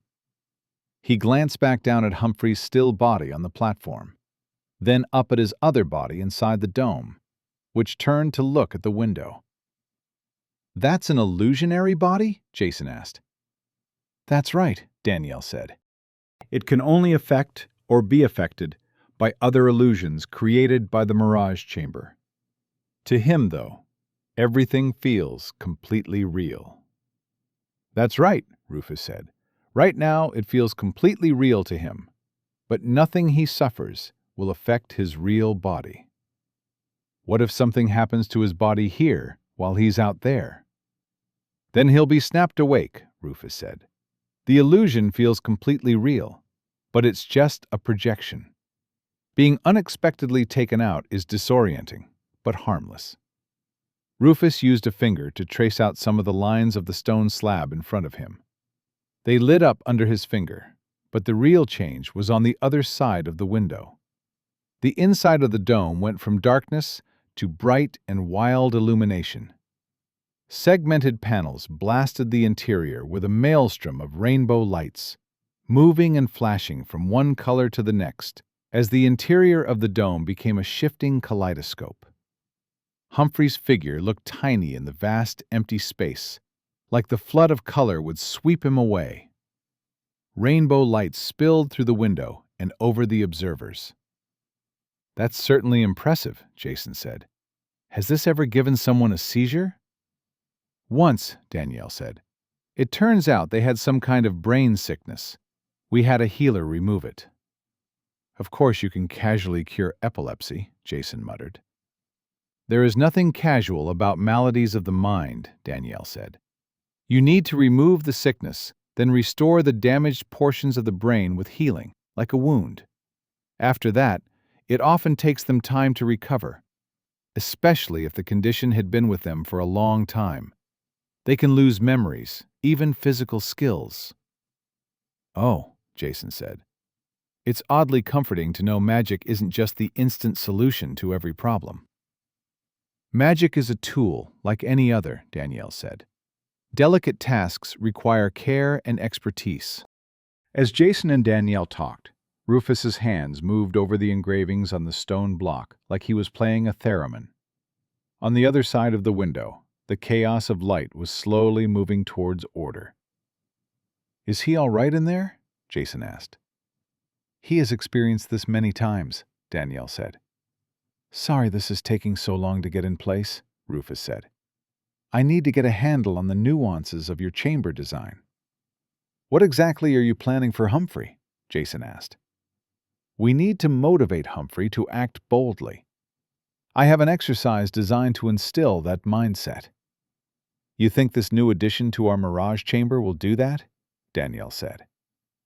"In my family's academy," Rufus said, "I've seen plenty of people with Humphrey's issue. Good people, heroic even. You can't motivate them with glory or power, not if you want to really move them to action. It has to be with consequence." The light inside the dome suddenly vanished. Even Jason's dark sight power couldn't penetrate the immediate darkness. Then daylight illuminated the space beyond the window, which was no longer the inside of the dome. Now it was a wide desert gorge, with Humphrey standing at the bottom, near a shallow stream. Sunlight came down from a clear blue sky. Humphrey looked around, finding a small, adorable child standing next to him. "Holodeck," Jason whispered in awe. Rufus tapped a rune on the control table. "Humphrey," he said, "can you hear me?" "I can," Humphrey said, his voice emerging from the control table. "Why is there a little girl here?" "That's Ellie," Rufus said. "You have to protect her from the monsters." Rufus's hands moved over the runes again. A half-dozen monsters appeared from further down the gorge, running towards Humphrey. They looked and moved like leopards, but were the size of full-grown tigers. Behind them, their tails were long and thick, each ending in a huge, talon-like claw. As Humphrey took a stance in front of little Ellie, armor formed around his body from thin air. It looked to be made of scales, mostly sandy yellow, but flecked with other colors, like rainbow droplets. In his hands, a huge sword appeared. As it was absurdly large and shaped like an extended dragon wing, Jason couldn't help but question the practicality. Staying close to the little girl and shielding her with his body, Humphrey awaited the monsters. As they arrived, he swung his huge sword. Jason was startled at the ease and expertise with which he wielded the massive weapon. It was clearly heavy, but his footwork seamlessly shifted to manage the weight and momentum. Each blow was the end of a monster, but he couldn't take down all 6 quickly enough. 2 of the nimble monsters skipped around Humphrey as he dealt with the others. By the time he fought past them, Ellie's corpse was being pulled apart in a tug-of-war between 2 monsters. Even watching from a distance, Jason felt viscerally sick at the sight. Rufus tapped a rune, causing the monsters and the child to vanish. Humphrey looked at the now empty ground in horror, the huge sword falling from his hands and vanishing. Danielle reached over the console and tapped the rune to close communication with Humphrey. "Are you trying to traumatize my son?" she asked Rufus, her tone a clear warning. His answer had best be a good one. Rufus calmly turned to face her as she stepped forwards to confront him. "Yes," Rufus said. I am trying to traumatize your son." During the field assessment, I could see clearly the training he had been through. His skills are exceptional, but it was equally evident you have coddled him to the point of a critical deficiency. The reason I failed him isn't that he lacks the ability. It's that he doesn't understand the duty of being an adventurer. You taught him to handle killing, but not how to handle failure. He hesitates in critical moments because you've taught him to be too perfect. Jason watched Humphrey's forlorn figure through the glass. He agreed with Humphrey's mother that Rufus's training was essentially emotional abuse, and thought his speech sounded suspiciously like a pot critiquing a kettle. From what he could tell, Rufus and Humphrey had similar upbringings. He wondered if Rufus had been through the same exercise himself. He'll stop to look for the optimal path when what he needs to do is act, Rufus continued. If you want Humphrey to act quickly and decisively, he needs to understand the price of not doing so. I can let that slide with the other adventures in this city, but you wanted him to meet my standards. These are my standards. Danielle was a head shorter than Rufus, but she got right up into his space, tilting her head back to glare at him. "Is this how you treat people in your famous academy?" "Yes, it is." Rufus turned back to the control table and reopened communication. "Get ready, Humphrey," Rufus said. "We're going again." Jason watched Danielle, seeing she was on the edge of stepping in to stop it. In the end, she took a step back. Inside the dome, a small boy appeared next to Humphrey. "What about Ellie?" Humphrey's voice came from the control table.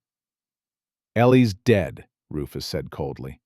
"She was torn apart by monsters. This is Ben."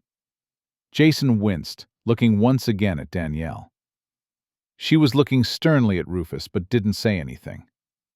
Humphrey's real body stirred on the wooden platform, the runes under him fading.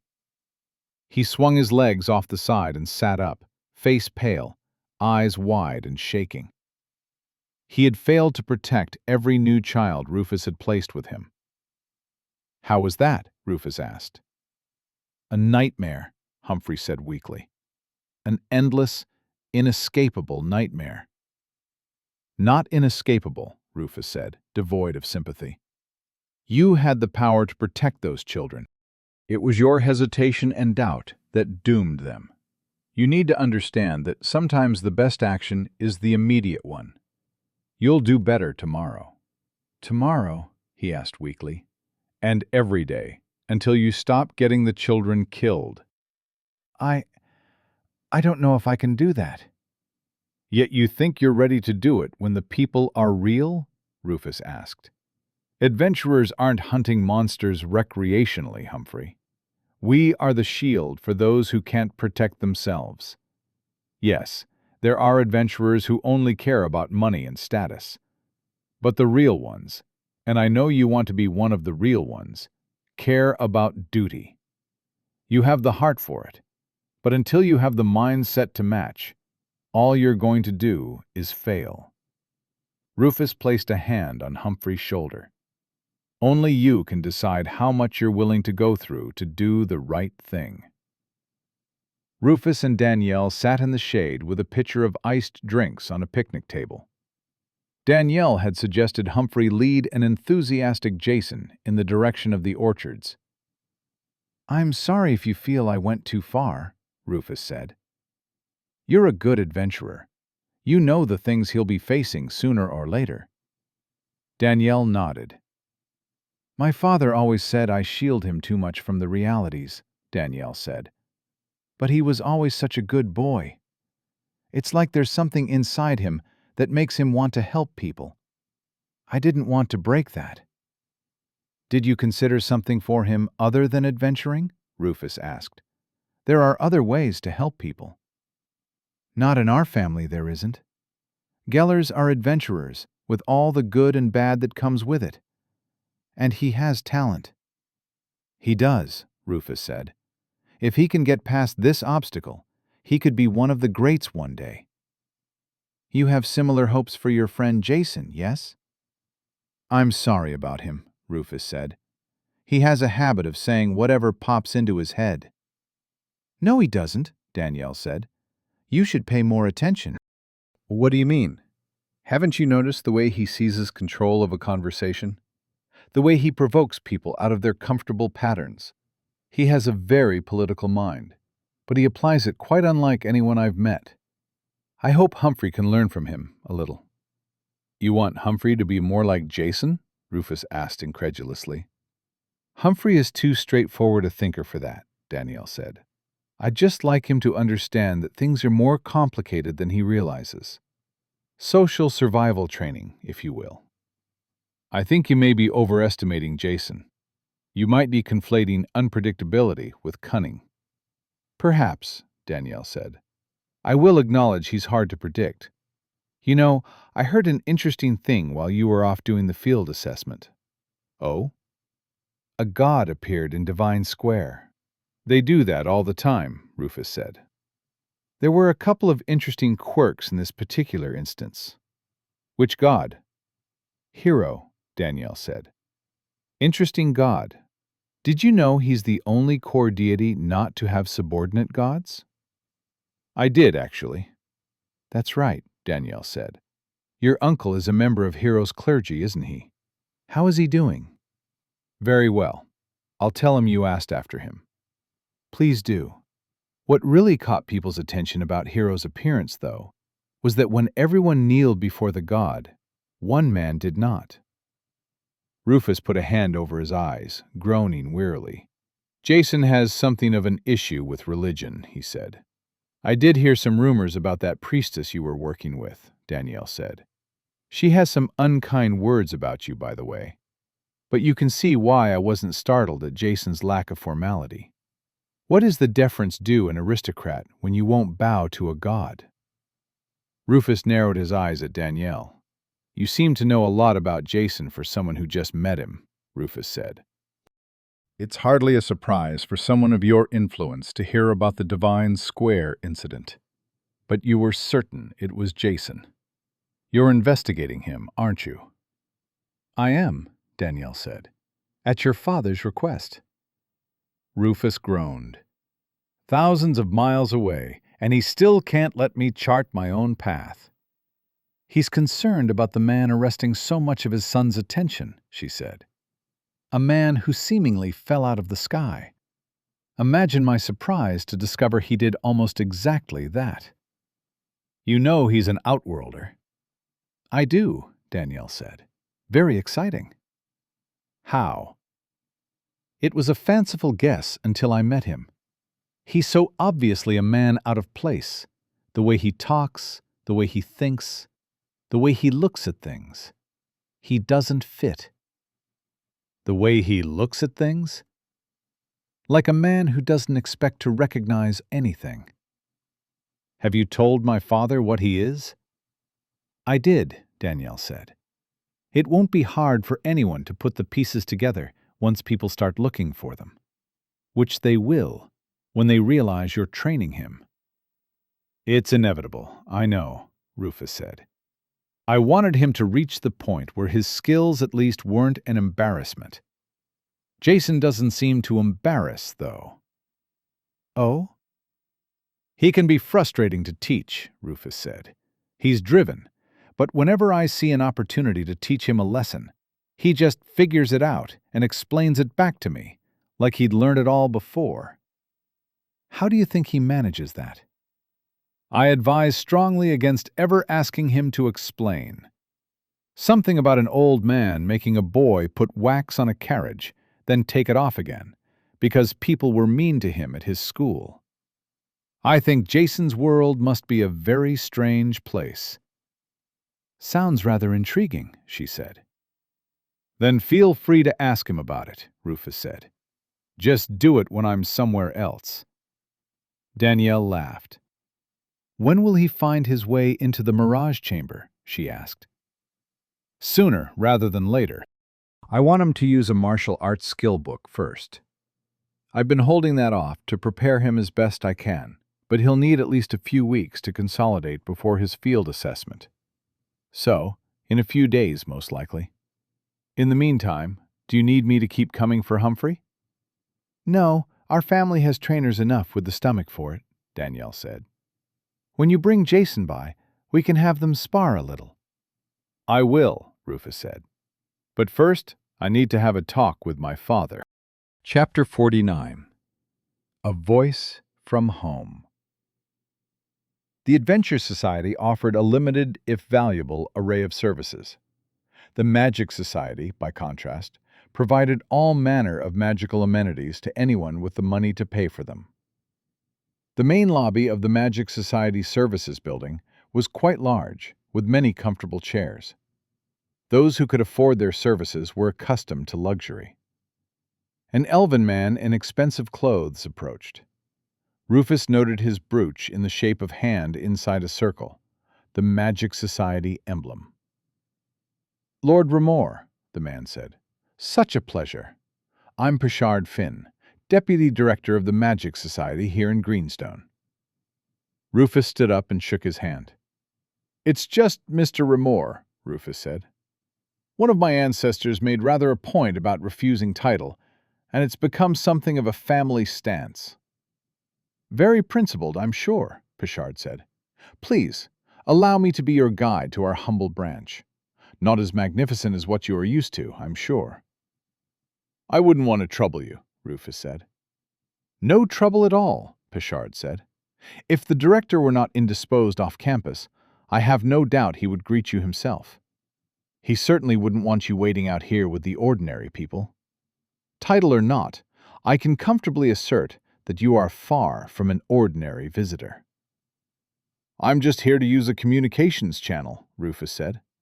I wouldn't want to miss my father because I was socializing. Your father, Pritchard said. Will he be visiting our fair city? He will not, Rufus said firmly. A shame, Pritchard said. At least allow me to guide you to our speaking chambers. Very well, Rufus said. Lead on. The speaking chambers were accessed from a long hallway, where a series of doors led into each chamber.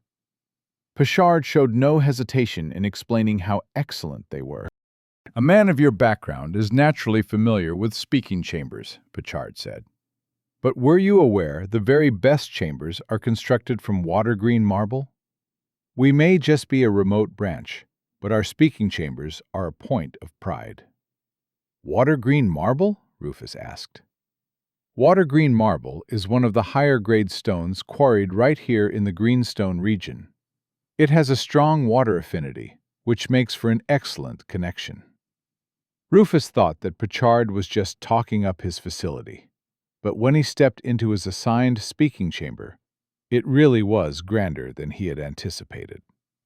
It was larger than others he'd seen, although the layout was normal. Half the room was covered in a pool of water, the dry half with a low, circular platform to stand on. Rather than the usual surfaces, the floor was covered in blue and green tiles. The marble walls had lush plants set into alcoves, while the roof was a colorful mosaic in shades of green and blue. The light in the room was shimmering blue-green, the source of the light located under the water pool. The air was moist, but fresh and pleasant, with the scent of the sea. Walking into the room felt like stepping onto the ocean floor.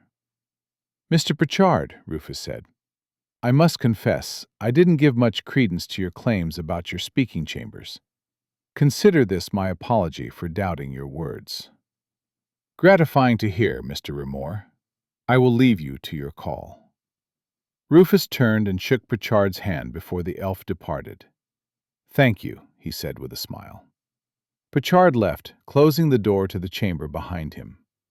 Rufus stood on the circular platform on the floor and waited, enjoying the pleasant atmosphere. He'd spent enough time in plain, cramped, humid speaking chambers to genuinely appreciate the difference. Finally, the pool of water stirred, indicating the connection was being made. The light coming through the pool started wildly shimmering. The water rose up from the pool, surging into the shape of Rufus's father. Color appeared in the water, as if someone had tipped dyes into it, fleshing out the image to a rather excellent facsimile of his father's features. Pichard hadn't been overstating the quality of the connection. The image of Rufus's father, Gabriel Ramore, was startlingly lifelike. When the image shifted from water statue to animation, it replicated his expressions and body language with amazing accuracy. "Son," the water representation of Gabriel said, "good to see you." "Father," Rufus said. "I know that tone," Gabriel said. "What did I do?" "You've been spying on me." "Of course I have," Gabriel said. "You almost died out there on some nothing contract, which you only knew about because you were spying on me." "It wasn't spying," Gabriel said. "I was only having a few updates sent back. Then you almost got yourself killed, and I started spying. I'm surprised Danielle told you." "She didn't tell me," Rufus said. "I figured it out." "Son, if that woman doesn't want you to know something, you'll be as ignorant as a newborn babe. If you figured it out, it's because she led you to water. You only think it was your idea to drink. Well, you need to stop." "Of course, son." "Did you just lie to me?" "Of course, son." Rufus let out a weary groan.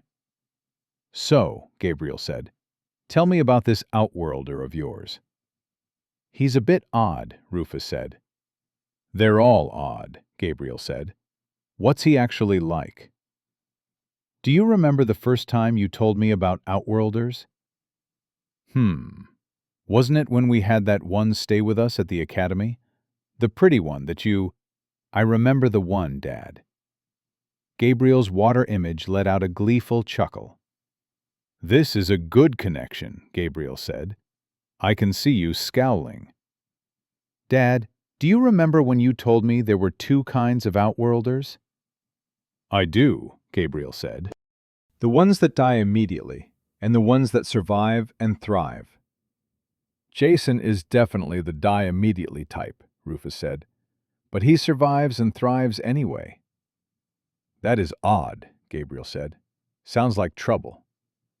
"Are you telling me to back off?" Rufus asked. "Because I won't." "Of course you won't," Gabriel said.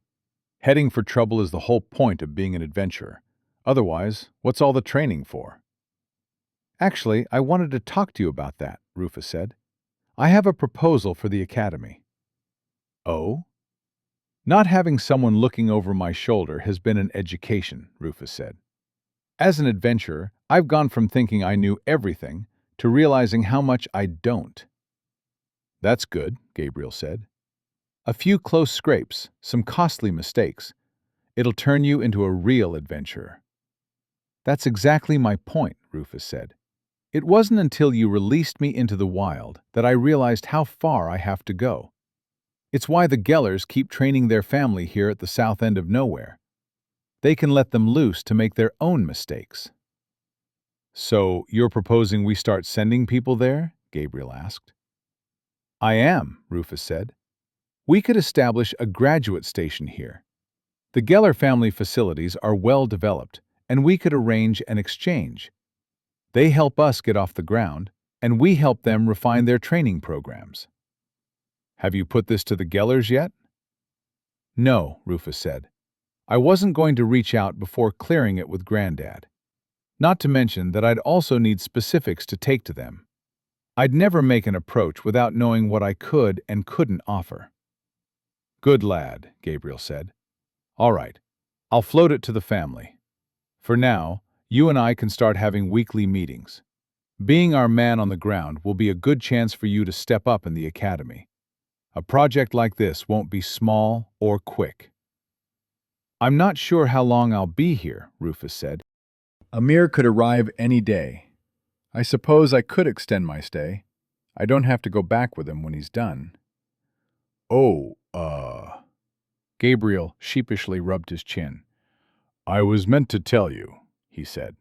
"Amir won't be there for a little while." "How little a while are you talking about? And why? We found what he was after." Well, we know you think you found it, Gabriel said. But can you really be certain? One of his other teams found something really promising in the Godspear Islands, so he's heading there to check it out. So, 2 months? 2 months? 3 at the absolute most, Gabriel said. Well, maybe not the absolute most.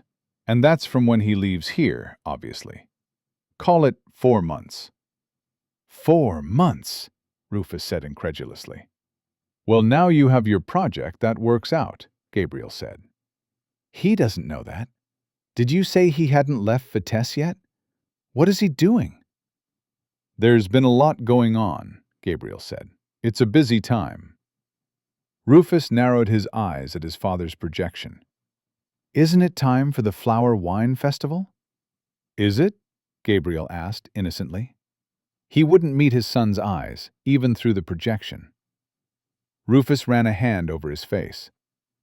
All right, Dad, he said wearily. Weekly meetings? I'll send you a message with the times. No, I'll send you a message. You can work around my schedule. Son, give my love to Mum. See you next week, Dad.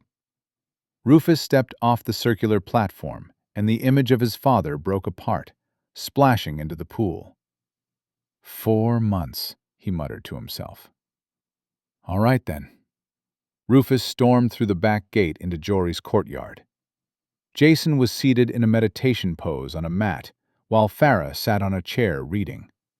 Gary was cooking meat skewers on a grill fueled by magic fire. Farah, Rufus said sharply, get the book out. She glanced at the book in her hands. Not that book, Rufus said. I mean, the book. The book? Yes, Rufus said. The book. What's the book? Gary asked. Jason opened his eyes.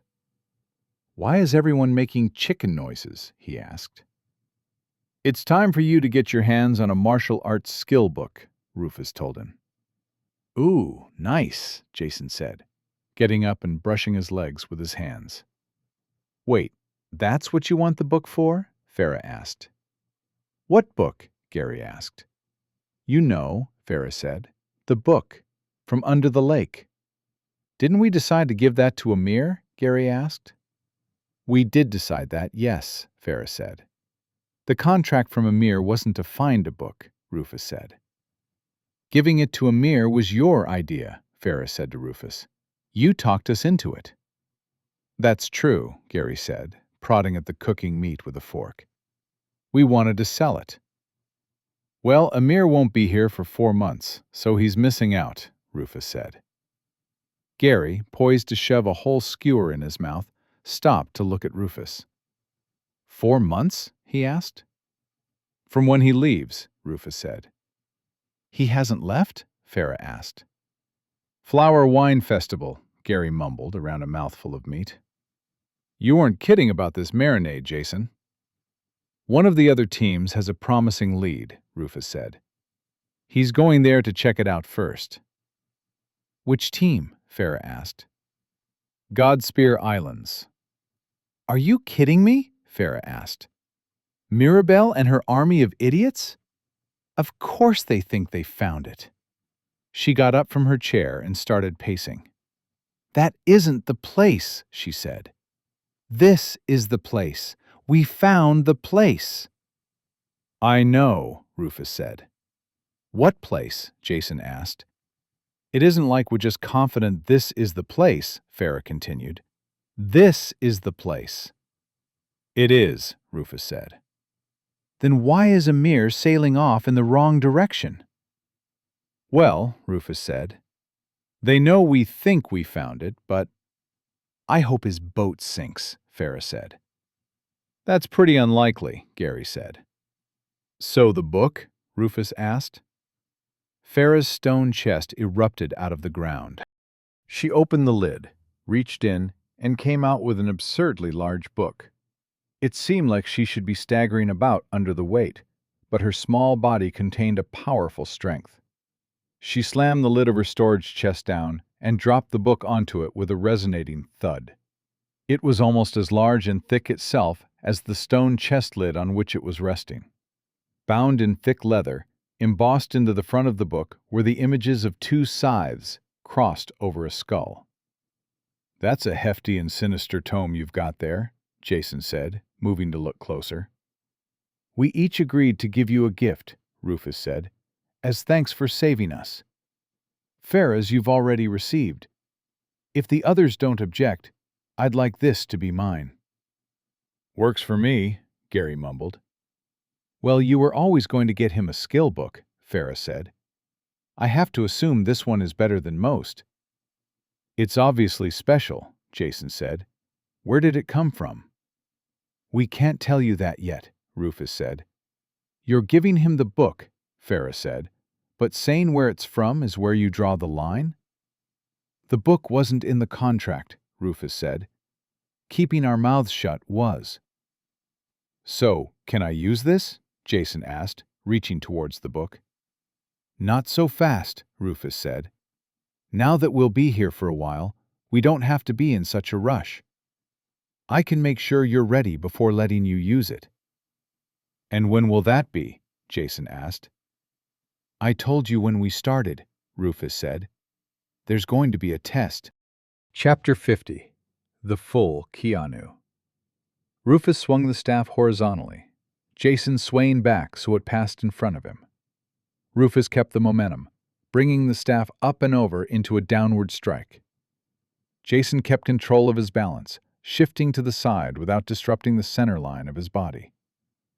Rufus kept pushing, not too swiftly, but relentlessly. Jason handled the pressure without tripping or stumbling, even as Rufus ramped up the speed. Just as Jason thought it would be too much, Rufus stopped. "Why am I happy?" Rufus asked, neither looking nor sounding happy. "Because you finally got me to learn a lesson the hard way?" Jason asked, turning Rufus's gaze into a glare. "What is the lesson?" "That the all exercises you put me through, the balancing, the handstands, the footwork, they were never about making me faster or more agile. It's about being in full control of my body." A slight smile forced itself onto Rufus's lips. "Good. Good? Good." Jason's eyes moved over to the huge book still waiting atop Farah's stone chest. "Does that mean I get the book?" Jason asked. "You've clearly been working hard in my absence," Rufus said. "Unlike some people I could mention." "I think he means you," Gary mumbled at Farah from around a meat skewer. Jason walked over and reached out for the massive book.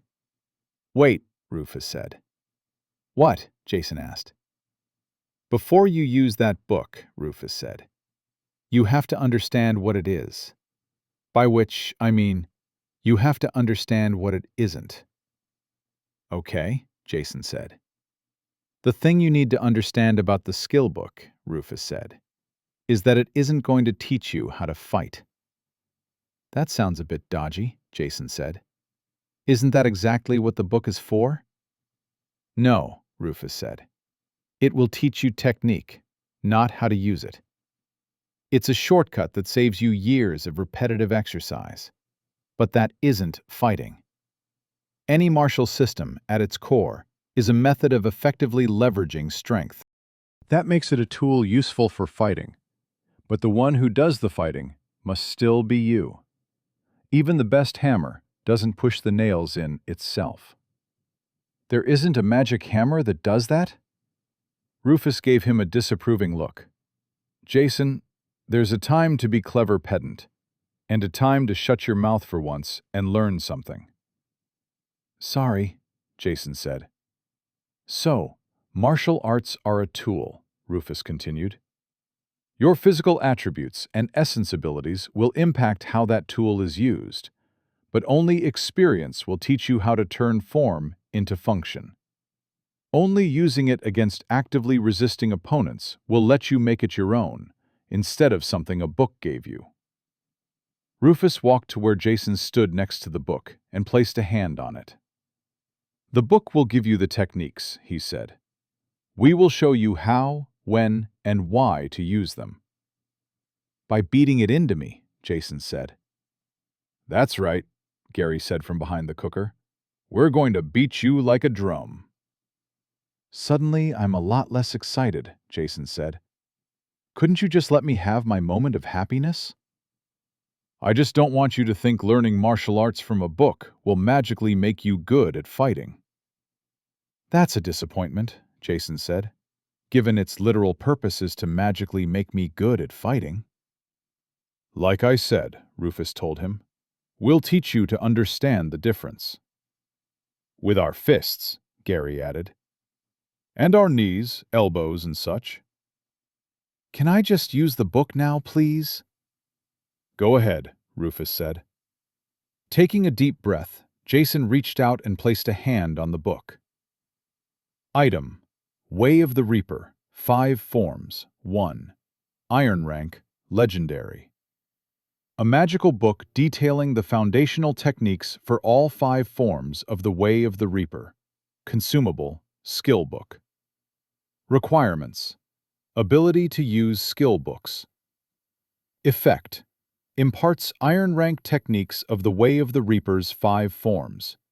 You are able to use skill book, Way of the Reaper, 5 forms, 1. Use Y/N. Jason stood still, hand on the book, eyes closed. He took another deep breath. Something wrong? Rufus asked. I'm just not rushing this, Jason said. It's a big moment for me. I'll probably go the full Keanu. What does that mean? Farah asked. It means be quiet and let me have my magic kung fu moment. Kung fu is what they call punching people where Jason comes from, right? Gary asked. What's happening? Jory asked, wandering out from the clinic's back door. Jason's about to use a skill book, Farah said. Will everyone please shut up? Jason barked, taking his hand off the book and glaring at the others. Just give him his quiet moment, Rufus said. He won't take the book in as well if he's agitated. That's true, Farah said. Sorry, Jason. Try clearing your mind, like you're going to meditate. It might help. Thanks, Jason said. He placed his hand back on the book, closing his eyes. He did as Farah suggested, emptying his mind and calming his emotions. Do you think he's going to take long? Shut up, Gary, Farah said. I'm just wondering if I should grill some more meat. There was a sizzling sound, followed quickly by a yelp of pain. What did I say about lava in the yard? Jory asked. Jason let the sounds drift away, letting only the rhythm of his breathing occupy his mind. He felt his body drift away from the world, floating through nothingness. All sensation left him, except for the leather of the book under his hand. You are able to use skill book, Way of the Reaper, 5 forms.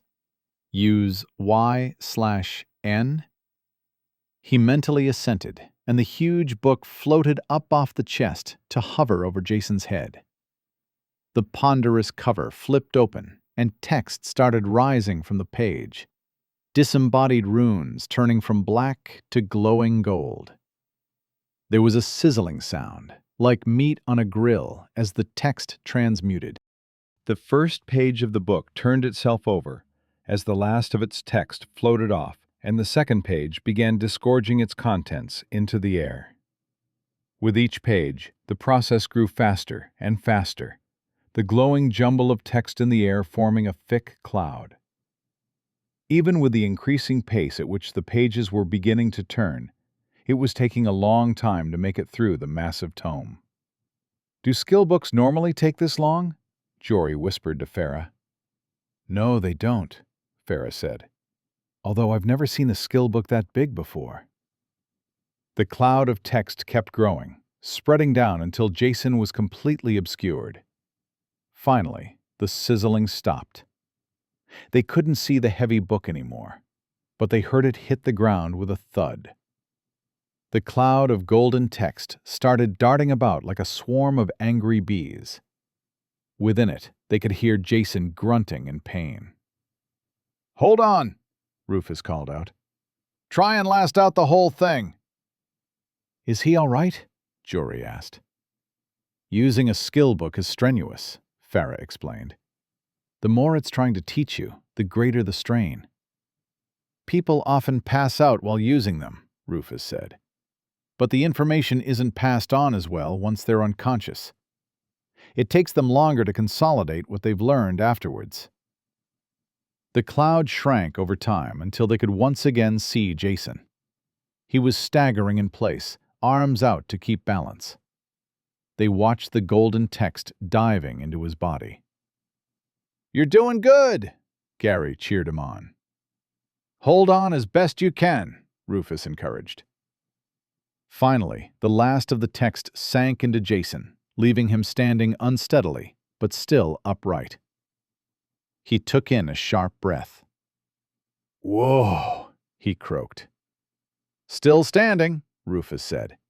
"You've done well." "How do you feel?" Farah asked. Jason stood up straight, eyes gleaming in triumph. "I know Kung Fu!" Vomit spewed out of him, and he fell to his knees, coughing up more before toppling onto his side, unconscious. "Is he all right?" Jory asked. "For Jason," Gary said, "this is actually pretty good." In the fighting pits of the fortress, 2 women squared off inside a steel cage. The first was Sophie Wexler, the Nightingale. The other was called the Queen of Thorns, for the thorny whip manifested by her power. It had length enough that no part of the cage was safe, and being a power rather than a weapon, the Queen had devilish control over it. Sophie was cut and bloody from numerous wounds, but the weakness of the whip was its inability to deal critical damage. So long as it failed to ensnare an enemy, it couldn't deal a finishing blow. Sophie's ability was speed. Not only was she fast, but she could run up walls or even over water. She was boxed in by the cage, but she pushed her reflexes to the limit to avoid being entangled. She had suffered lashes, but the whip had never managed to tie her down. Sophie ran up the side of the cage as the whip lashed under her, flipping off and into a kick, but her opponent jumped back out of reach. Having missed the kick, Sophie landed off balance. Seeing her chance, the Queen flung the whip quickly, wrapping it around Sophie's forearm. Grinning triumph at Sophie, she only found resolution on her enemy's face. Too late, she realized she'd been baited. Sophie shifted her seemingly unbalanced stance, bracing her weight and yanking on the whip with both arms. The Queen stumbled forwards and Sophie ducked behind, looping the slack whip around the Queen's neck to choke her with her own power. The Queen dismissed the whip, and Sophie acted quickly before the Queen had a chance to conjure it up again. Sophie swept the Queen's unbalanced feet out from under her, grabbed her by the hair, and smashed her face into the floor. The hard earth floor of the fortress was practically stone, and Sophie smashed the Queen's face into it a second time, and a third, over and over, until there was a sharp crack, and the Queen's body went limp. Skin painted red, silver hair matted with sweat and blood, Sophie left the cage without looking back. "Your winner, ladies and gentlemen, the Nightingale!" 3 viewing boxes, normally empty in the early afternoon, all had occupants watching Sophie's match. In one was Cole Silva, the newest member of the Big 3 crime lords of Old City. With his father's passing, the old man's protection could no longer keep Sophie from his grip. Just as he had been closing his fingers around her, she had run to Clarissa Ventress. Now Ventress had Sophie fighting ever more dangerous opponents. There was every chance she would be ruined before he could snatch her back into his clutches. Watching her bloody form stride away from the cage, he slapped the fruit platter in front of him across the room. In her own viewing box, Clarissa Ventress was happily imagining the look on Silva's face. She was less happy with Sophie's friend, Belinda. "You can't keep doing this," Belinda said. "You're going to get her killed." Clarissa sighed, her good mood deflated. She responded to Belinda without deigning to look at her. "The arrangement," Clarissa said, "was that dear Sophie would help me provoke Silva into the kind of rash action that his father always kept him from making." She turned her head towards Belinda. "The form that provocation takes is for me to decide," Clarissa continued. "How Sophie survives it is for her to figure out." "You filthy—" Belinda cut herself off as Clarissa's enormous bodyguard stirred. Darnell had the predatory features universal to Leonids, and Belinda took a step back. "That's what I thought," Clarissa said. "I don't want to hear your pitiful whining again. Go tend to your injured friend." Belinda desperately wanted to tear a chunk out of Clarissa's throat, but she was not the match of Clarissa or her bodyguard, two of the criminal underworld's rare bronze rankers. She also knew Sophie would be awkwardly applying medicine right now and making a complete mess of it, so she turned and left. The third box, in which the match had been closely viewed, belonged to Lucian Lamprey. Old City might be the territory of the Big Three, but as director of the Magic Society, he might as well have been the sky above them. If nothing else, as a silver ranker, he could personally tear through Old City's strongest enforcers like they were mewling children. Outside Lamprey's viewing box, Cassowary Finn hesitated before knocking on the door. As the son of Lucian's friend and deputy, Pochard, Cassowary had been installed as Lucian's dog's body and normally enjoyed the man's favor. His lack of progress in finding information on the Nightingale had turned that favor on its head. Hoping that was about to be rectified, he knocked on the door. "Enter," Lucian's voice barked from inside. Chapter 51. Song of the Nightingale. "Enter," Lucian's voice bellowed, and Cassowary opened the door. Following him in was a nervous-looking, middle-aged man with a balding head and noticeable paunch. "Cassowary," Lucian said, his forehead creasing into a frown. Elven features weren't well suited to malevolence, but Lucian made it work. "I take it," Lucian said, "that you're showing your face here because you have what I asked for?" "Yes, sir, Mr. Lucian," Cassowary said quickly. "This man is a bookmaker here in the pits, and has been for some years. He knows all about the girl." The middle-aged man visibly gulped as Lucian looked him up and down. "Name?" Lucian demanded. "Hubert, sir. They call me Bert the Bookie." "Not your name, imbecile. The fighter. Nightingale." "Sorry, sir. Her name's Sophie, sir. Sophie Wexler." "You just heard Cassowary tell me you knew everything about her, which, for your sake, I very much hope is true. Tell me everything, Bert the Bookie."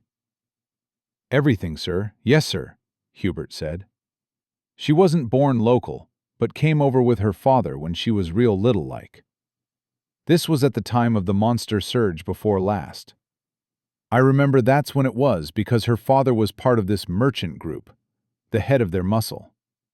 Seems they hadn't been doing so well, and gambled big on a sailing run during the surge.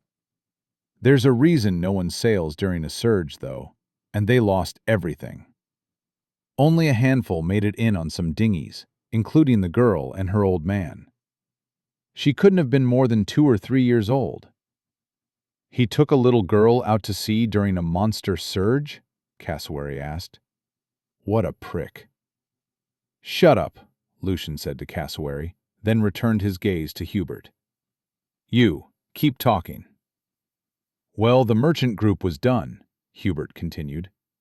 "No ships, not even the money for passage back after the surge was over. The girl's old man went to work for Silva. Not Cole Silva, who's in charge now, obviously. His old dad. Good man, too. Tough, but fair, you know? Get on with it." "Sorry, sir." "So, the girl's old man could fight, like proper fight, and catches the old man's attention. Does well under Silva Sr. for a lot of years, until there's a problem.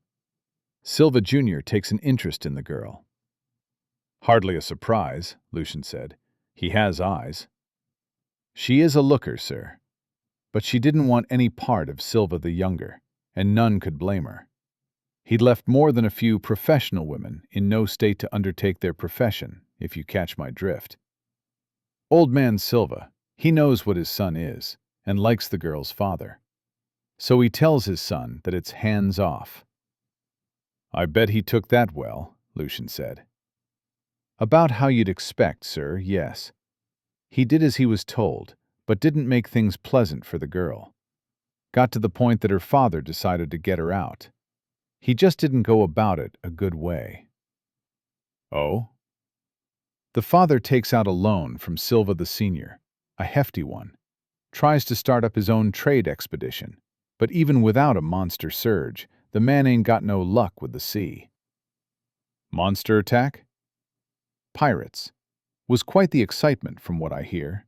Father and daughter fighting pirates back to back. Managed to fight them off, too, but the father didn't last long after, and neither did the ship.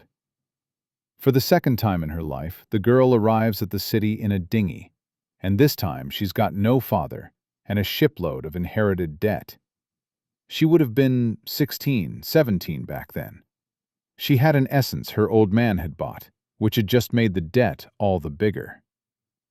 That was when she started pit fighting, Cassowary contributed. Shut up, Cassowary, Lucian barked. Carry on, Bert. Now, I knew the father and daughter going back to when her father was muscle here in the fortress, Hubert said. He was a hard man. No essences, but I'd seen him put down people who had one, even two. He never fought in the pits himself, but the father showed him nothing but respect. His girl, as it turns out, was even better. Run up walls, fly through the damn air like a bird? Nightingale, Lucian said. That's right, Hubert said. She had a good run. Took some beatings early on, but she learned fast. Add that to the way she looks, and she got some attention. She fights for Silva? Lucian asked. She did back then, for Silva the elder, Hubert said. He looked out for her, kept his son off her back, which Silva Jr. did not care for. But the old man took a real shine to the girl. Eventually, she gave up the ring, found some other way to pay the old man back.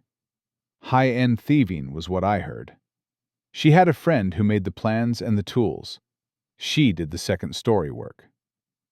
Then why is she back in the pits? Lucian asked. And who does she fight for now? That goes back to when old man Silva died, Hubert said. There was talk Silva wasn't going to pass the mantle down to his son. Too impulsive, too beholden to his own appetites. Word is, the old man was going to step back and pass it to one of the old guard before he passed. Someone who'd respect the old man's treatment of the girl. But he didn't pass it on to anyone else, Lucian said. No, he didn't, Hubert agreed. Couple of months ago, the old man went in his sleep. There were rumors, of course, but nothing came of them. Since the old man hadn't said otherwise, the son stepped in. Damn near the first thing he did was go after the girl. As far as I know, she'd almost cleared the old debt, but now it's in the hands of Silva Jr. He made plenty clear the only payment he'll take. She and her friend have a skill set, though, and made themselves scarce. Found their way to another of the big three, Clarissa Ventris. Cut a deal to protect them from Silva. So Ventris is making her fight again? Lucian asked. Word is, she's only doing it to annoy Silva. What does she get out of that? The transition from father to son hasn't been smooth for Silva's people, Hubert explained. The old man was stable and reliable, while it's no secret his son is just the opposite. He ousted his father's old guard, put in his own people. That's left a lot of folks uncertain and nervous about Silva's position in the big three. There's been talk about the other two snatching away Silva's territory. Word is, the only reason they haven't moved is they don't want island folk coming down here. Begging your pardon, sir. So Ventris is using the girl, Lucian said. She wants to make Silva do something stupid. The big three know better than to rock the boat too hard, Hubert said. They don't want folk like you, sir, coming in and dealing with them. But if Cole Silva does something loud and impulsive, Lucian said, then Ventress steps in to settle it down. She claims new territory and makes good with the island powers at the same time. You see it clear, Hubert said. If I might say, sir, you're as smart as I've heard. Lucian laughed. I usually detest sycophancy, Lucian said, but I like you, Bert the bookie. He opened a drawer, took out a pouch of coins and tossed it to Hubert. You're a good storyteller, Lucian said. If you come across any others worth telling, you come and find Cassowary here. Thanking you, sir. I'll be sure and do that. Hubert departed the viewing box, coin pouch clutched possessively in both hands. That left Lucian and Cassowary alone, the younger man looking nervously at his employer. Lucian glanced at the younger man, his own face unreadable. Cassowary grew increasingly more unnerved as the silence extended. Adequate, Lucian said finally, sending relief spilling over Cassowary's face. I want you to arrange a meeting with Clarissa Ventress. Can I rely on you for that? Yes, Mr. Lucian, sir. Belinda arrived at the Broad Street Clinic to find a notice on the door. It announced that Mr. Tillman wasn't in for the day. Basic medical supplies could be purchased from the reception, and Mr. Asano would be in at the usual times, but strictly for emergency cases. Inside, the waiting room was quite full.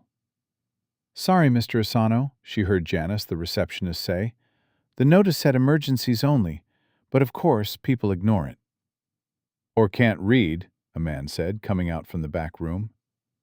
It was the same man who had given Sophie the free ointment. His sharp features and dark, clear eyes looked stern, until a friendly smile lit up his face like a light. Who's next, Janice? He asked. Janice called up a young mother with her son, the man leading them into the back. Belinda then approached the reception desk. I'm looking to buy some more ointment and potions, Belinda told Janice, and some crystal wash if you have it. The magic cleaning fluid was more expensive than a shower, but Sophie kept ending up drenched in blood. She knew Jory produced some to sell at the Adventure Society trade hall. All out of crystal wash, I'm afraid, Janice said. Mr. Asano keeps buying it all. He's very particular about cleanliness. He says there is tiny dirt that you can't see, but can make you sick. Sounds like nonsense to me, but Mr. Tillman says he's right, so there you have it. Who is this guy? Belinda asked. Another alchemist? No, he's training to be an adventurer, Janice said. He's always out back lifting weights or meditating. He just pops in every once in a while to cure everyone lined up. Does it for free, too, with his abilities. For free? For free, Janice confirmed. Doesn't that hurt Jory's business? Oh, he never makes much money off the clinic anyway, Janice said. Mostly he sells things at the trade hall, or even takes the occasional adventuring contract. That's where he is today. So what does this Asano get out of it, if he's working for free? Belinda asked. Doesn't that seem a bit suspect to you? No, Mr. Asano isn't like that, Janice said. He says it lets him practice his healing ability, and he is always practicing so hard. But really, I think he just likes helping people. Still sounds suspicious to me. Oh, you wouldn't think so if you got to know him, Janice said. It's also good that Mr. Tillman has a friend. He used to spend all his time upstairs with his little experiments. Still, keep an eye on him, Belinda said. You should never trust people who say they just want to help. Chapter 52. Pain.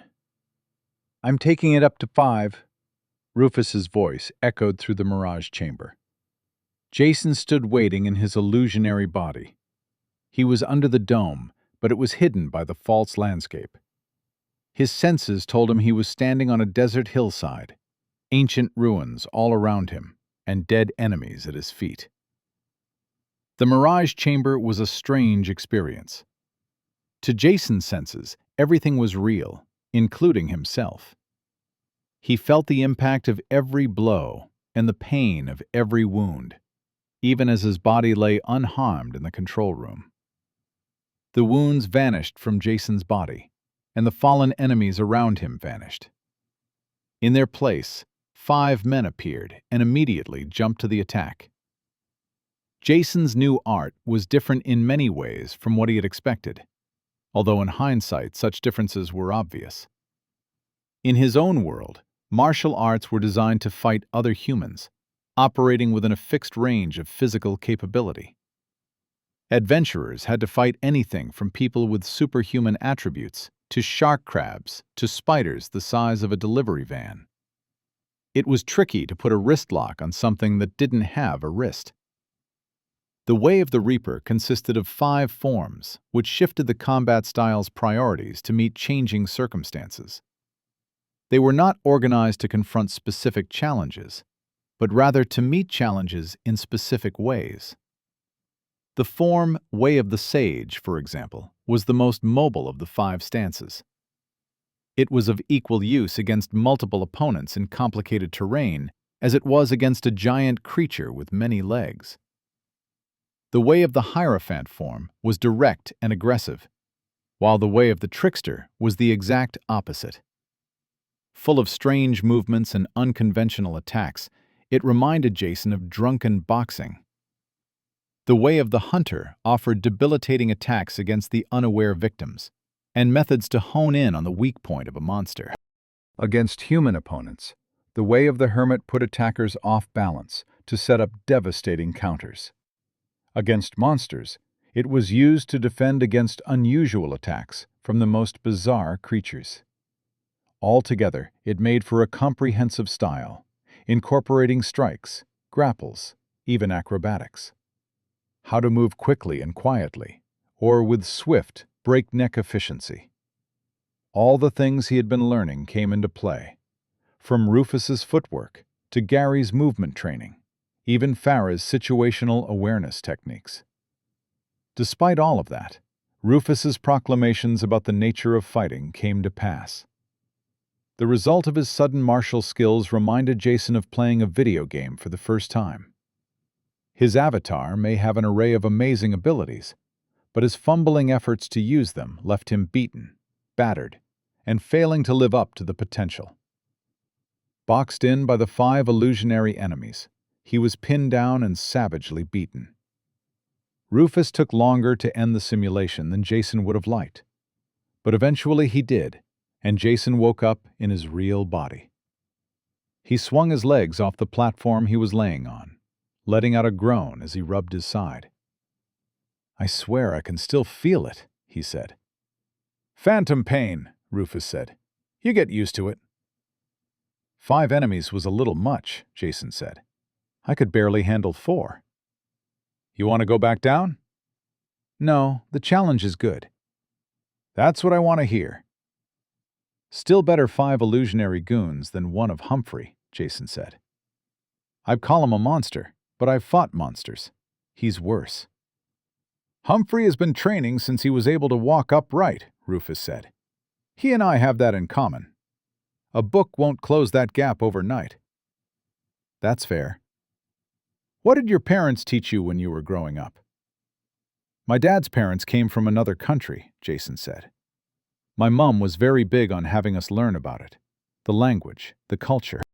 Dad himself couldn't care less, and I was the same. It was really my brother's thing." "Well," Rufus said, "you can speak the language now." Jason tilted his head thoughtfully. "Huh, I guess I can." Jason and Rufus left the Mirage Chamber and started back for the city. Rufus, asking about his family, had left him uncharacteristically quiet. Jason didn't have a lot of contact with his family after they had fallen out. When he had dropped out of university, he didn't move back from Melbourne. The only ones he saw regularly were his much older sister, along with her husband and daughter. Uncle Jason was the cheapest childcare in town, but for all his complaining, he loved that little girl. From literally a world away, Conflicts that once seemed intractable now looked small and meaningless. As they made their way from the grounds of the Geller estate, Rufus looked over at Jason, locked in contemplation. He wasn't used to be the one making conversation. "How are your essence abilities coming along?" Rufus asked.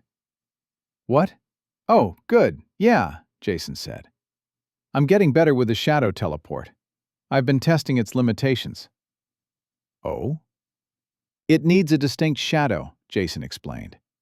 "I can't just teleport around wherever I like in the dark." "So you need at least some light." "Yeah," Jason said. "But I have a solution for that. Shadow jumping isn't the only ability I've been working on." "Good," Rufus said. "Mastering your essence abilities is crucial. What have you learned?" Jason stopped and looked around. They were on a wide path through a grove of what looked like banyan trees. Like most of the Geller estate's winding pathways, the vegetation shaded the path from the punishing sun. "This'll work," Jason said. "You remember how my cloak can light up with stars?" "I do." "Watch this." Jason's shadowy cloak appeared around him like dark smoke. Stars started to appear upon it, lighting it up as Rufus had seen in the past. Then the stars floated off the cloak, more and more of them drifting out, spreading their cool light under the shady trees. The lights weren't overpowering, filling the area with shadowy nooks and crannies. Jason started moving around, but the star motes didn't move with him, floating independently. "So you can bring your own shadows," Rufus said. "That's the idea," Jason said. "I've been practicing at night. Once I have it down, I should be a proper menace in the dark." "Well, keep at it," Rufus said. "Ideally, you will have solid control of your abilities for the Adventure Society assessment. It's only a couple of weeks away now." "I don't know," Jason said. "I've come so far since I was stumbling around that hedge maze with no pants, but it feels like there's still so much further to go." "The only thing you can do with that feeling," Rufus said, "is to get used to it. I've been going through one form of training or another for as long as I can remember, and I still feel like that." The interior of Lucian Lamprey's viewing box was spacious and split into 2 levels. Behind Lucian's heavy wooden desk, on the smaller but higher back level, was the luxurious chair in which he spent most of his day. The larger space was a relaxed lounging area, with plush chairs and a comfortable couch. They were arrayed in a semicircle around the viewing window, with a low refreshments table in the middle. Lucian had descended from his usual perch as a gesture to his visitor, awaiting her in one of the soft chairs in the viewing lounge. Respect was not the same as deference, however, and he didn't stand as he waved her to another of the chairs. The director of the Magic Society did not stand up to meet a crime lord. "Thank you for your kind invitation," Clarissa Ventress said. Her bodyguard, Darnell, remained outside the door. He rarely was away from her side, but Ventress was at a rare disadvantage. The fortress was the symbol of power in Old City, and she was one of its rulers. In front of Lucian Lamprey, however, she was reminded that Old City's power was only hers so long as the island had no interest in taking it from her. Lucian Lamprey represented both danger and opportunity. "You have been the fortress's most important patron for some time now," Ventress said. "I'm delighted you've given me the privilege of a meeting." Lucian nakedly ran his eyes over Clarissa. He could sense her bronze-rank aura, see the body sculpted into live perfection by the magic of her essences. She wore an exquisite green dress that both commanded and provoked.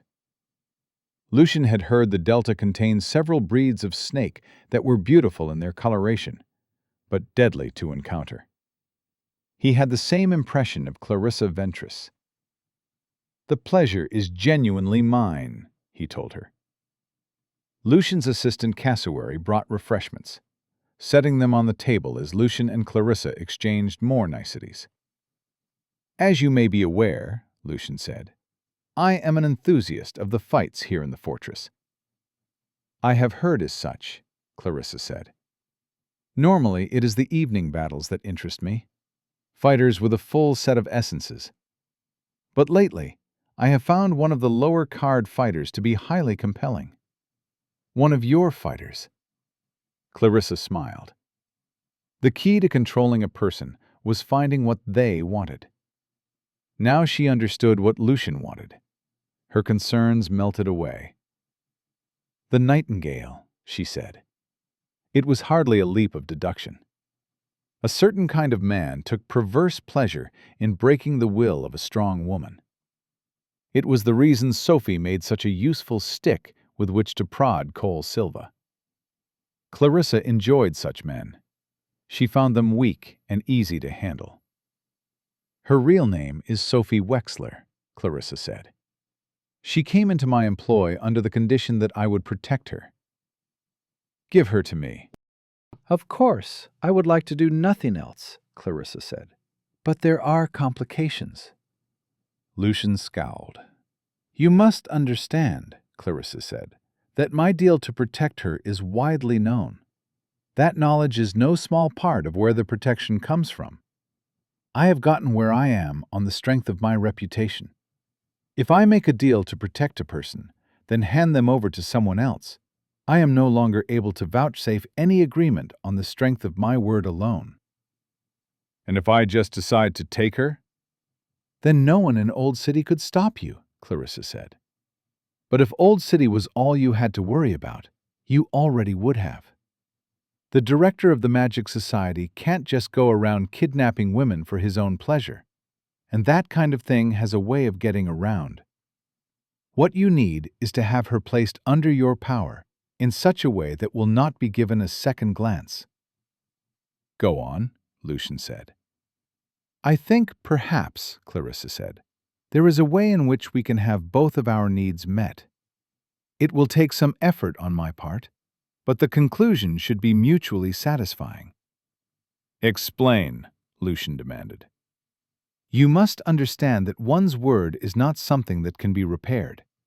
Once broken, it stays broken.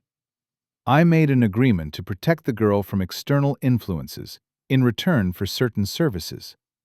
Should something befall her in the course of providing those services, I cannot be expected to protect her from herself. You may or may not be aware, but she is a professional thief. If she were caught through lack of ability in her chosen trade, then I could hardly be blamed. Once she was in the hands of the legal system, I have no doubt a man of such staggering influence as yourself could take charge of the matter from there. I do believe I could, Lucian said thoughtfully. But can you get her there? It will require me to take some pains, Clarissa said. But what's a little pain in service to a man such as yourself? Chapter 53, Nightlife. With Jason's Adventure Society field assessment looming closer by the day, Rufus, Gary, and Farah pushed him harder than ever. As a release, they would spend their evenings exploring the nighttime entertainments offered by the city. Danielle Geller acted as their guide to local society, usually with her son Humphrey in tow. The symphony was a revelation to Jason. The concert hall was situated in the Gill district, conveniently close to their lodgings, and they enjoyed the view from the Gellers' private viewing box. The instruments weren't any he recognized, although many were similar, at least in appearance. It was the magic they contained that made the performance as magnificent visually as it was musically. As they played, dancing streamers of light rose up from the instruments, galloping out over the audience to frolic in consonance with the music. Harmony of light and sound came together to transfigure the performance into something unlike any Jason had experienced before. How often do they put this on? Jason leaned over to ask Danielle. The full symphony? Once per month, although smaller performances happen all through the week. Is there a membership or something I can get? There's a patronage program with the Musical Society, Danielle said. I can introduce you to some people from the musical society, if that is of interest to you. Please and thank you. At an evening of ballroom dancing, they encountered the young acolyte of knowledge, Gabrielle Pellin. "Fancy that," Danielle said innocently. When Humphrey failed to muster up the courage for an approach, he was left watching in horror as Jason taught her a dance from his own world.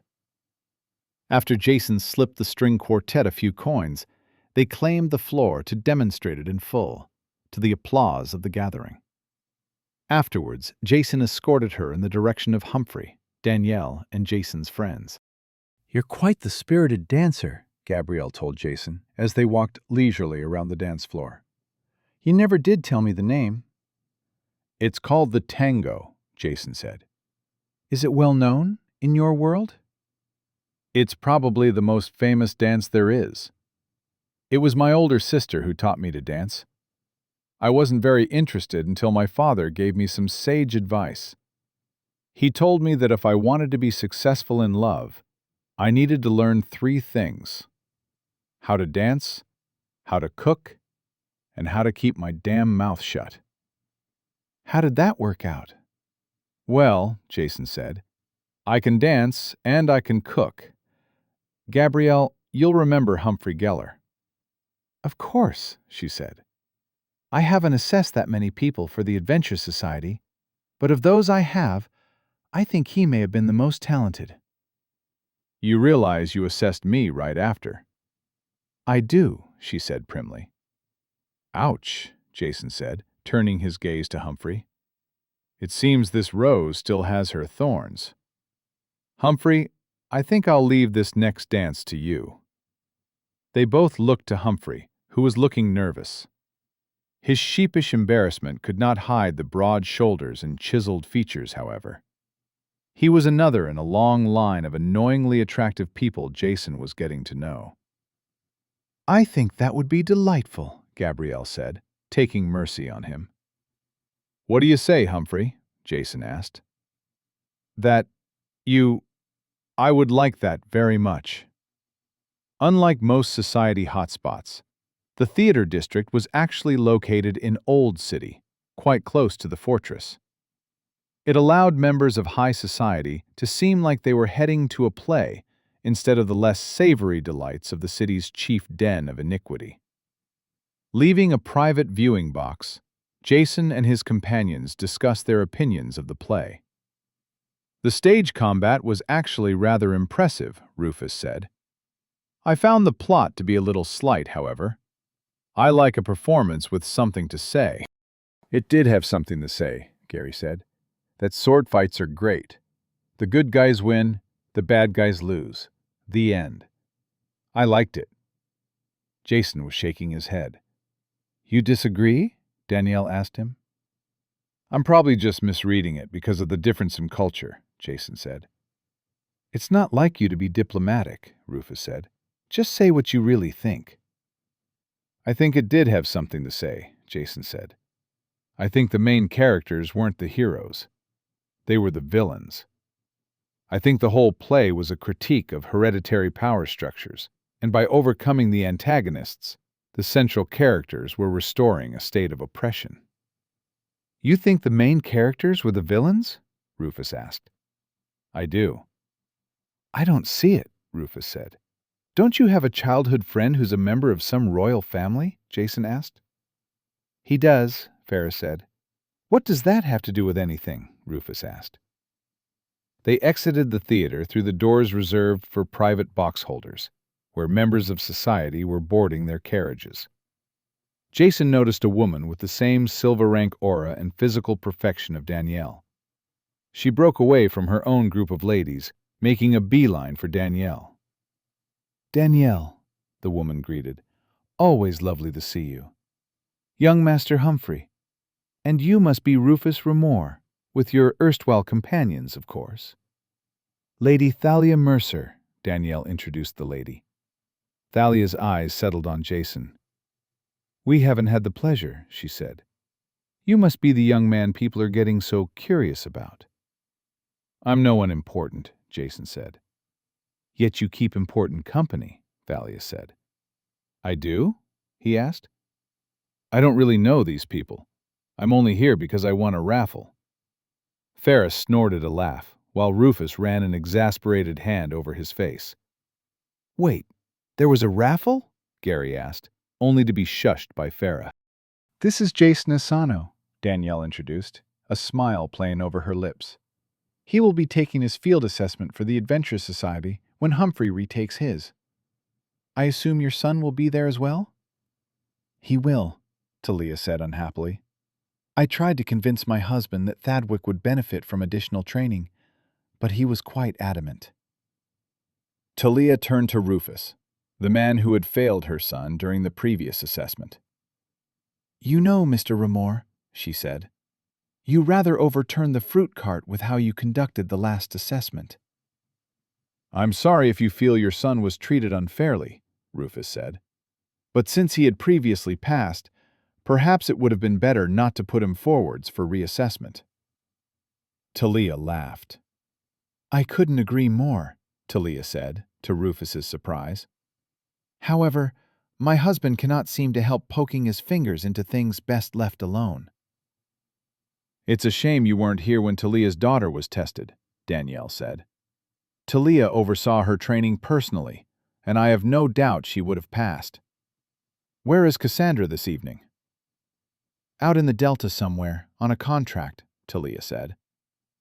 I do look forwards to introducing you, Mr. Ramore. After some more niceties, Talia excused herself, and the group boarded the Geller family carriage. It was one of the ones drawn by magic rather than animals, and was larger than the equivalents from Jason's own world. I do believe Talia is trying to set you up with her daughter, Danielle told Rufus. He's used to it, Farah said. If she's anything like her brother, Rufus said, I'd rather she didn't. I've never seen anyone that incompetent undertake a field assessment before. I'm convinced the other members of his group passed because they honed their abilities covering for that idiot. It was to the point that it could be a whole new training methodology. The trick would be finding people so aggressively incapable. You'll find her daughter to be a very different prospect, Danielle said. Cassandra is a remarkable woman, and right about your age. Actually, she rather reminds me of Jason. You're kidding, Rufus said. Oh, at a glance they seem different, Danielle said. She's more of a knife to Jason's hammer, but they both seem to enjoy provocation as a social tool. On second thought, Rufus said, looking warily at Jason, I might prefer to deal with the brother. Sophie and Belinda were summoned to Clarissa Ventress's home instead of the fortress. It was a sprawling manor in Old City's Canal District. The Canal District had its own internal city wall. It was a legacy of time before the island, when the district was home to the city elite. It had been left to those who had wealth but lacked in prestige, preferring to stand tall in Old City than go underfoot on the island. The two women were led through the compound, past various thugs standing guard. Centuries ago, Clarissa's residence had been the seat of the Mercer family. The grounds were quite expansive, with more than one canal flowing through it. Inside the house itself, they were guided by Clarissa's hulking Leonid bodyguard, Darnell. Clarissa was waiting for them in a parlor, sitting at a table with morning tea set out. Hers was the only seat in the room. "Ladies," greeted them, "I have good news for you." "I don't suppose it's that Sophie's done with the fighting pits," Belinda said sullenly. "Actually, it is," Clarissa said. Sophie and Belinda both looked up sharply. "Really?" Belinda asked. "Yes," Clarissa said. "She's had her last pit fight." "Then what is it you want me doing next?" Sophie asked, eyes narrowing as she looked at Clarissa. "So cynical," Clarissa said. "Just say it," Sophie said. "You two were an excellent team," Clarissa said.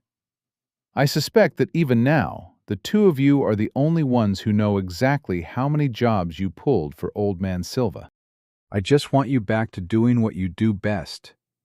"The deal was that we help you provoke Silva," Sophie said. "Now you want us to steal from him?" Of course not, Clarissa said. I would never put you in that position. Then what? Sophie demanded. It is well known that for almost a decade now, the Silva family has enjoyed the services of a pair of excellent thieves. When those same thieves start robbing the social elite, right out in public, the pressure on Silva will be considerable. Are you crazy? Belinda yelled, stepping angrily forward. The bodyguard moved towards her, but Clarissa casually waved him back. This will be the last task I assign you, Clarissa said. Naturally, stealing from Greenstone's wealthiest will get adventurers investigating. Once they realize that the Silva family's most capable thieves are the most likely culprits, the pressure on Silva will be immense.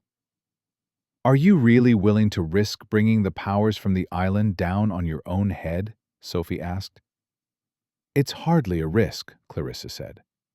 What they'll find is that after conducting a series of expertly carried out robberies, the thieves who have worked for the Silva family for years are no longer in the city.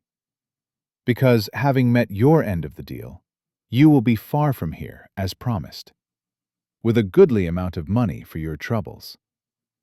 Belinda opened her mouth to snap back a response, but was silenced by a gesture from Sophie. All right, Sophie said. Belinda wrenched her head to look at Sophie as if she'd lost her mind. Sophie gave a slight shake of the head to keep her silent. Excellent, Clarissa said. Now, your first target— No, Sophie interrupted. Excuse me? Clarissa asked. The goal is to draw attention down on Silva, Sophie said, not to undertake any specific robbery.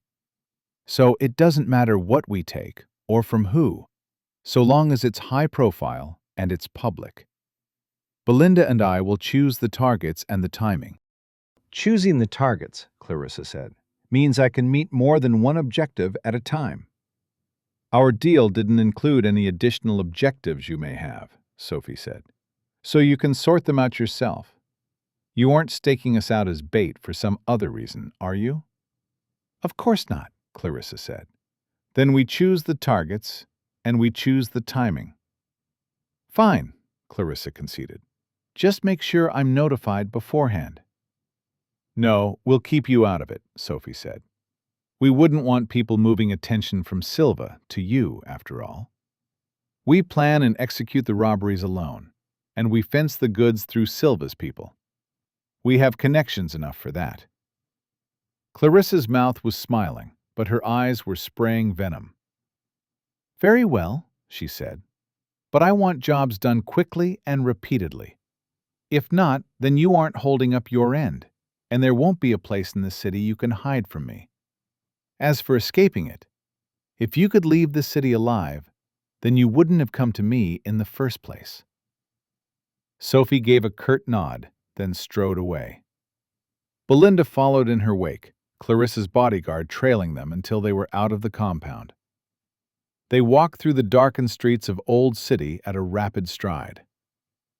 What was that? Belinda angrily demanded, once she was sure they had cleared Clarissa's eyes and ears.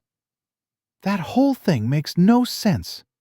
Everything hinges on people figuring out that we're the thieves. And stirring up trouble with the island people? They'll send adventurers after us. Is she trying to bring all that down on her own head? You're right, Sophie said. It doesn't make sense if this is still about provoking Silva. Something's changed, and somehow island politics are involved. Ventress wouldn't risk provoking the island unless she has some kind of backing to shield her.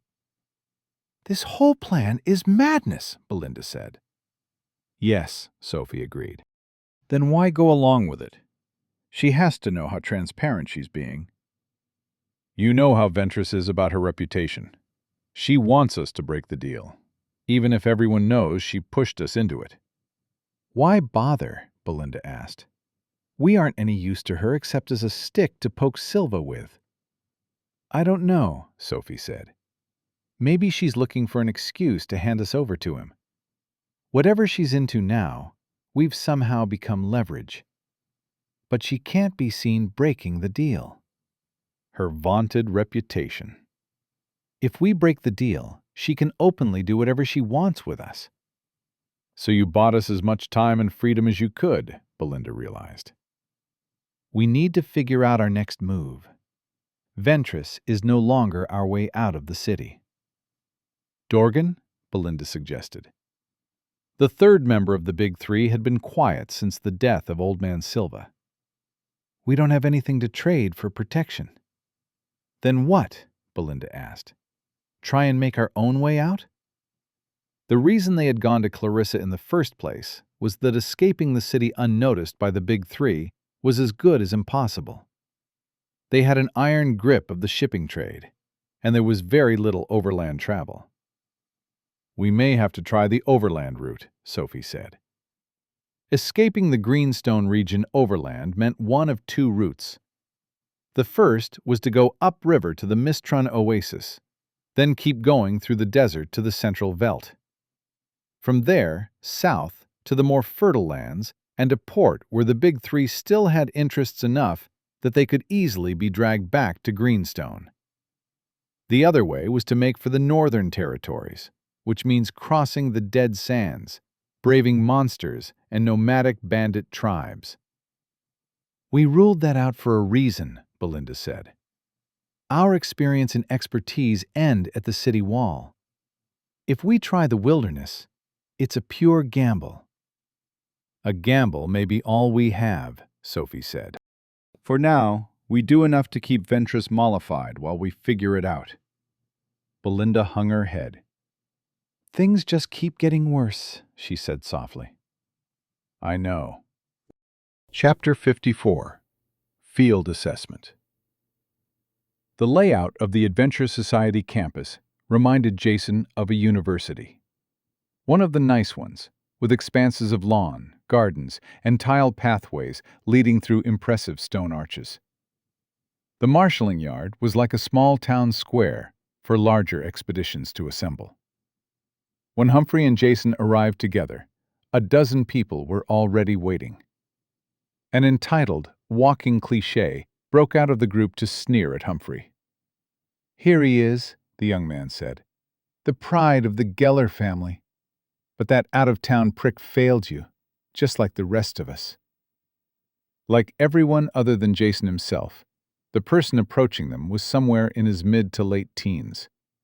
This made the assemblage of would-be adventurers young men and women, but Jason could only think of the sneering idiot as a boy. We all have areas in which we can improve, Humphrey said. There's no shame in admitting that. Shouldn't your hair be more oily? Jason asked. What? The boy asked, turning from Humphrey to Jason, as if surprised to see him there. Your hair, Jason said, pointing. When the sneering idiot who will inevitably be humiliated comes out to do his sneering, his hair should be properly greased back. Clearly, you've overdone it with whatever goo you put in there. But I really feel like you could have slathered in some more.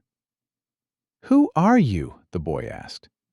He was looking at Jason with the same expression he'd give to furniture that unexpectedly started talking. I'm no one important, Jason said. Clearly, the boy said. Do you have any idea who my father is? Does anyone? Jason asked. Your mother's a friendly woman. Humphrey winced, while the onlookers all looked shocked, none more so than the boy himself. Are you looking to die? The boy asked. Is your father going to kill me? Jason asked. You don't strike me as someone who fights his own battles. Jason, Humphrey interjected. That's Thadwick Mercer. His father actually might kill you. You're Thadwick Mercer. That's right. Feel like apologizing now? I do, actually, Jason said. I shouldn't have said that about your mother. I have neither the knowledge nor the right to criticize how she conducts her personal affairs, and I apologize unreservedly. I only met her briefly, but she struck me as a woman of style and intelligence. Now I've met you, I can see why people wonder how you turned out this way. What? Thadwick asked.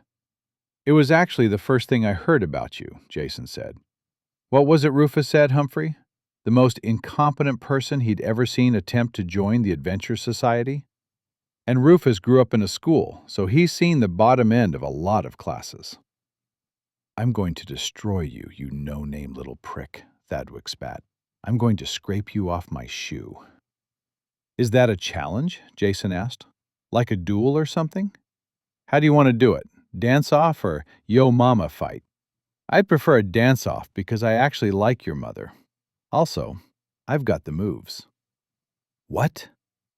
"You say that a lot," Jason said, "and you always look kind of confused. You're not the sharpest tool in the shed, are you?" Thadwick raised a hand at Jason, electricity crackling over it. "That's enough," a voice bellowed. Everyone turned to see a man wearing an Adventure Society pin approaching the group. Jason had never seen Vincent Trenslow before, although Rufus had described his glorious mustache. As promised, it extended past either side of his head. Behind Vincent was another official that Jason did recognize, as did Humphrey. It was Guy, the official present at their Adventure Society intake. "Mercer," Vincent barked, "if I see you try to use an ability on a fellow candidate again, you will fail on the spot. And you, Asano, is it? I suggest you clamp that mouth shut before someone puts a fist through it." "Which will be recorded in my report as a self-inflicted injury. Geller, do try and keep your friend in check." "Yes, sir," Humphrey said. Thadwick flashed an insolent look, but remained silent. Jason was barely listening, transfixed by the man's mustache. Rufus had spent a week working closely with Vincent Trenslow during the last field assessment. After hearing Vincent would be taking Jason's assessment, Rufus told Jason what he could anticipate. "There may be some level of corruption in this branch of the Adventure Society," Rufus had told him. "But Vincent Trenslow is exactly what I expect from a society official. I know you have your own ways of showing respect, but try and use mine for once. Humphrey Geller will be there, so follow his lead." Jason respected Rufus's judgment and intended to do his best, while acknowledging his best wasn't that great. He also recognized that Rufus had very much undersold the magnificence of the man's mustache.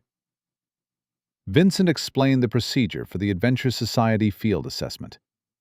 The group would depart for 1 week, during which time the candidates would attempt to complete postings from the adventure boards in towns and villages of the Delta. "For the duration of this assessment," Vincent said, "you may refer to me as Instructor Trenslow, and my fellow official as Instructor Spaulding. For the 2nd month in a row, we have extended numbers.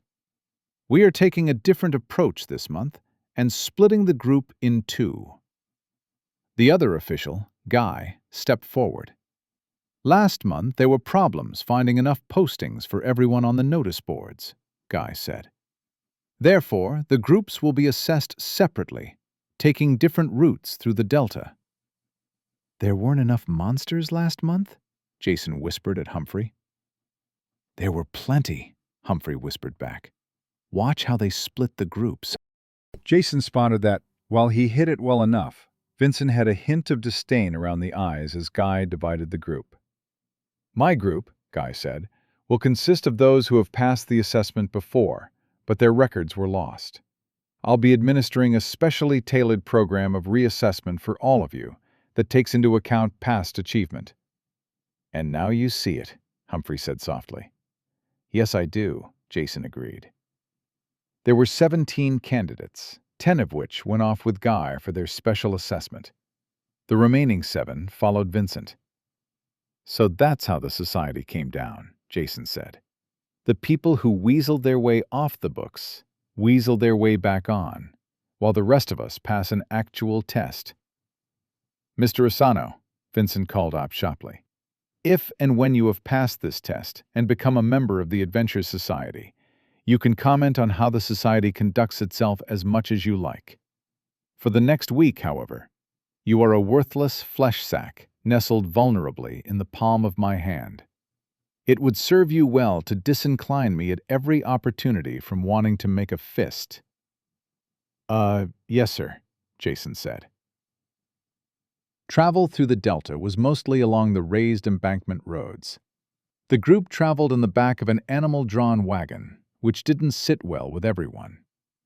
They were from wealthy and privileged families, unused to such rough treatment. A few complained loudly until browbeaten by Vincent, after which they restricted themselves to unhappy muttering. Others followed Humphrey's lead and took the conditions in stride. Walking along a narrow embankment road, Jason glanced at Vincent, then at Humphrey. Both had crystals floating over their heads. The one over Vincent was silver-gray, while Humphrey's was a glowing blue. "What's with the crystals?" Jason asked. "Should I have gotten a crystal from somewhere?" "My crystal isn't a magic item," Humphrey said. "It's an essence ability that restores my mana. The one Vincent has is a recording crystal. You haven't seen them before?" "I haven't," Jason said. "What do they record?" "An image of whatever is in front of them, plus whatever they can hear," Humphrey said. "He's recording everything for later assessment. After the last time, Mr. Amor took me through all the things I did wrong in excruciating detail. He kept playing them over and over." "Where would I get something like that?" "The Magic Society makes them," Humphrey said. "They sell them at the markets on the island, and at a few stores in the Guild District. You can get them at the Trade Hall and the Adventure Society, too, assuming you pass and are allowed in." The group was walking through an expanse of leafy, knee-high plants when Vincent quietly called for a stop. The plants were some kind of crop Jason wasn't familiar with, divided into fields by bamboo fencing. Vincent pulled out another crystal and tossed it into the air in front of him, where it started floating. In front of it, an image shimmered into being, and Jason realized this new crystal worked like a telescope. It showed a distant part of the sprawling fields, where a pack of rodent-like monsters were gorging themselves on the crop. The monsters were half as tall as a human, but looked like oversized mice. They stood on their hind legs, hunching forward. Instead of forelegs, they had long arms that ended in eerily human-like hands. They used them to pluck leaves and stuff them into their mouths. "Raplings," Vincent said. 13 of them. They'll run rather than fight, and if they reach their burrows, that'll be it. They won't surface again until they go berserk, at which point it won't be crops thereafter." Vincent turned to look at Humphrey. "Mr. Geller, the only reason you failed last time was that you lacked decisiveness. So long as you can show me you've learned something in the last month, you're the easiest pass in this group. Can you get all 13? "Yes, sir," Humphrey said without hesitation. "You're sure?" "Yes, sir." "Prove it." Jason watched as scaly wings appeared out of thin air on Humphrey's back. He brought them towards the ground, pushing him into the air. The dragon wings sent him surging away at a rapid pace. Humphrey's familiar, which had been sitting on his shoulder in the form of a bird, flew after him. "Wow," Jason said. Jason and Humphrey had trained together several times over the last month. They had focused on martial technique, so each was yet to see all the other's essence abilities. Humphrey's martial art was called the Surging Storm style, an explosive and unrelenting combat art that was completely at odds with Humphrey's personality. Thus far, Jason's skillbook-derived technique hadn't come close to matching it. The group watched Humphrey climb higher into the air as he grew smaller with distance. Suddenly, he plunged out of the sky, and all eyes snapped to the magnified image in front of Vincent. They saw Humphrey crash into the monsters like a meteor, a huge sword in the shape of a dragon's wing appearing in his hands. He came down like a meteor, his boots landing on one monster and his sword on another. They died in a single gruesome instant. The other ratlings let out panicked screeches while Humphrey swung the huge sword in a low, horizontal arc. It plowed through the monsters as if they weren't there, severing 3 clean in half with a single swing. The ratlings scattered, but instead of chasing, Humphrey dropped his sword, which vanished into the air. He took a deep breath, then a stream of fire sprayed out of his mouth like a human flamethrower.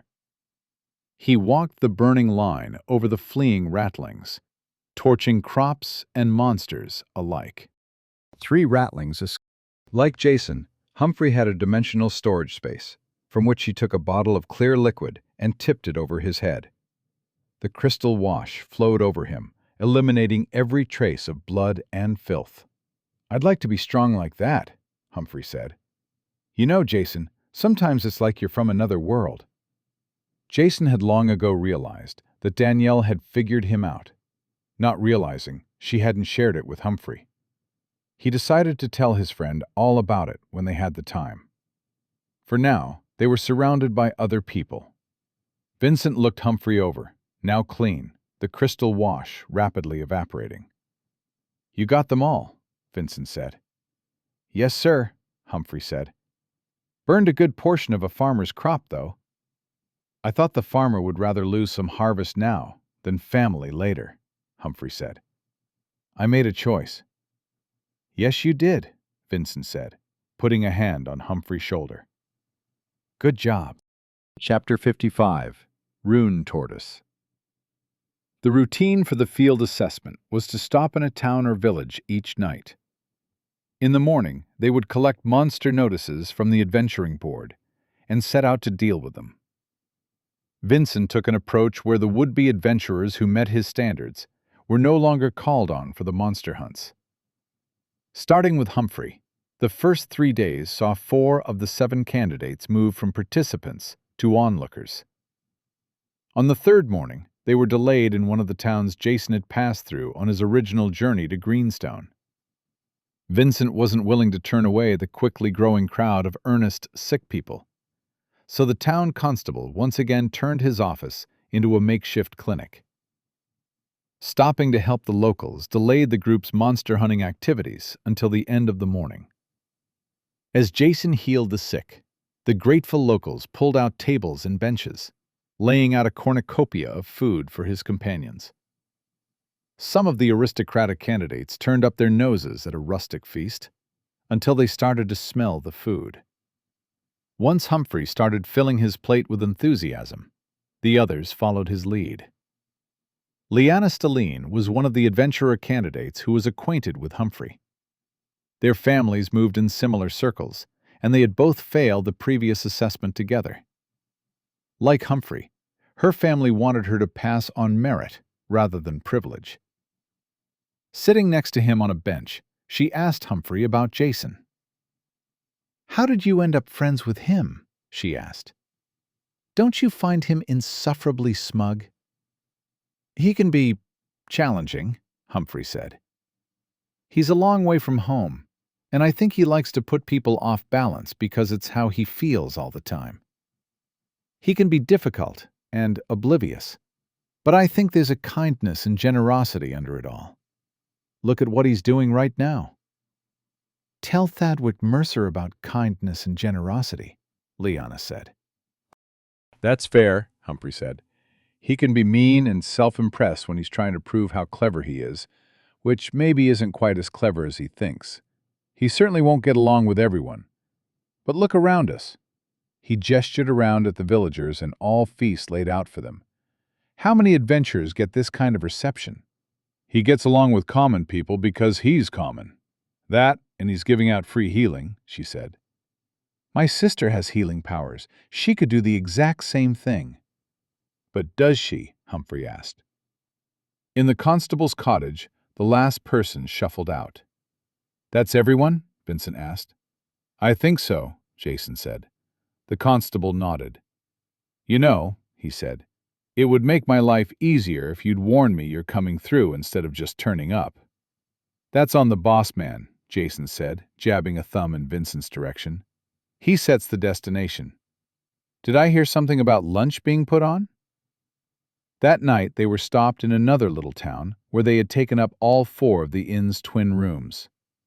Humphrey and Jason were sitting on their beds because there wasn't space anywhere else in the cramped twin share. Jason was going over the clothing in his hands, examining the ragged claw marks in the light of a magic lamp. "This cloth armor doesn't hold up so well," Jason said. "Well, it is cloth," Humphrey said. "If you want real protection out of it, you need to spend more on the magic, or you could try something heavier." "I didn't like the leather I was finding," Jason said. "It was either too stiff and restrictive or too expensive for what it did. I have a good amount of money, but that doesn't mean I'm all right with being ripped off." "All the best armor is bought and sold at the Adventure Society Trade Hall," Humphrey said. "Once we pass the test, you can buy something there." "How well does that cloak power of yours protect you?" "I did some testing with Gary," Jason said. "It doesn't hold up to bronze-level attacks at all, which was no surprise. It's really good against cutting attacks, so that's a lot of swords, knives, and claws." He looked down at the claw marks in his magically treated cloth. "So long as they actually hit the cloak, anyway. Stabbing attacks punch through a bit better, like those spines that monster shot at me yesterday." "And blunt attacks?" "The cloak doesn't cushion them at all." "That's a shame," Humphrey said. "A lot of monsters are just big, tough, and try to batter you to death. That's where the unrestricted movement comes in." "Maybe you can show that off tomorrow," Humphrey said. "I went with Instructor Trenslow to take the notices from the board, and we're going after a bark lurker." "Bark lurker?" "I think it's some kind of troll." "I'll look it up." Jason pulled a tablet of white and blue marble from his inventory. At Farah's suggestion, Jason had purchased the Active Monster Registry from the Magic Society. It contained all the information the Magic Society had about monsters and was updated along with the Magic Society's own archives. There was an index on the tablet, seemingly engraved in gold script, but the engravings shifted as Jason touched his finger to the inscribed letters. "You're right," Jason said as he read from the tablet. "It is a form of troll. Less intelligent than most troll varieties, but has the usual troll resilience and rapid healing. Vaguely human-shaped, but stands twice as tall. Usually dwells in swampland. Has a hard, bark-like shell, but due to its thickness, the shell plates leave exposed areas around the joints. Usually slow and uncoordinated, but can demonstrate bursts of rapid movement. It can breathe water and likes to hide near the water's edge, mimicking a submerged log." "What about numbers?" "Almost always manifests alone," Jason read, "except during a monster surge." "There you are," Humphrey said. "Big and slow, only one to deal with. Sounds perfect for an affliction specialist." "If I see it coming," Jason said, "I'll need to bait it out somehow." "Maybe after this, Trenslow will finally pass you. I don't understand why he hasn't already." "He's not satisfied with my performance. That's easy enough to figure out." "You've done just as well as any of the others who passed." "Except for you," Jason said.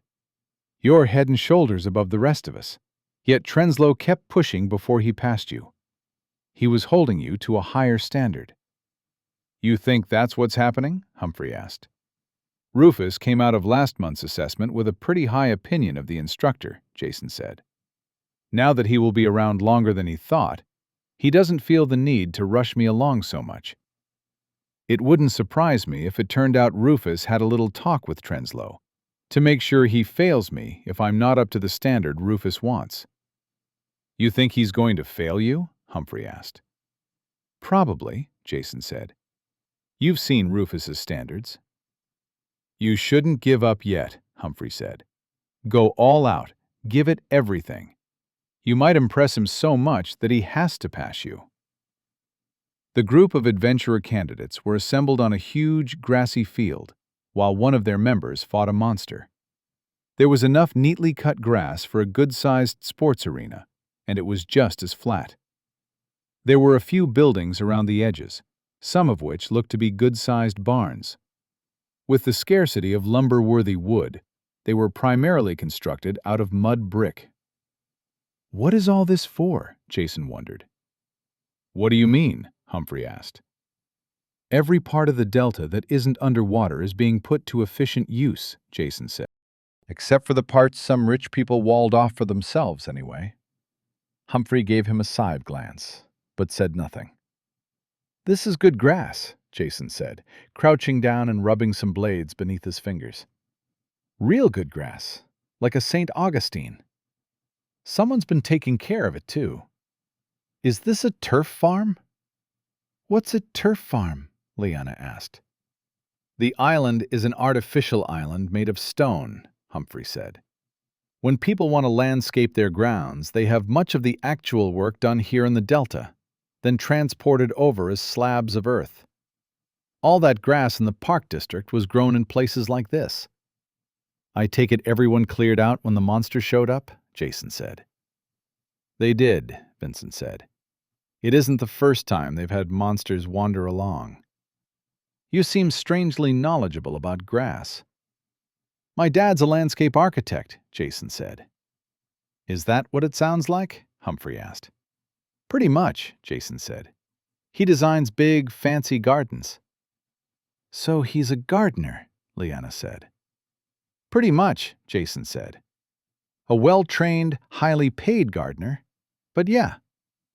Vincent made an unhappy noise at the fight going on in the distance. It wasn't going well.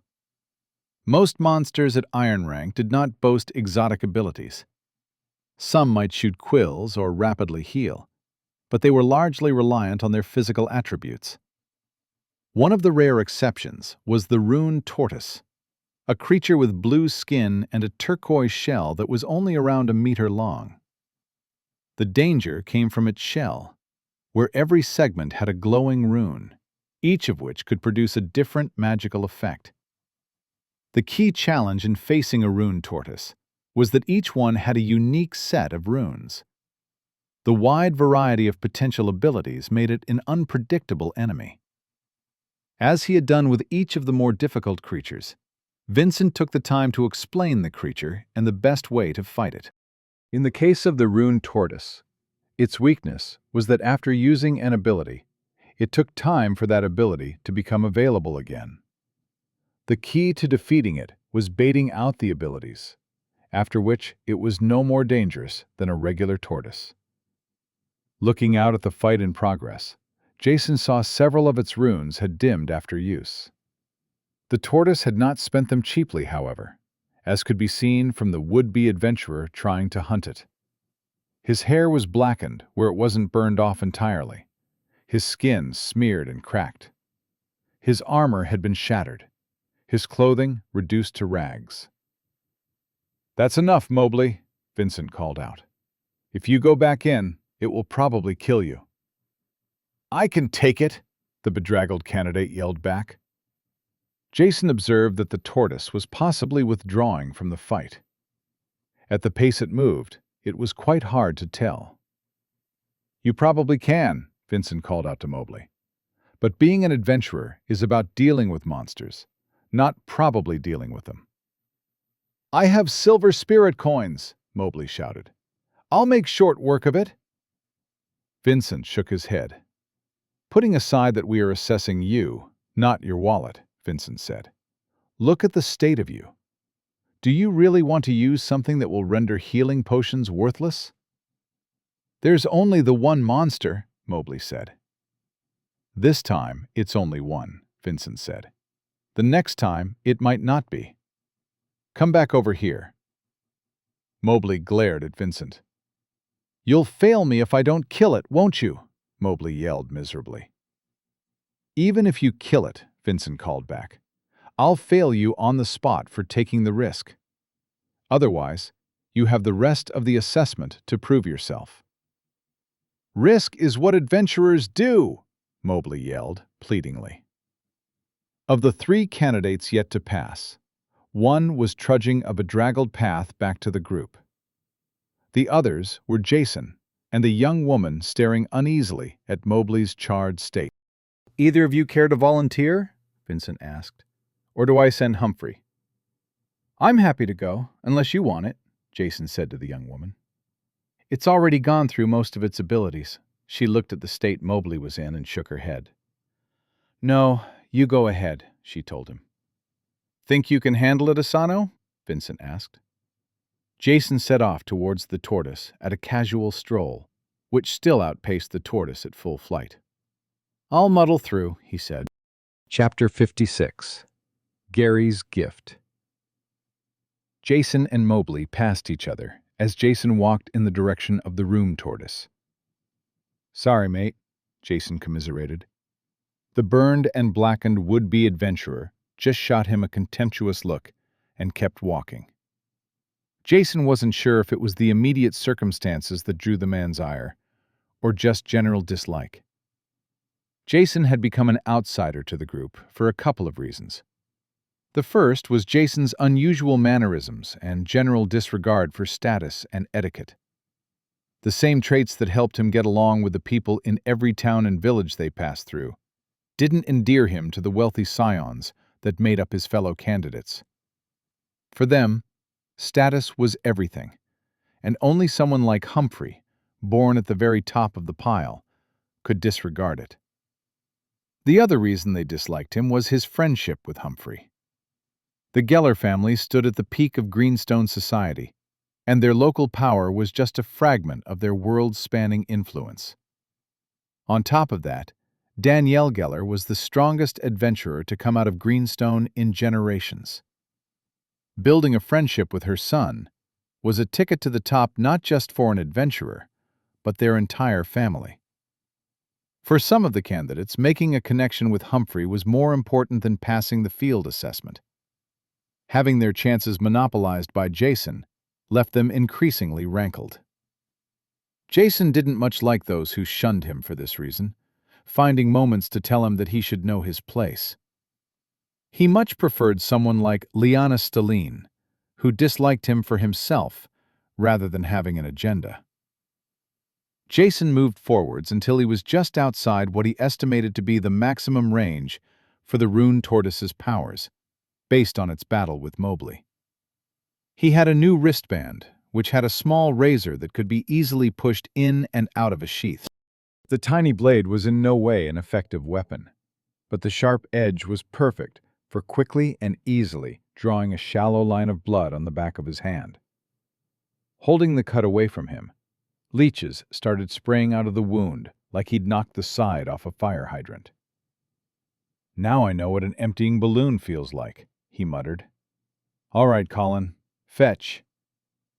What came next was a slow-motion pursuit as Jason's sedately ambulating pile of leeches undulated in the direction the tortoise's soporific escape. I know there isn't a strict time constraint, Vincent called out, but we do have other monsters to get to. Don't worry, Jason called back. Colin is just my stalking horse. The rest of the group looked on with varying reactions. Are those leeches? Did he say Colin? What's a horse? Jason trailed well behind his familiar. His concern was that the tortoise had failed to notice it, so he pulled out a throwing knife. The skill book had given him proficiency with an array of weaponry, but Rufus had concentrated training on only a few.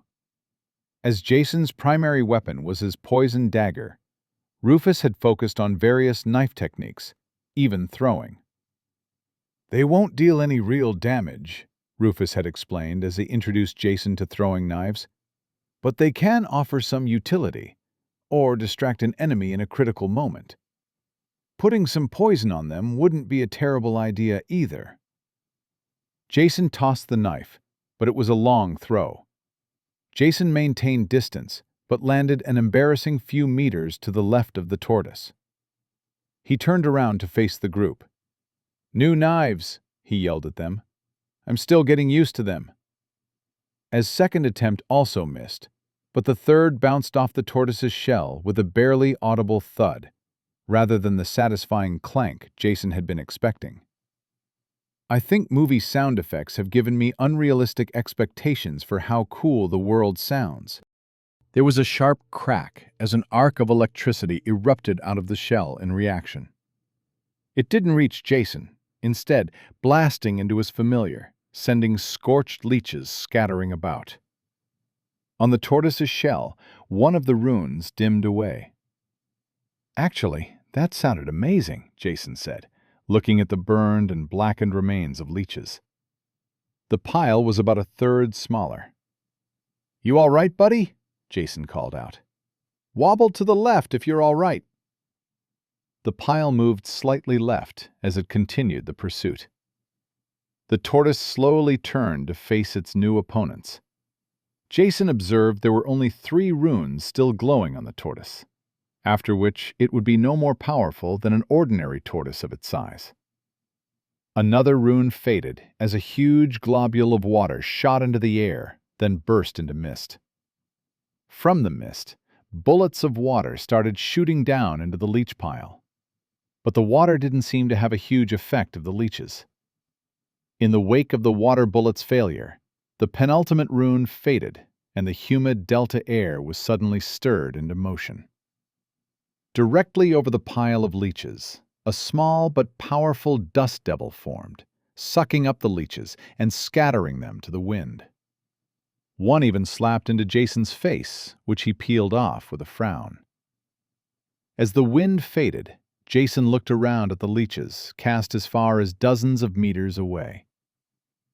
"You did good, little guy," Jason said, moving the leech to the back of his hand where it disappeared into the cut. "You just gather yourself back together while I deal with a mean tortoise." Jason looked over at the tortoise, which only had one remaining rune lit up. Confident he could handle one ability, he started closing in on the sluggish monster. The tortoise, for its part, made a very optimistic dash for freedom as Jason strolled in its direction. When Jason reached it, it ducked its head and limbs into its shell. The last rune dimmed as the tortoise's body took on a metallic sheen.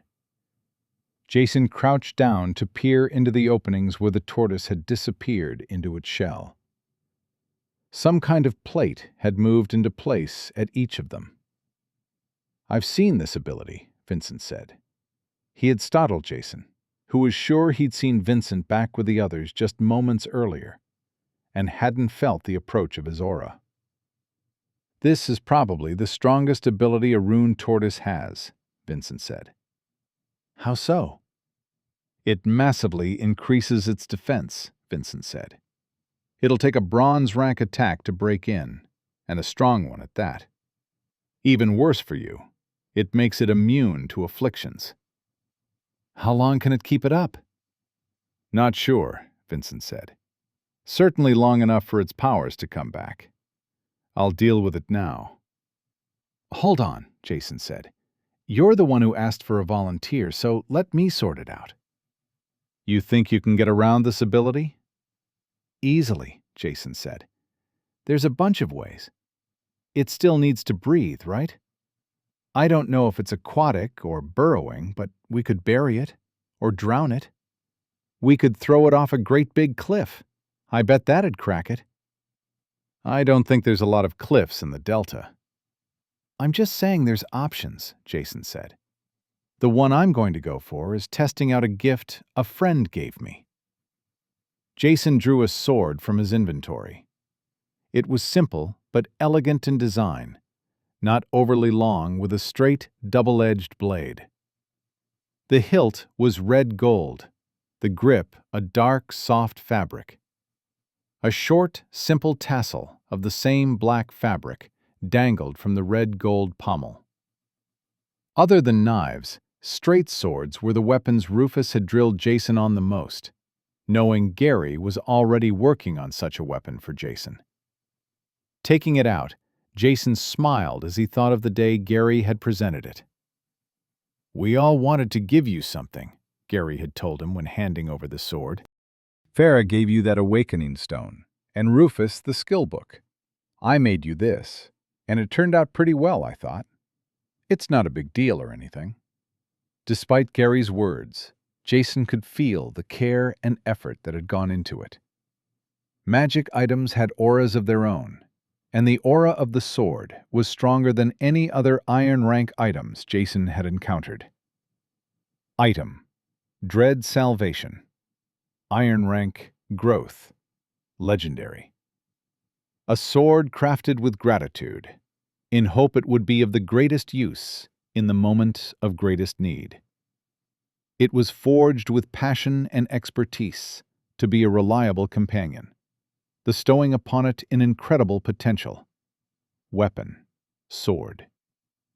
Effect: If a special attack that applies an affliction is made with this sword, but the subject of the attack has a physical immunity to it, an instance of Stonecutter is applied to the blade.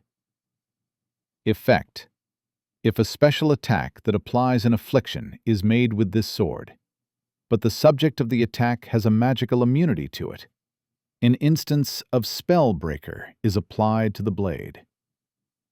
Stonecutter. Magic. Stacking. All attacks deal additional resonating force damage. Highly effective against physical defenses. Additional instances have a cumulative effect.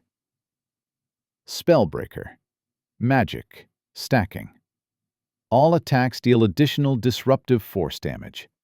Highly effective against magical defenses and incorporeal entities. Additional instances have a cumulative effect. Growth conditions. Bronze. 1 kilogram of blood gold. 4 kilograms of low-grade, bronze rank, starfall silver. 100 bronze rank iron quintessence gems. 100 bronze rank magic quintessence gems. 1,000 bronze rank spirit coins. Ritual of Bronze Ascension. Jason didn't read past the description before grasping Gary's huge, hairy body in a hug. "I'm not really a hugger," Gary had said, as he awkwardly returned the embrace. "Well, you should be," Jason told him. "You're really good at it." Jason looked down at the bunkered tortoise, then back at his sword. He turned it over in his hand, watching the sun strike the clean edge. "He's been secretly working on it for weeks," Rufus had told Jason later. "We don't really talk about it, but none of us thought we were getting out of that sacrifice chamber alive. We owe you a favor we can't ever repay." Jason slapped him on the arm.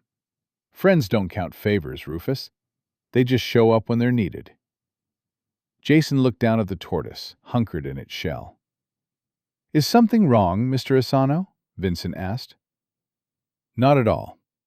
Rather than bring the sword down on the shell, he casually stabbed the monster's side.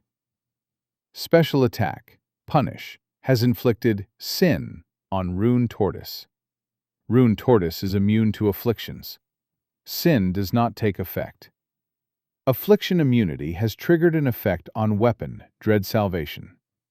Weapon, Dread Salvation, has gained an instance of Stonecutter. You may need a little more gusto to penetrate the protection. Actually, Jason said, the key is persistence. Jason stabbed out again and again. With each strike, the sword became more powerful, until the first gouge appeared in Monster's side. A section of flesh chipped off like stone under the monster's protection ability. "I'm an affliction specialist," Jason told Vincent as he continued to chip away. "We don't do speed. We do inevitability." Chapter 57. Rainbow Smoke. Jason looked at the dead rune tortoise. "Sorry, mate," he told it. "Can't have you going berserk and wandering into town shooting lightning bolts at people." "You're apologizing to a dead monster?" Vincent asked. "It might just be a congealed blob of magic, but it was still alive and died trapped in its own shell. It might have only had an animal's intelligence, but it could feel helpless and afraid. It's a rough way to go." "You're an affliction specialist," Vincent said.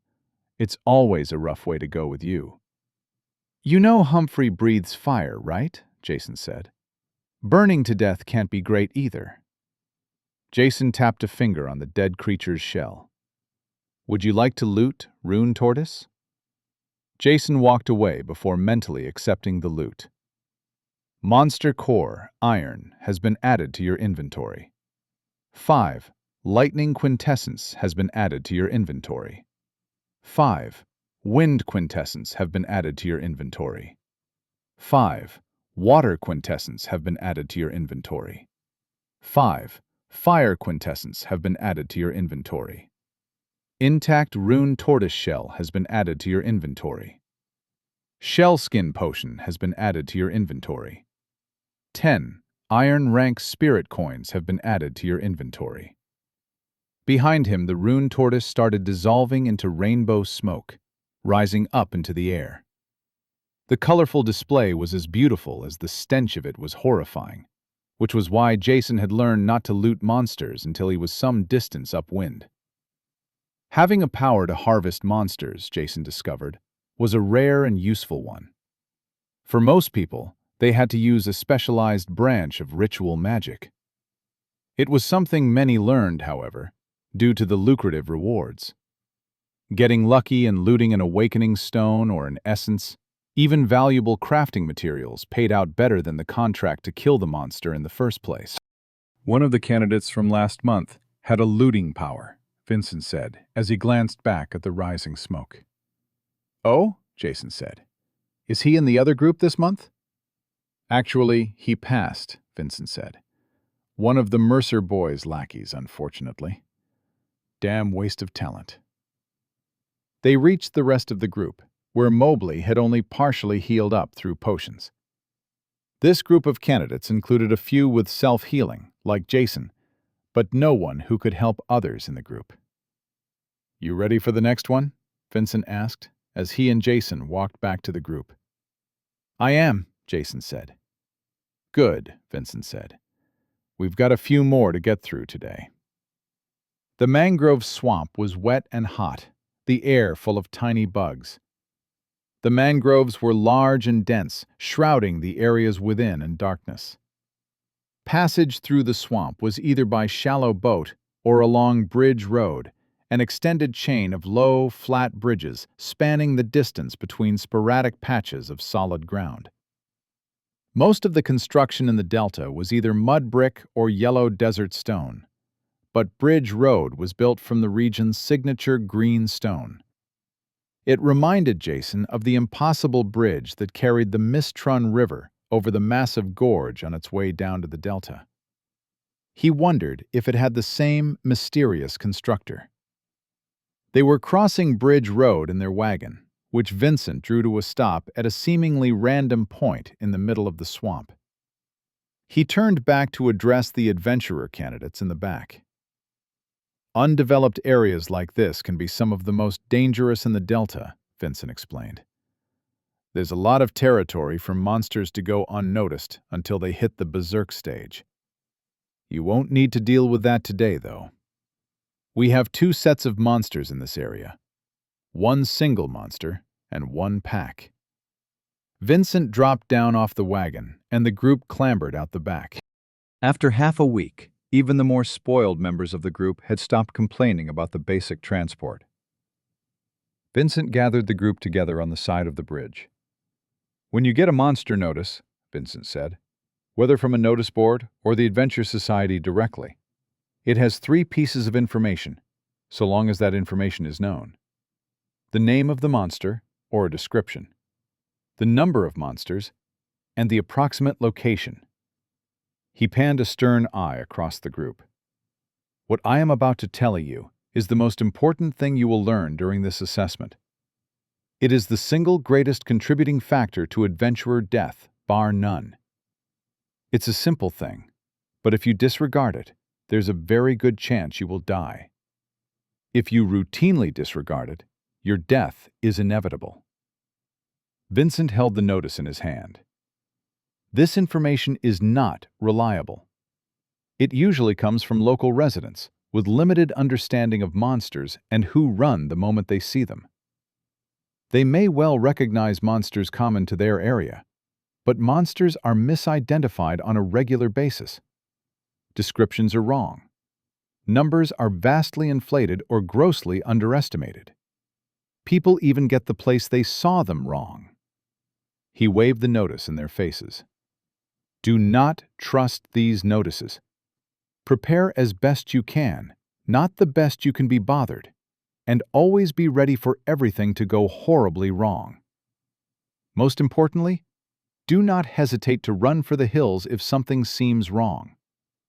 If you have any ideas about the dignity of an adventurer, or a noble, or whatever, then throw those ideas away or they will kill you.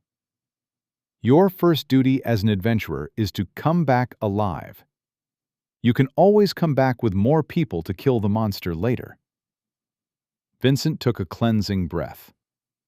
It is the responsibility of an adventurer to understand what they are walking into as best they can. In this case, our monster is a bark lurker. I know Geller warned you about it, Asano. Are you prepared? I am, Jason said. Then you're ready to go? I am. According to the notice, Vincent said, there should only be one, somewhere in the vicinity of bridge marker 16. He pointed to a stone marker on the side of the bridge, on which the number 16 was inscribed. As that is all the notice says, that is all the information you're getting. As I have just explained, however, that information is not reliable. Out in unclaimed territory, where the report was made by someone who fled off at first glance, there is every chance it is wrong. That said, most notices are fairly accurate, which is why you have to avoid becoming complacent. Vincent held something out for Jason to take. It was a crystal, like the one floating over Vincent's head. A recording crystal? Vincent shook his head. A farsight crystal, he said. As long as it's active, we can see through it from here. It has a maximum range, but the monster should be well within it. How does it work? Just toss it in the air. He did as instructed, and the crystal moved over Jason's head. In front of Vincent, an image appeared, showing the perspective from Jason's crystal. The image looked a lot like the interface screens that appeared for Jason's ability. Vincent adjusted the image with a flick of his hand, panning back for a wider view. Off I go then, Jason said, walking to the edge of the bridge. His cloak of shadows and stars appeared around him as he stepped off, drifting gently down to the water. He started walking over the surface of the water, his footfalls landing with a ripple. Standing on the water, he concentrated on the auras around him. The strongest were on the bridge, Vincent's bronze rank aura, the iron rank auras of the others. He moved his focus to the weaker auras around him. The swamp was teeming with life, inundating Jason with normal rank auras. Animals were sensitive to auras and avoided him, even the ones that would normally view a human as potential prey. Jason moved further from the bridge, still concentrating on the auras. He was looking for an aura dead zone, knowing the ordinary animals would give the unnatural monster a wide berth. He was out of sight of the bridge when he found what he was looking for. The normal auras were avoiding something, much as they avoided Jason himself. He wasn't close enough to pinpoint the source, as his aura sense was still limited. Jason walked over to the mangroves at the edge of the water. He picked a spot where the trees weren't too tightly packed, but still provided enough cover to make solid shadows. From his inventory, he took out a slab of meat, something looted from a monster several days ago. He wedged it in between the mangrove roots, just under the surface. The night before, Jason and Humphrey had pored over the monster archive entry for bark lurkers, looking for the best approach. What they had come up with was baiting the creature out with meat. Its ability to sense auras was weak, a trait common to humanoid monsters. Its sense of smell, on the other hand, was excellent, especially in water. Using monster meat made it less likely to attract normal creatures. Jason waited, well away from the bait. He stood stock still in the shadows of another set of mangroves, his aura retracted as best he could. He sensed the monster beneath the dark water, before he spotted the ripples on the water as something large moved within it. He could see the monster barely broach the surface of the water. If it wasn't moving, he would have mistaken it for a log. It moved slowly at first, before splashing wildly as it lunged onto the submerged bait. It rose up out of the water, lifting the meat up in triumph as it let out a wild roar. It looked like a giant wearing armor made of swamp logs, water pouring off the pocked and craggy shell. Jason vanished into the shadows, emerging from those right next to the creature. His snake-toothed dagger easily found the gap between the thick sections of shell, cutting deeply into the flesh beneath. The creature's roar of triumph became one of startlement and pain. Weapon, Nightfang, has inflicted umbral snake venom on Barklurker. Special attack, Punish, has inflicted Sin on Barklurker. Aura, Hegemony, reduces the resistances of enemies for each instance of Sin. Jason danced away across the water, his boots moving lightly over the surface. The monster wheeled on him, wading sluggishly in pursuit. It was twice Jason's height, but it was waist-deep in water, leaving them face to face. The slow creature was impeded all the more by having to wade through the swamp. Jason knew it would move faster if it swam underneath, but it was too enraged and too stupid to think tactically. He led it towards another patch of mangrove trees. Jason's back came up against the trees, and the monster thought it had him. It lurched forwards with a sudden burst of speed as Jason stepped back into the shadows of the mangrove trees. The monster crashed into the space he had just vanished from, becoming entangled in the trees. Jason emerged from the shadows just to the monster's side, again finding a gap in its bulky shell. Weapon, Nightfang, has inflicted umbral snake venom on Barklurker. Special attack, Leech Bite, has inflicted bleeding on Barklurker. The trees were little impediment to the monster's strength. Whole root systems wrenched from the water as it thrashed about. It failed to find its attacker. Jason was already gone, emerging from the shadows of another patch of mangroves.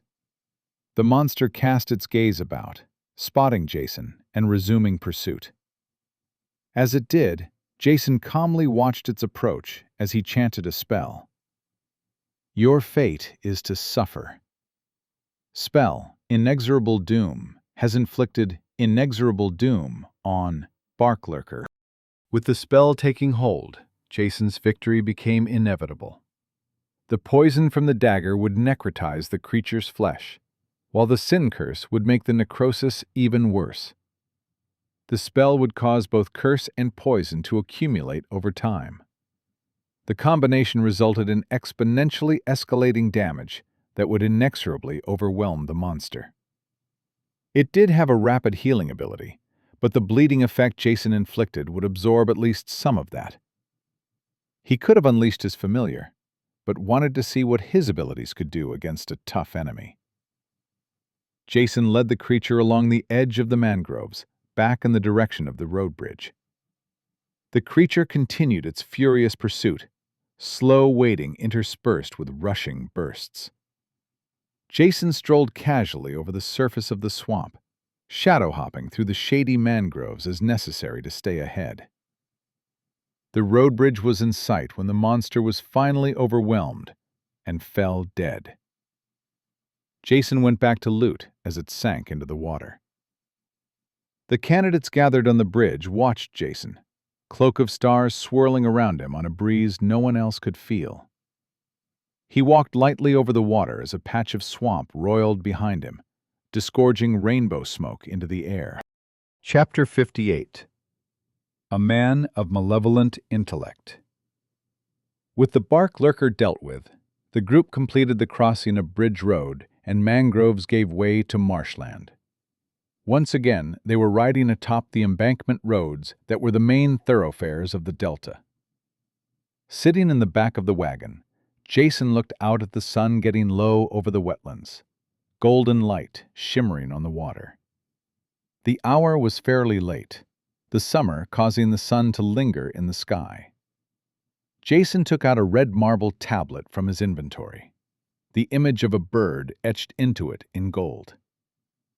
"What's that?" Humphrey asked.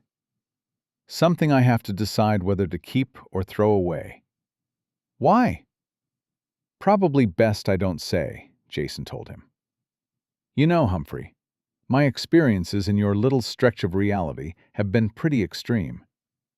I've had some rough moments." He looked out again at the sun setting over the wetlands. "Some good ones, too. Whatever complaints I may have had, things being bland isn't one of them." "Shut up, Asano," Mobley said. "No one wants to hear your winsome prattling. You're not profound." Humphrey was about to say something, but Jason waved him down with a gesture. Jason looked at Mobley, but didn't say anything either, shaking his head as he returned the tablet to his inventory. Vincent pulled the wagon to a halt at a junction where two embankment roads crossed one another. "There's a good-sized town beyond the marsh," he told them, turning to look at the group sitting together in the wagon. "There's a dedicated accommodation for adventurers on the road, so you can expect the nicest night you'll have during this trip. Before that, though, there's one last notice for the day." He panned his eyes slowly over the group. Humphrey and the three others who had already passed. Jason and the young woman who could still go either way. His gaze stopped at Mobley, the one member who had ostensibly failed. "I won't lie," Vincent said. "This is a rough one. I'm willing to let any or all of you participate. You can sort that out amongst you. Mobley, you make a good showing here, and I'm willing to reconsider your position." Mobley had been sullenly slumped in the wagon since his encounter with the rune tortoise that morning. Potions and ointments had healed him, but his hair was still largely burned away. Jason had offered Mobley some hair growth ointment Jory had given him, but he wanted nothing to do with Jason. On hearing Vincent's offer, however, his head jerked up, hope lighting up his eyes. "What's the monster?" Humphrey asked. "Trap weavers," Vincent said. Humphrey and some of the others took on serious expressions, recognizing the monster by name. The others waited for the explanation, but Mobley was the first to speak. "Are you trying to get me killed?" he asked wildly. "Did someone put you up to this? It was the Kilgane family, wasn't it? They paid you to make sure I didn't come back." The other candidates went as still as the suddenly frozen expression on Vincent's face. There was a long period of icy silence before Vincent spoke. "Mr. Mobley," Vincent said, "I am willing to take that accusation in the manner I believe it was made, which is to say, thoughtlessly. So long as I have your apology, I am willing to consider it an outburst made in a moment of surprise that we can put behind us and speak no more about." Mobley visibly gulped. Jason could hear something dangerous lurking behind Vincent's words, as if his controlled enunciation was trying to keep it from getting loose. Suddenly, the man with the outrageous mustache didn't seem silly at all. "You have my apology, sir," Mobley said. "Good," Vincent said. "Mr. Geller, please inform the members of our group who are not aware as to the nature of trap weavers." "Perhaps we should disembark from the wagon first," Humphrey suggested. "Good idea, Mr. Geller." Leaving the tense air of the wagon seemed like an escape. The marshland was vast, reeds and copses of trees punctuating expanses of water. The air was heavy, wet and warm, even as the sun ducked out of sight. The sky was a mixture of dark blue and orange gold, reflected on the still mirror of marsh water. "Instructor Trenslow," Humphrey said, "when you were collecting notices, I didn't see one for trap weavers." "It came from the Adventure Society directly," Vincent said. "They have provided the location of the nest." "Sir," Humphrey said, "trap weavers are dangerous, and this half-light will favor them strongly. Perhaps it would be best to come back in the morning." "I asked you to inform the group of what trap weavers are, Mr. Geller," Vincent said. I did not ask your opinion on how I conduct this field assessment." "Sorry, sir," Humphrey said. "Trap weavers are a kind of giant spider. Their main body is around the size of a man's torso, but they stand as tall as a man with their long legs. They can produce webs that are very strong and hard to see in certain light conditions, which is why they are most active during the pre-dawn and twilight hours. The webs can be used to create traps that can ensnare a person, or to directly attack and entangle. They are highly stealthy and can hide their aura better than most monsters." Humphrey gave Vincent an uncertain glance as he kept talking.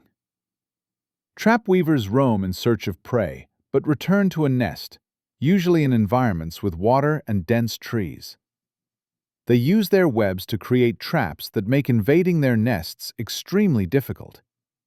This is especially true at the cusp of daylight, where their webs are the hardest to spot." Humphrey's face went hard. "Trap weavers usually spawn in groups, at least 2 or 3, and as many as 12 or 13. There have been some occurrences of higher numbers, although I'm not sure of the record." 19, Vincent said. "Outside of a monster surge, no one's counted the size of the swarms during a surge, but dozens of them." "Using environmental and numerical advantages," Humphrey said, "trap weavers are responsible for more Iron Rank adventurer deaths than any other monster in the Greenstone region. There is a standing advisory that they should be dealt with in groups during daylight." "Very comprehensive, Mr. Geller," Vincent said. "I'm not done, sir," Humphrey said. "Instructor Trenslow has asked us to decide for ourselves which of us will deal with the trap weavers. I strongly recommend we choose no one. Fighting these creatures, especially now, is a danger I don't feel to be appropriate. There is a strong likelihood of some of us dying too quickly for Instructor Trenslow to intervene." "I didn't ask for that, Mr. Geller." "With respect, Instructor Trenslow," Humphrey shot back, "you instructed us to decide for ourselves who will participate. This is my contribution to that discussion." Vincent looked at Humphrey, his expression unreadable. "What about you, Mr. Asano?" Vincent asked. Jason gave Vincent a long, assessing look before amusement crossed his face. "Probably best I don't say anything either way," he said. Humphrey looked at Jason, about to speak, but stopped at a slight shake of the head from Jason. Confusion crossed Humphrey's face, but he stayed silent. The other candidates who had already passed the assessment joined Humphrey in declining, leaving Mobley and the young woman who, like Jason, was yet to pass or fail. They looked at each other and also declined. Humphrey turned to Vincent. "There's our group," Humphrey told him. "We choose no one." "Very well," Vincent said, his face betraying nothing. "Then I guess you should all get back in the wagon." As promised, the town at which the group rested for the night had a large building for adventurers, with a common room, dining hall, and bedrooms enough for 12 people. It was situated on the edge of a pond with a covered terrace. They didn't arrive until after dark, and most of the group were gathered in the common room. Jason explored the sizable kitchen, but the cupboards and cooler box had no food, only crockery and cutlery. Jason made a salad with ingredients from the market towns they had passed through. He left a stack of bowls and forks next to the big salad bowl, filling 2 and taking a fork for each. He made his way through the common room, where the other candidates were discussing the day's events. In the end, Jason had killed both monsters, aside from the trap weavers they had left alone. He had no interest in the circle of unwelcome looks, instead making his way out to the terrace. The night was lit by a bright pair of moons shining high over the surrounding wetlands. There was patio furniture on the terrace. Vincent casually reclined as he looked out into the night. Jason put a bowl and fork down on the table next to him before taking a seat himself. He pulled a couple of glasses from his inventory, along with a bottle. He poured a little bit of blue liquid into each glass. "I think you'll like this," Jason said. "It has a fresh, crisp flavor that should go nicely with the salad." "Thank you," Vincent said. "For being so handsome?" Jason asked. "It's attached to my face, so I had to bring it with me." Vincent shook his head. "Rufus told me you'd be trouble," Vincent said. "He told me you were worth showing respect," Jason said. "Sounds like disparate treatment to me." Vincent nodded at the door Jason had emerged from. "What are they doing in there?" "Talking about the trap weavers," Jason said. "Humphrey's idea, of course." "He's a diligent young man," Vincent said. "Have they figured it out yet? That we were never meant to fight them? They might get there, they might not. The rest are more interested in clamping on to the Geller family's leg." "Well, you haven't given them much of a chance," Vincent said. "He seems to value your judgment, for reasons that escape me." "My judgment is excellent, thank you very much," Jason said. "Also, I think his mother wants him to learn something from me." "Why?" "You mean what?" "No, I meant why. Has she actually met you?" "Yes, as a matter of fact, she has. You really do think my judgment is suspect, don't you? You tried to start a fight with Thaddeus Mercer the first time you met him." "If I tried to start a fight," Jason said, "then there would have been a fight. What I was doing was getting you to prevent a fight."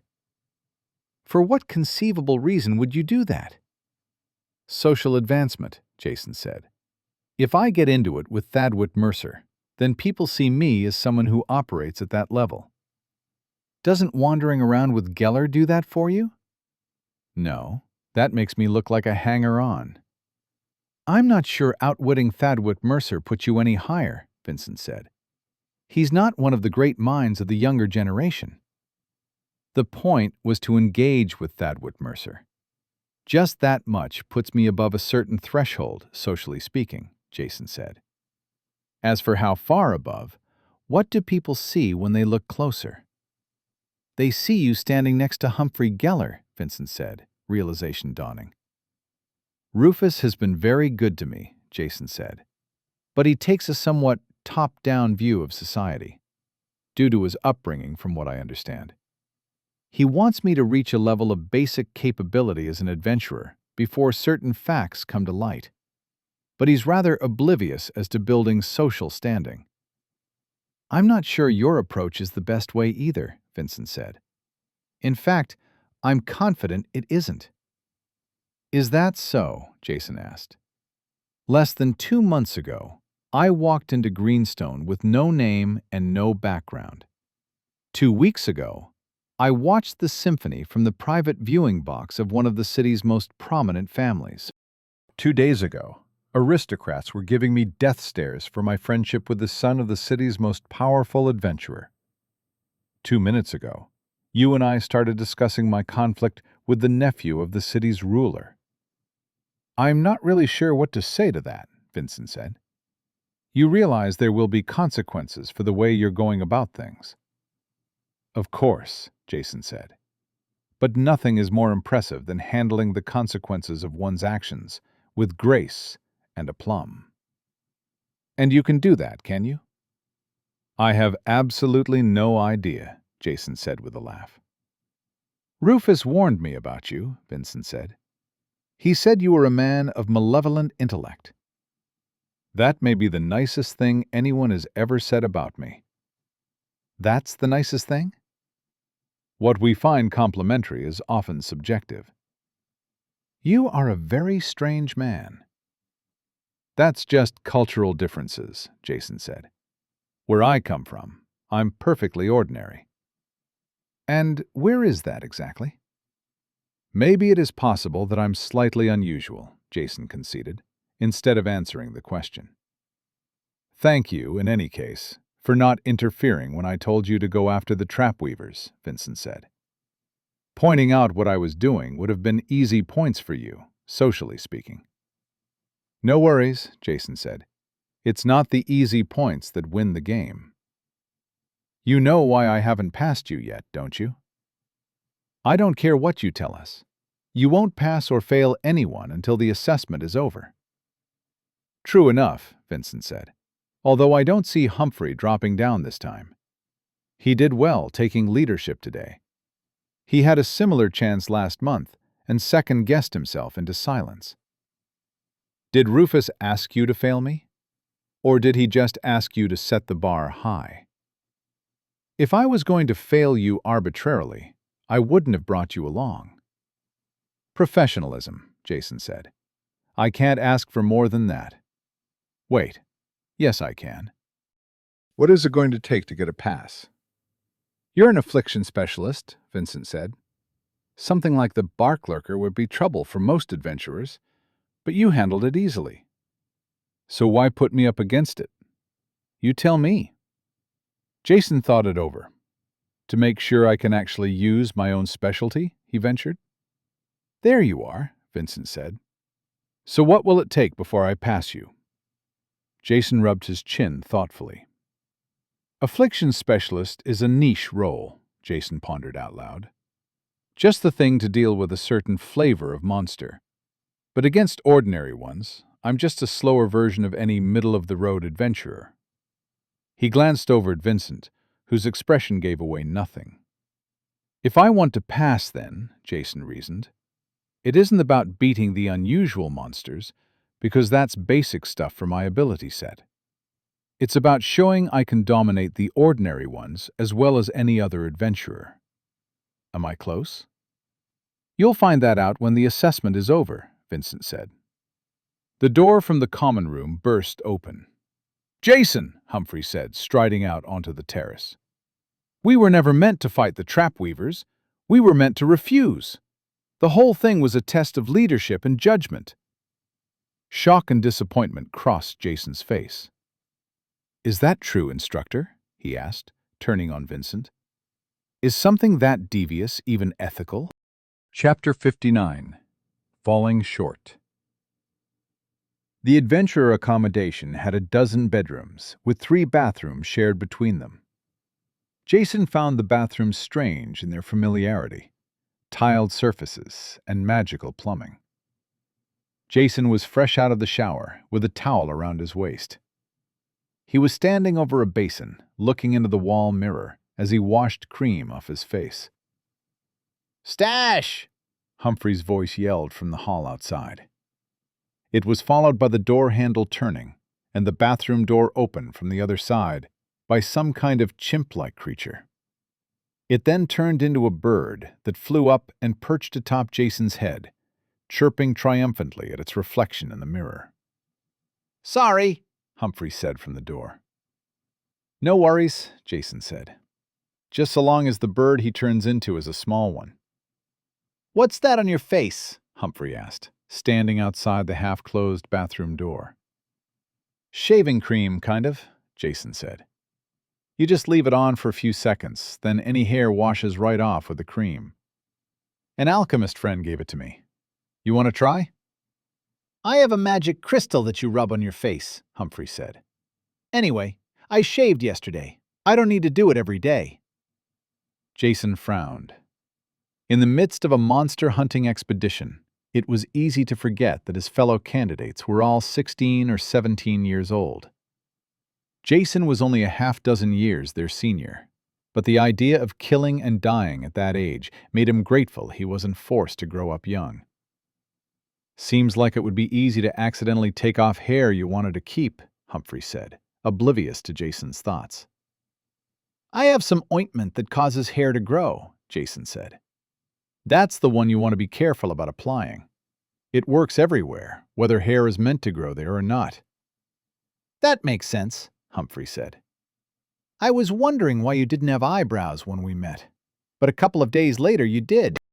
In the final days of the field assessment, some of the candidates began to realize the results weren't as decided as Vincent may have implied.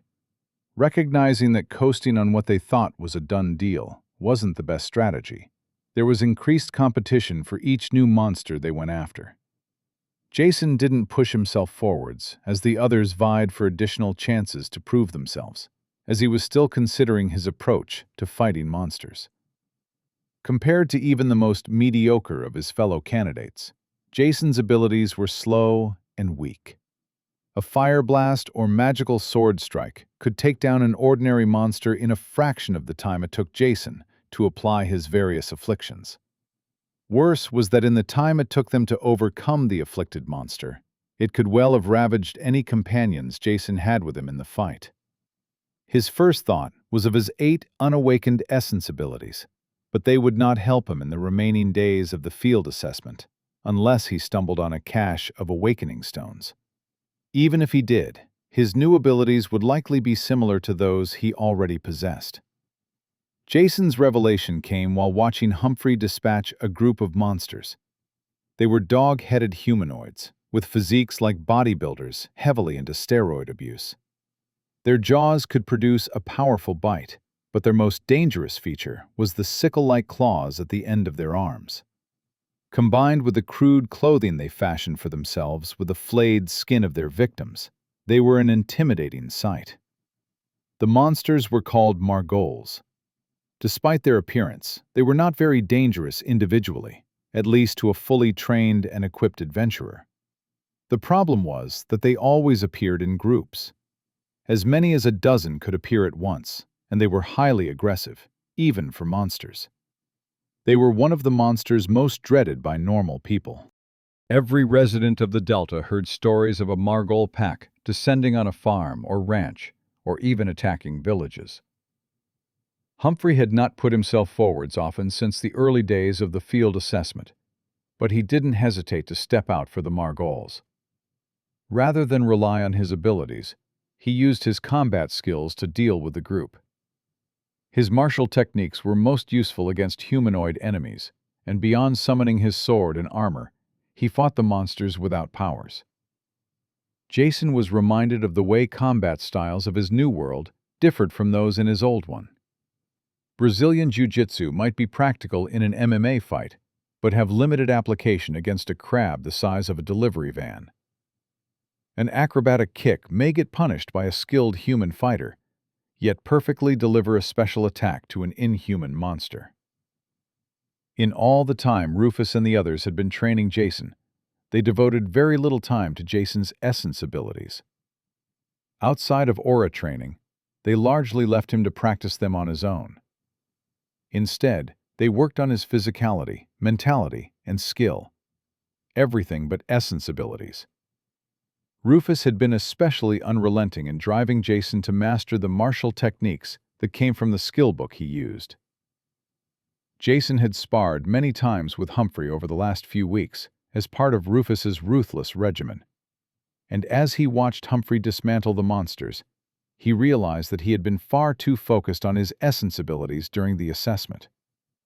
What worked perfectly against a bark lurker was pushing a square peg into a round hole against a small, quick rattling. The last day of the field assessment would close their looping path through the Delta, arriving back at Greenstone in the evening. They had spent the night in a barricade town, whose high walls and expansive lodgings were designed to be a safe haven during monster surges. Jason had stayed in a similar town in the desert with Rufus, Gary, and Farah, except this one had a sprawling stockyard in which to keep herds. Jason made his way out of the mud brick cabin he had shared with Humphrey, looking and feeling weary. His plan to put aside his slow essence abilities in favor of martial abilities hadn't worked as well as he had hoped. He was still able to put down the monsters, but not in the domineering fashion he was aiming for. "Just give it time," Humphrey advised. "I've been training my whole life for this. You've been training for 2 months."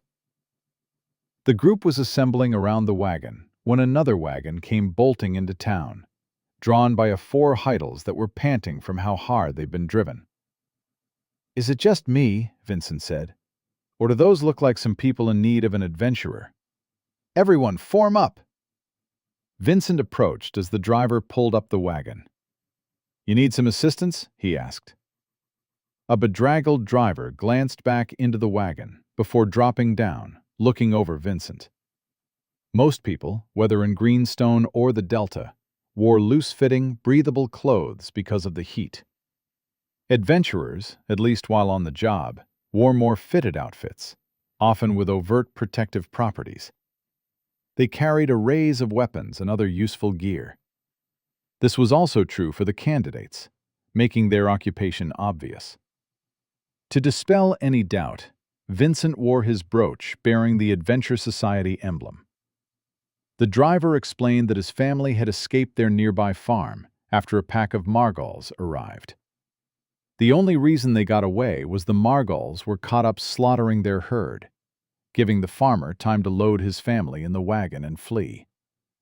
This would make the fourth group of margals the group had encountered in 3 days. "Margals again," Mobley muttered. "Do you think it's a sign the monster surge is starting?" "Possibly," Humphrey said, "but not likely." There hasn't been an increase in overall activity or a sharp rise in pack numbers. The first sign is usually when solitary monsters start appearing in groups. After getting details from the man, Vincent addressed the group. "We're looking at a large pack," Vincent told them. "Somewhere around 10 to 12 margals. Geller, are you comfortable handling that many?" "I want it," Jason said, before Humphrey could answer. Mobley looked derisively at Jason. "We've seen you fight, Asano," he said. "You can't handle 12. You can't handle half of that." Vincent looked contemplatively at Jason. "Why?" Vincent asked him. "Because I know I've been falling short, even if I've been muddling along. If I'm going to break through, I need to be pushed harder, put myself in more danger." Vincent considered it for a few moments. "Geller," he said finally, "you be ready to get him out when it goes wrong." "You mean if it goes wrong," Humphrey said. "I know what I said, Geller." Rufus, Gary, and Farah had spent hour after hour, day after day, pounding Jason's fighting skill into a usable state. He had come further in just a few weeks than he would have imagined possible, but he wasn't close to matching a dozen monsters. As for the essence abilities he had been relying on in the early days of the assessment, nothing had changed. They were still too slow for a fast-paced battle. "You don't have to do this," Humphrey told him. "Let him," Mobley said. "I'd love to see that smug look frozen on his corpse." Humphrey glared at Mobley. "What's so great about him?" Mobley asked. "Sure, he handled the bark lurker and the rune tortoise, but against anything the rest of us could walk over, his powers are useless." So he gives up on the powers and starts just fighting them straight up? Sure, he's got some skills, but how long is an adventurer going to last when he fights without using his abilities? He's not even going to pass if he can't use his abilities and his combat skills together. Jason's eyes shot open. Was it that simple? Had he really been that stupid? Jason's mistake came to him as a revelation. Somewhere in his head, he had been putting his martial arts in a box belonging to his old world, and his essence abilities in one belonging to the new. He had been crippling both by subconsciously separating the two. "I'm an idiot," he said. "I know," Mobley agreed.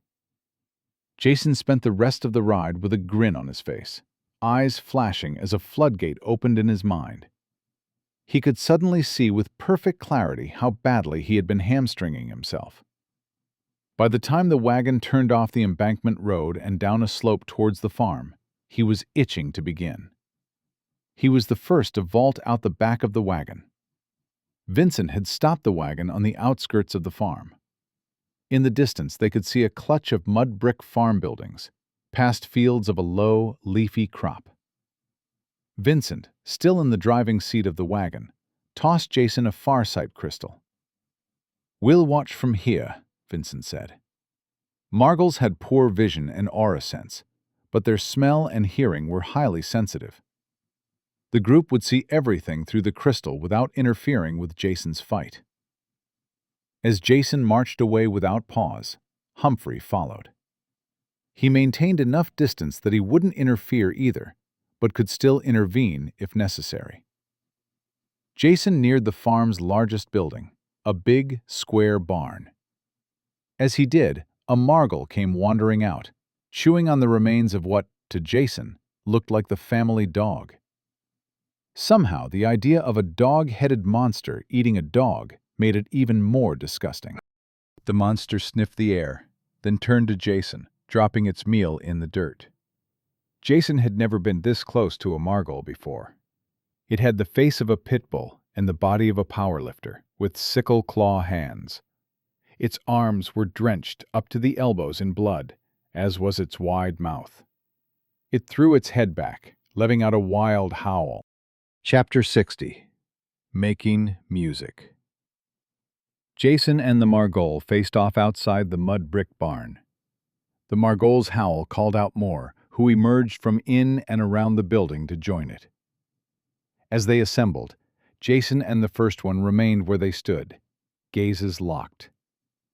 Jason was the first to move, walking closer to the wall of the barn. That first step was like a starter's pistol, the monsters lunging into a sprint. Jason kept walking casually as the creatures closed the distance, pounding over the dirt. When they were almost upon him, he dropped into the shadow of the building like falling through a manhole. He rose up from the ground behind the monsters, silently emerging from one of the margol's own shadows. In the brief but crucial moment of confusion, Jason noticed the margol in front of him had loose skin at the back of its neck, like a dog. He grabbed a fistful of skin and yanked back, pulling the monster off balance. The creatures were already wheeling on Jason, so when his dagger tore the throat out of the monster in his grip, blood sprayed over the others. "You have defeated Margol. Would you like to loot, Margol?" He shoved the dead monster forwards as it dissolved into rainbow smoke. The stench was horrifying, but bearable for Jason. Fortunately, he lacked the powerful sense of smell the margols had. For them, the smoke was like tear gas, the closest ones staggering away with dog-like yelps of misery. The group of margols was large enough that those furthest from Jason weren't disabled, although they were scattered and distracted. Jason moved right into their midst, making full use of his martial skills in the chaos. Another margol dropped dead, throat slashed open. A forceful kick to the side of the knee sent one dropping to the ground. Jason's flashing dagger inflicted more injuries, non-lethal, but distracting enough to keep the monsters off balance while they were still reeled from the smoke. Weapon, Nightfang, has inflicted umbral snake venom on Margol. Special attack, Punish, has inflicted Sin on Margol. Aura, Hegemony, reduces the resistances of enemies for each instance of Sin. The margol started to recover from the stench. Jason moved out of the encirclement he had placed himself in, but was only a step away from the reach of those razor claws. One such claw swiped at him, and he lifted a forearm to take the strike. The claw raked through his cloth armor like it wasn't there, cutting deep gouges in his arm. Then, like a burst balloon, leeches erupted from the wound to spray out over the margols. The monsters panicked, yelping in horror as leeches dug into any available patch of exposed skin. Leeches buried themselves into the monsters' arms, bodies, and even faces. The margols scrambled to tear them off, but every leech tossed aside took with it a chunk of flesh in its lamprey-like teeth. One margol pulled a leech from its eye, which burst into goo as the leech came away. Sanguine Horror has inflicted bleeding on Margol. Sanguine Horror has inflicted leech toxin on Margol. Sanguine Horror has inflicted necrotoxin on Margol. The leeches that didn't land directly on the margols started accumulating in a pile, lurching towards the margols at the back who had been missed in the initial spray. Jason raised his arm at the margol that had cut into him and chanted a spell. "Your blood is not yours to keep, but mine on which to feast." The margol's life force started glowing dark red from within its body, before siphoning off in a stream towards Jason's extended hand. As it sank into Jason's skin, the claw marks on his arm closed. It didn't heal completely, but open wounds became bright red welts. By the time the Margol's life force retracted into its body, it looked weak and pale. Jason kicked it into its fellows and once again launched himself into the stricken pack of Margols. Jason danced through the chaos, dagger flashing, elbows and feet lashing out. Special attack, Leech Bite, has inflicted bleeding on Margol. Bleeding, already in effect. Bleeding is refreshed. Special attack, Leech Bite, has drained health and stamina. He did not go for quick kills, instead working to keep the large group distracted and panicked. Yelps and wails came from the Margols as they thrashed about. The stench of the smoke was still in the air, and leeches dug into their flesh. Afflictions turned their blood black with poison, even as it leaked from their bodies. Through it all moved Jason, like a demon conducting an orchestra of the damned. The Margols followed his direction, their screams of misery his music, until the last monster was dead and the air fell silent. Every part of Jason not shrouded in his cloak of shadows was painted red and black with the tainted blood. At his feet, the leech swarm surged, gorged to bursting. Jason reached down, slicing his hand on a claw for the leeches to clamber back into his bloodstream. Humphrey watched as Jason walked back. Behind him, the rainbow smoke of a dozen monsters drifted into the sky. It also rose up from his body as the blood of his enemies burned away. The rest of the trip back to Greenstone was almost entirely silent. Although a bottle of crystal wash had cleaned away the residue of the fight, it was as if the other adventurer candidates could still see the blood painted over Jason. Through the far sight crystal, they had watched him play the creatures to a screaming, suffering demise. Even Humphrey was shaken. He could tear through a pack of monsters better than any of them. But the worst he could do was burn a creature to death with his fire breath ability. He had never seen anything like Jason's symphony of horrors, shrieks of despair made into unholy music. As for Jason, he was eerily still in the back of the wagon, staring out at the delta landscape. The horrors he had wrought played out again and again in his mind, but they did not horrify him. For the first time since arriving in his strange new world, he didn't feel like a helpless pawn of fate. He was in control. He had the power. What troubled him was not that his moment of catharsis was marked by the screams of the dying. It was that he couldn't ignore the part of himself that wanted more. The sky grew darker as the wagon passed through cut-down flatland around the old city wall and through the city gate. After the sprawling delta, everything felt pushed together in Old City, from the narrow streets to the buildings crammed against one another. The wagon rolled through up Broad Street Boulevard, which, in spite of the name, would barely pass as a laneway on the island. Stalls were packed away and storefronts were closing with the setting sun. Jason noted Jory's clinic as they passed it by.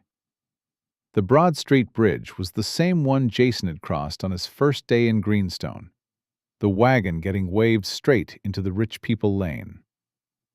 The pace picked up on the wide island streets, and the wagon soon pulled up at the Adventure Society's marshalling yard. The sun was completely gone by the time they arrived, but Jason's mood had lightened. He hopped free of the wagon feeling like a different man than the one who climbed on a week earlier. He had a sense of power about him, of control over his own fate. "And here we are," Vincent said as the candidates decamped from the wagon. "Results of the assessment can be collected from administration individually as of tomorrow afternoon. If you wish to challenge or query the results, you may do so with administration at the time you collect them." The marshalling yard was thoroughly illuminated by magic lamps, and the small crowd was awaiting their arrival. The other group had apparently just arrived as well, already being greeted by waiting family. Humphrey spied his mother, fending off several would-be social climbers, and headed in her direction. Jason spotted Rufus standing next to her, but also noticed Thadwick Mercer. From their body language, he guessed Thadwick was being met by a household servant rather than a family member. Jason walked in that direction, calling out Thadwick's name. "What do you want, Asano?" Thadwick asked, warily.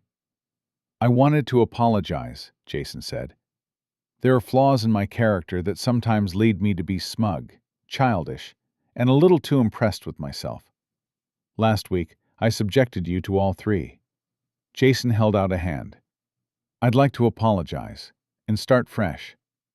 "You think I'd even touch you?" Thadwick asked. "You went out of your way to make me look like a buffoon, and now you think I'll take your hand? You aren't worthy to breathe my air." Thadwick stormed off, leaving Jason standing there, alone, holding out his unshaken hand. "Ah, well," he said, and turned in the direction of Rufus, Humphrey, and Humphrey's mother. Vincent had already moved to join them, and they were all looking in the direction of Jason's encounter with Thadwick. "Danielle!" he called out with a wave as he approached. He flashed Humphrey a grin, and Humphrey's shoulders lost some of the tenseness they had been carrying since Jason's fight with the Margals.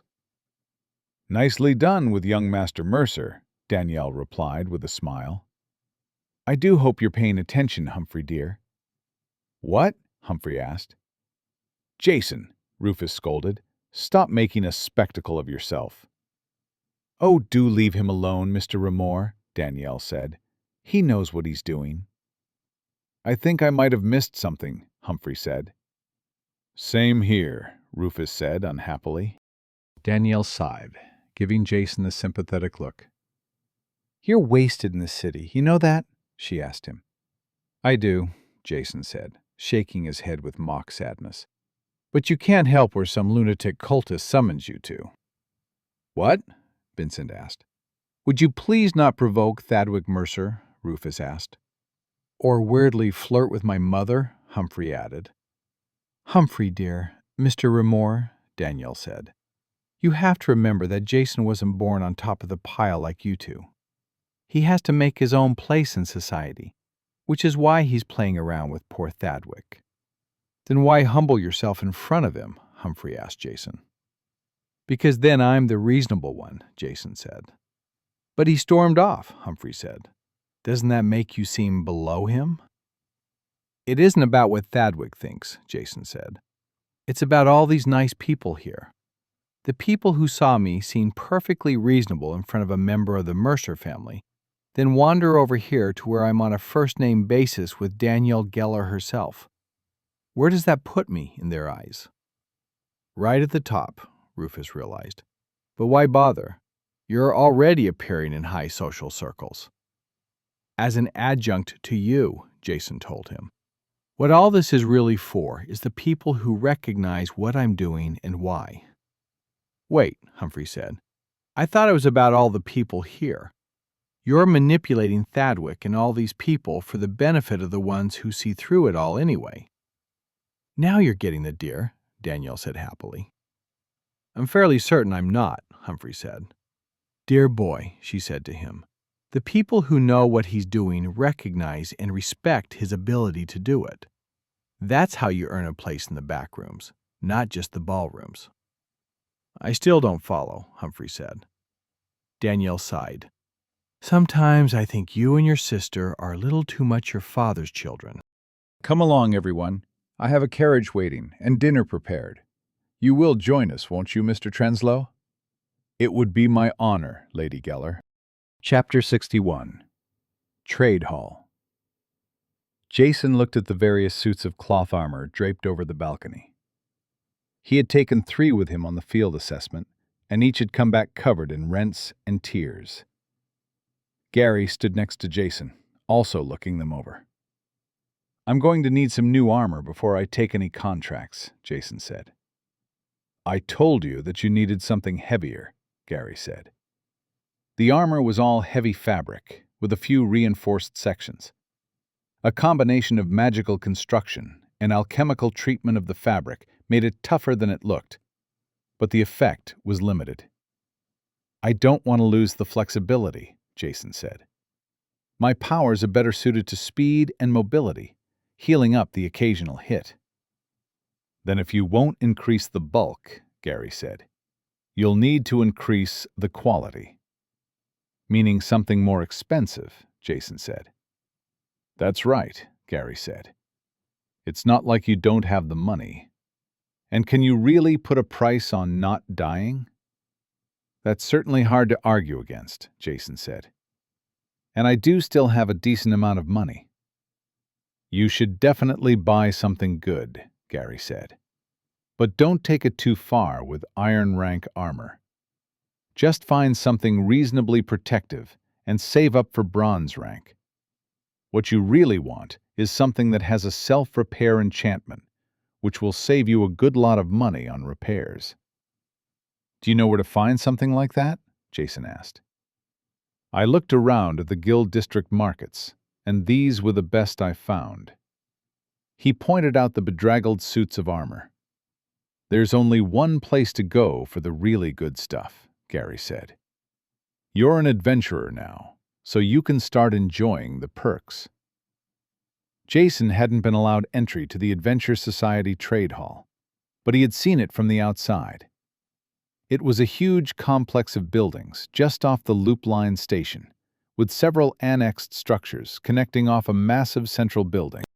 It was a huge bazaar restricted to members of the Adventure Society, along with traders who received dispensation to operate there. It was where adventurers could trade away any valuables, sell off old equipment, and buy gear and supplies for their adventures. Jason's acceptance to the Adventure Society had been confirmed, but he was yet to receive his badge. His access to the trade hall was granted with a temporary permit he had been given, along with the results of his assessment. Inside the main hall, Gary led the way as they merged into a crowd as packed as any old city street market. It was a vast open room, 3 stories high, with 2 mezzanine levels. Light poured in from a series of skylights that made up the bulk of the ceiling. The ground level was a boisterous mix of stalls, ranging from the semi-permanent to the very temporary. Some were just an open tent with a few items laid out on a table. Others were essentially full stores, constructed from artfully dyed and woven reed panels, complete with signage. Most fell somewhere in between, but all were swarmed with people, almost shoulder to shoulder. I didn't realize there were this many adventurers, Jason said, speaking loudly over the din of people. A lot of them aren't active adventurers, Gary said. Mostly they're essence users from the aristocratic and wealthy families who joined the society for the benefits, like the right to come here. But they had to pass the field assessment, right? Not all field assessments are alike, Gary said. Just ask Rufus if you want to hear him complain for an hour. The problem is worse here than in most places. What about monster surges? Jason asked. They have to front up for those, right? They do, Gary said. But most places have what's called a reserve program.